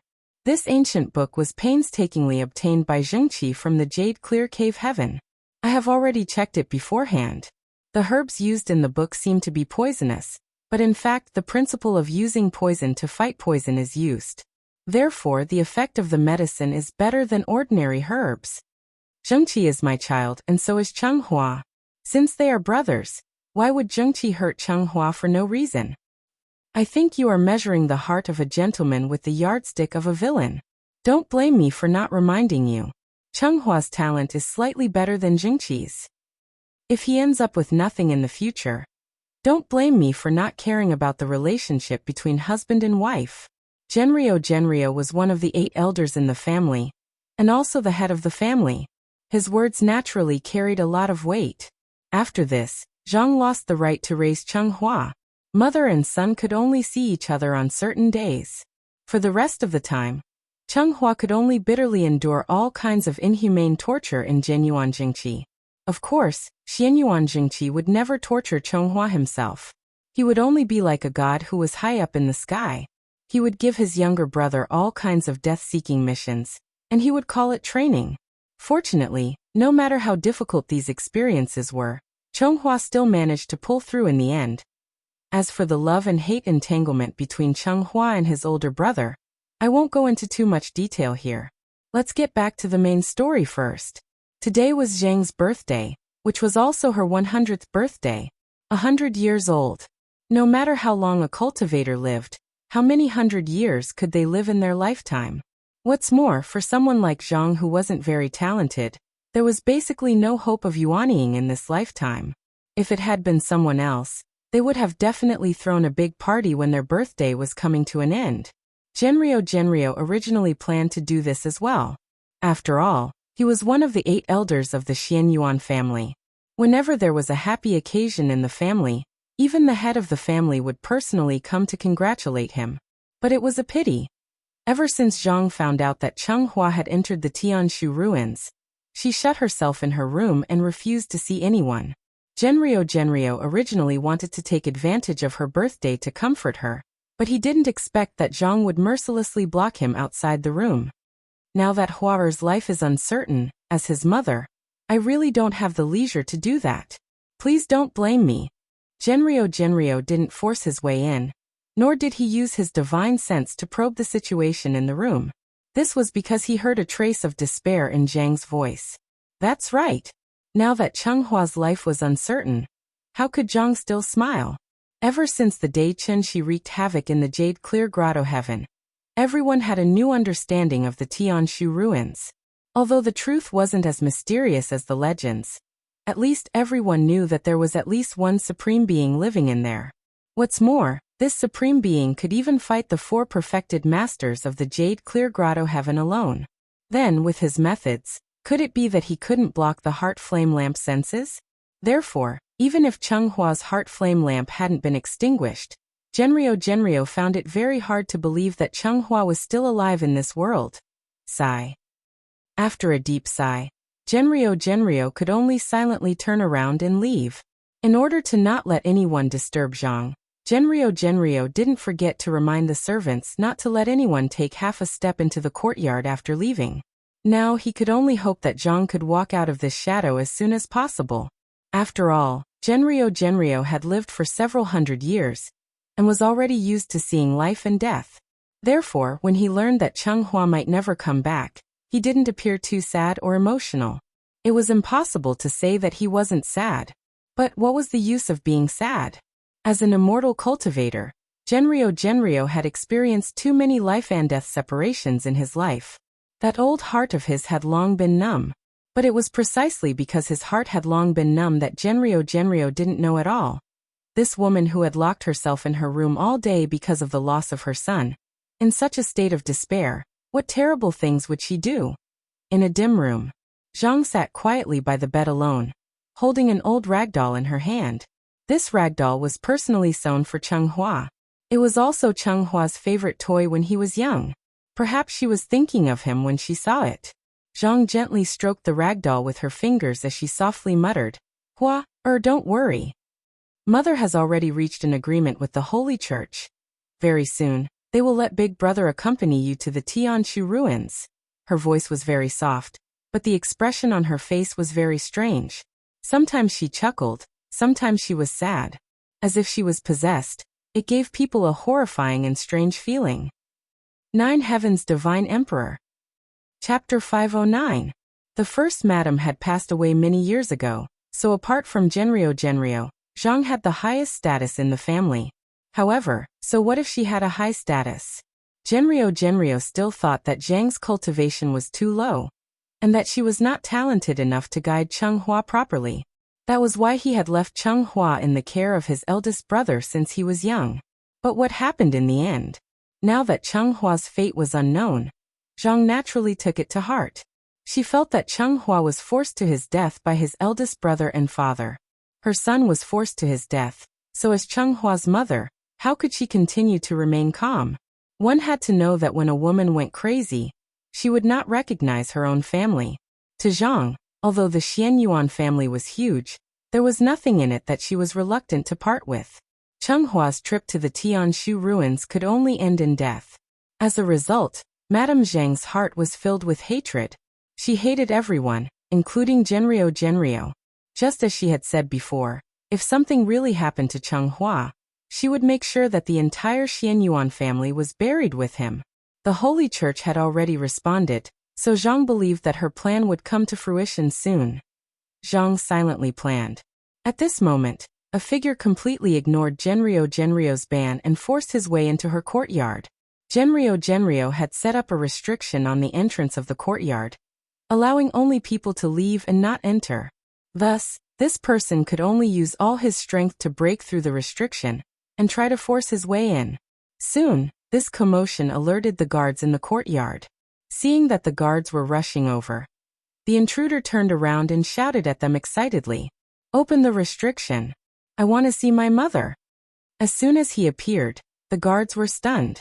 He saw that this person was wearing a white short-sleeved shirt on his upper body and a pair of ripped jeans on his lower body.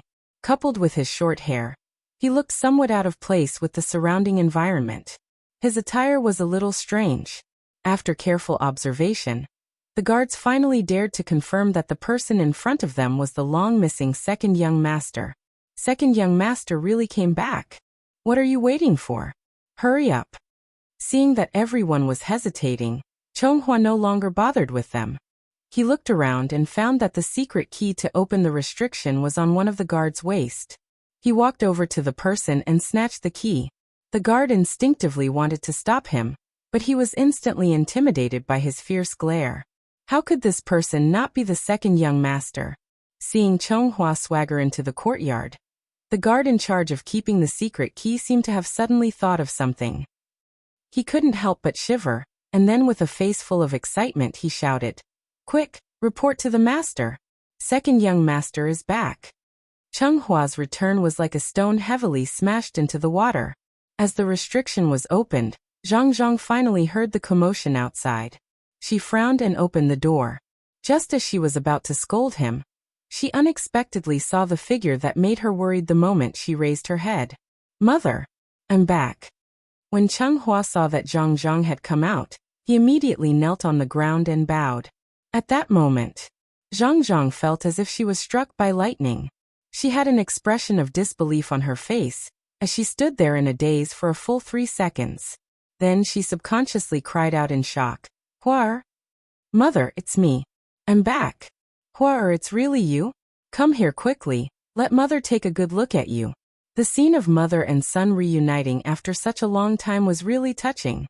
Zhang quickly walked forward and helped Cheng Hua up. Then the mother and son hugged each other tightly. They were so emotional that they couldn't speak. After a long while, Zhang finally suppressed the excitement in her heart. Then with a concerned expression she asked, "Fortunately, the Immortal Emperor protected me. I didn't have to send off my son just now." After experiencing so many things on Earth, Cheng Hua had matured a lot. He had learned many things from Chen Shi, including kinship. How could Zhang not treat him as well as how Chen Shi treated Nian? How great and selfless was this kind of love? Every time he thought of this, Cheng Hua couldn't wait to rush back to the Supreme Palace enclosure. He only hoped that he could use his filial piety to comfort his mother's silent concern for him all these years. As the saying goes, a tree wants to be still, but the wind won't stop. A child wants to be raised, but his parents won't wait. Now he was finally back. "I'm unfilial and made mother worry." It's fine. It's good that you're back." Zhang looked at Cheng Hua up and down. After making sure that he was not hurt, she asked happily, Hua, didn't you go to the Tianshu ruins? This. Chung Hua naturally understood what Zhang was worried about. So he immediately smiled and replied, Mother, I came back especially to celebrate your birthday. Zhang seemed to want to say something else. Seeing this, Chung Hua directly held her arm and said with a smile, Let's go. I'll help you back to the house first. Then, I'll tell you what happened in detail. The mother and son returned to the room. Then, under Zhang's incredulous gaze, Chung Hua recounted his experience during this period of time in detail. You mean? After you met Mr. Chen, not only did he not kill you, and he even took the initiative to accept you as his disciple. After listening to Chung Hua's story, the expression on Zhang's face was very interesting. Mr. Chen's prestige was now a gold-plated signboard in the Supreme Palace enclosure. Everyone said that the Tianshu ruins were a forbidden area, and that trespassers would die. Who would have thought that Chung Hua not only did not lose his life after trespassing into the Tianshu ruins, but also profited from the disaster and formed a good relationship with Mr. Chen. Mother, you might not understand. Mr. Chen did not accept me as his disciple. He only let me live in his house. When he was free, he would give me a few pointers.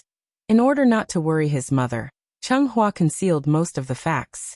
He did not mention Qin Xueqing at all, so Zhang mistakenly thought that he had been accepted as a disciple by Qin Shi. Even if it was only a few pointers, it was still pointers from Jizun.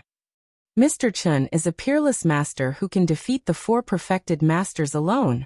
Hua, you've bumped into a great opportunity. Zhang was very excited.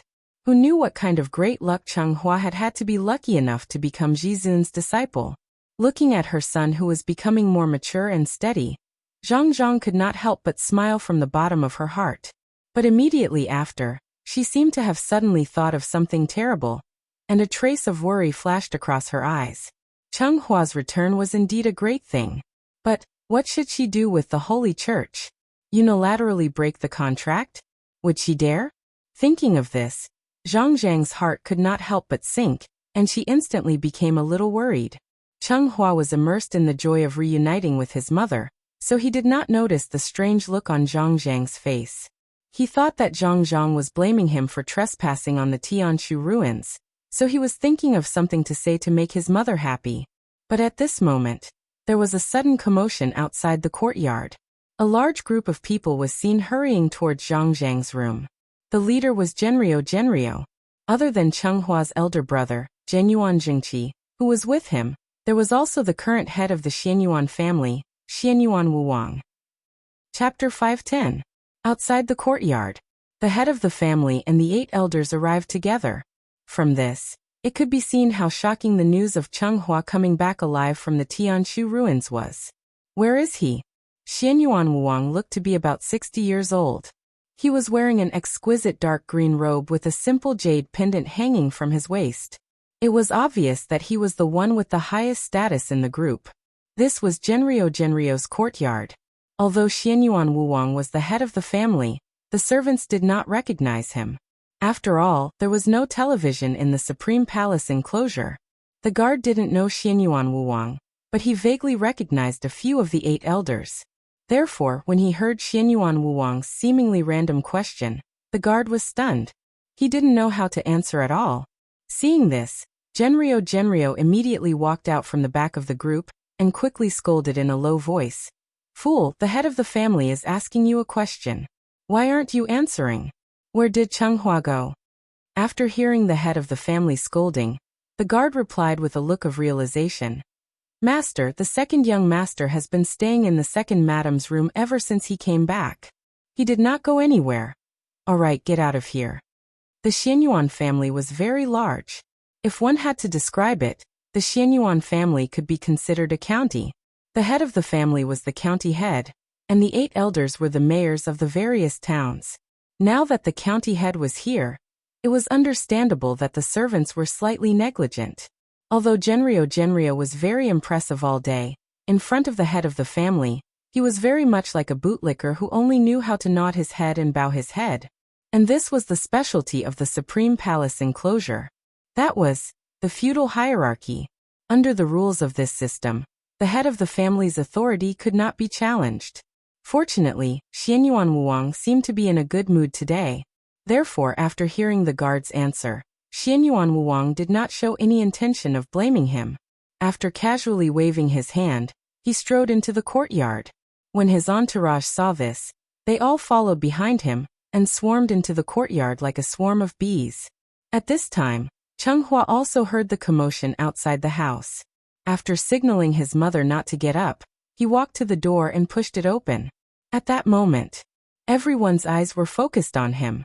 This was Genrio's youngest son, Xianyuan Chenghua, a little brat who hadn't even had a coronation ceremony. If not for the fact that Chenghua had returned alive from the Tianshu ruins, most of the people present would have forgotten that Genrio had such an outstanding son. Hua, or why aren't you kneeling down? According to the customs of the Supreme Palace enclosure, a crowning ceremony would be held at the age of 20, which was the so-called coming-of-age ceremony. Before the crowning ceremony was held, juniors like Chenghua did not even have the right to step into the ancestral hall of the clan. In the past, during the clan meeting, Chenghua often ran outside with his peers to peek at the meeting. Therefore, he knew the head of the family and the other elders. Therefore, after hearing Genrio's reminder, Chenghua immediately stopped on the steps and then bowed to the people in the courtyard. He clasped his fist and bowed. Chenghua is here to greet the head of the family, father and elders. There was nothing wrong with Chenghua's words. However, his behavior was obviously very problematic. In front of the head of the family as a junior, how could Chenghua not kneel? This was a great crime of disrespect. Genrio saw all of this, but as a father, he could only be anxious at the side and did not dare to say anything to remind him. Could it be that he had to remind the head of the family to punish Chenghua for his great disrespect? Genrio was very anxious in his heart.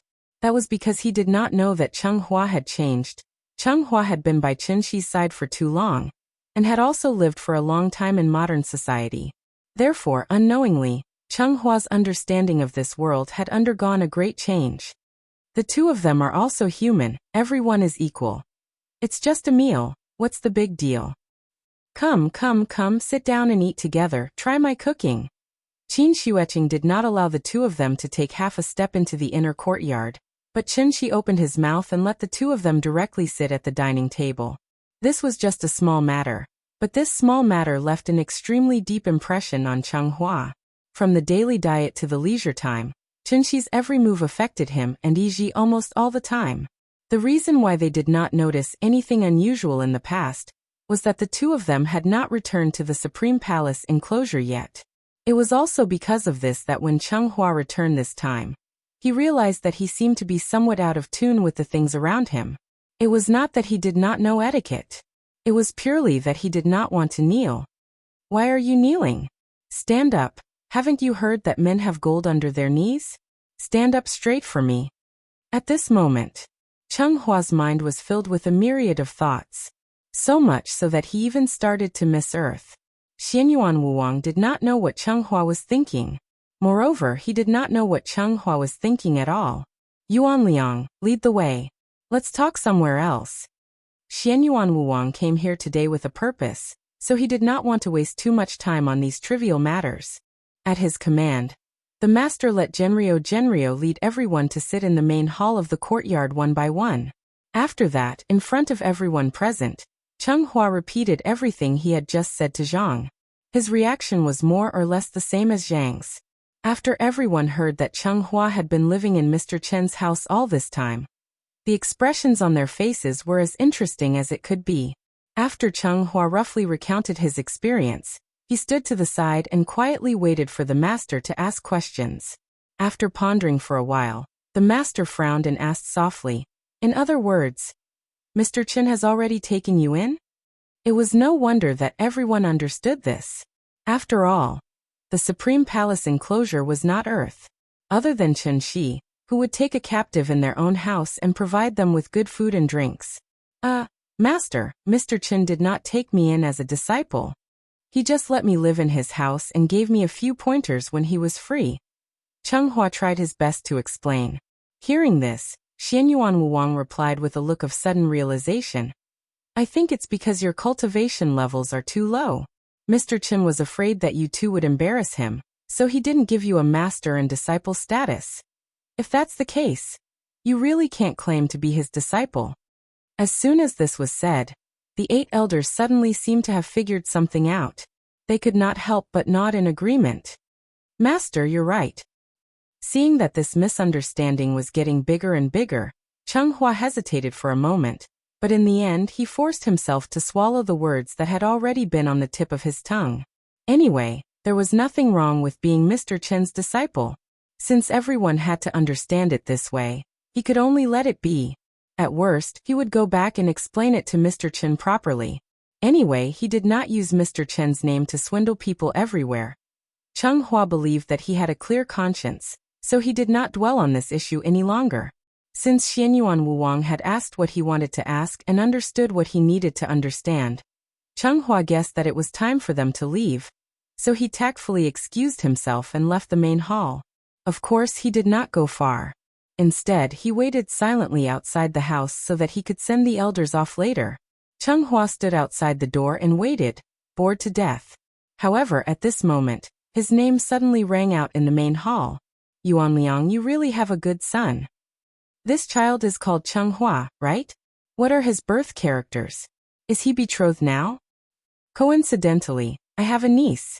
She's 16 years old and has yet to be betrothed. I wonder, Yuan Liang, are you willing to become my in-laws?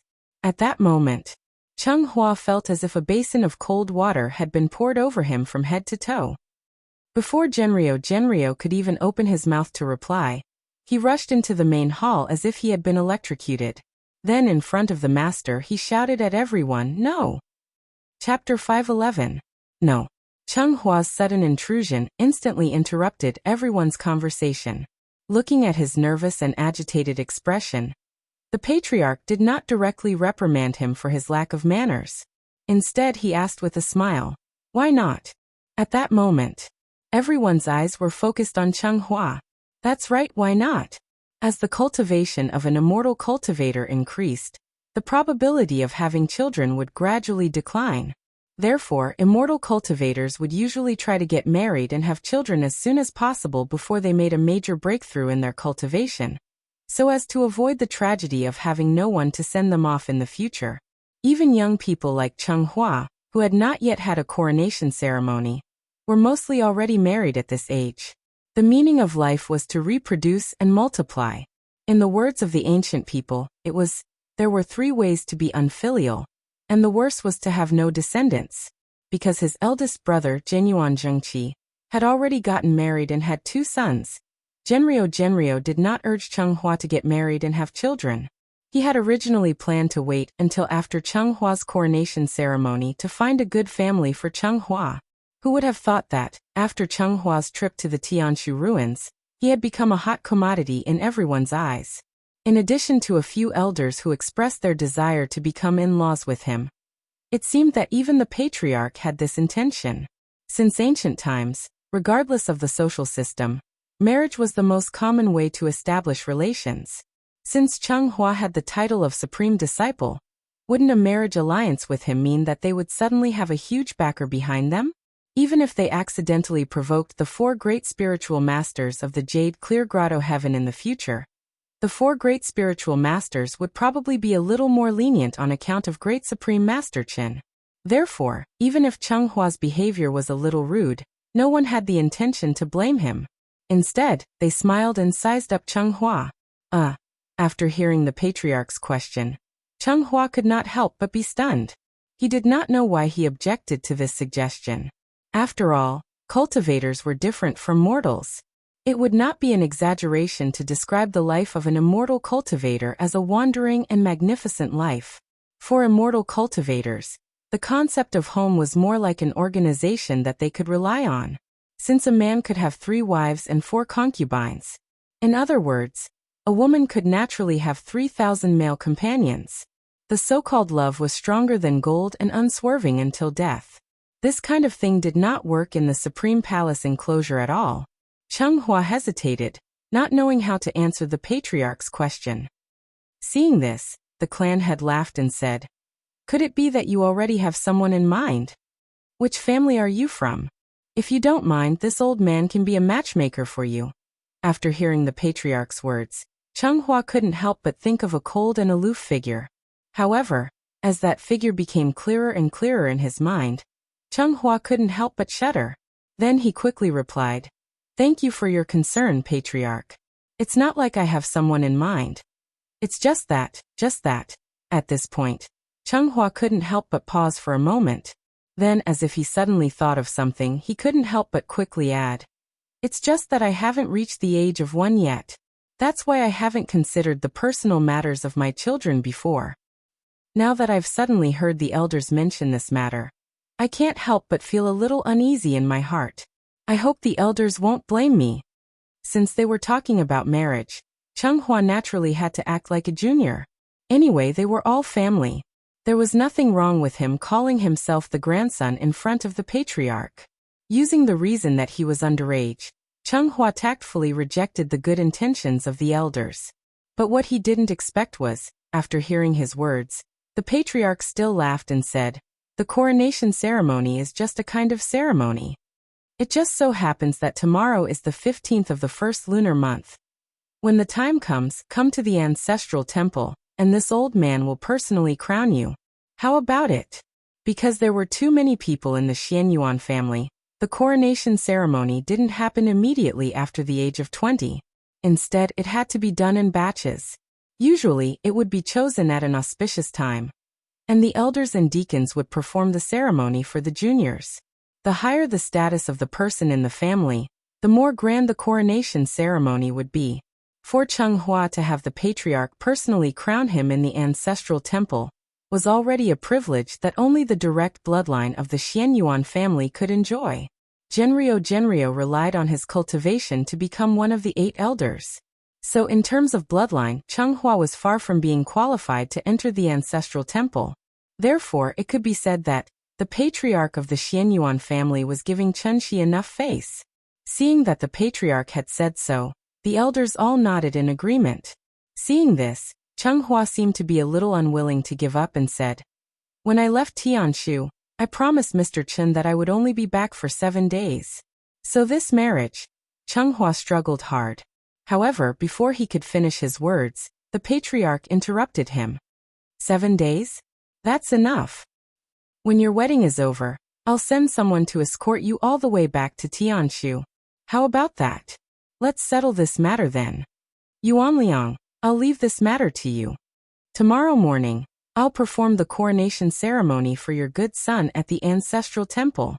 There was no room for negotiation at all. After saying this, the patriarch left the courtyard with his people.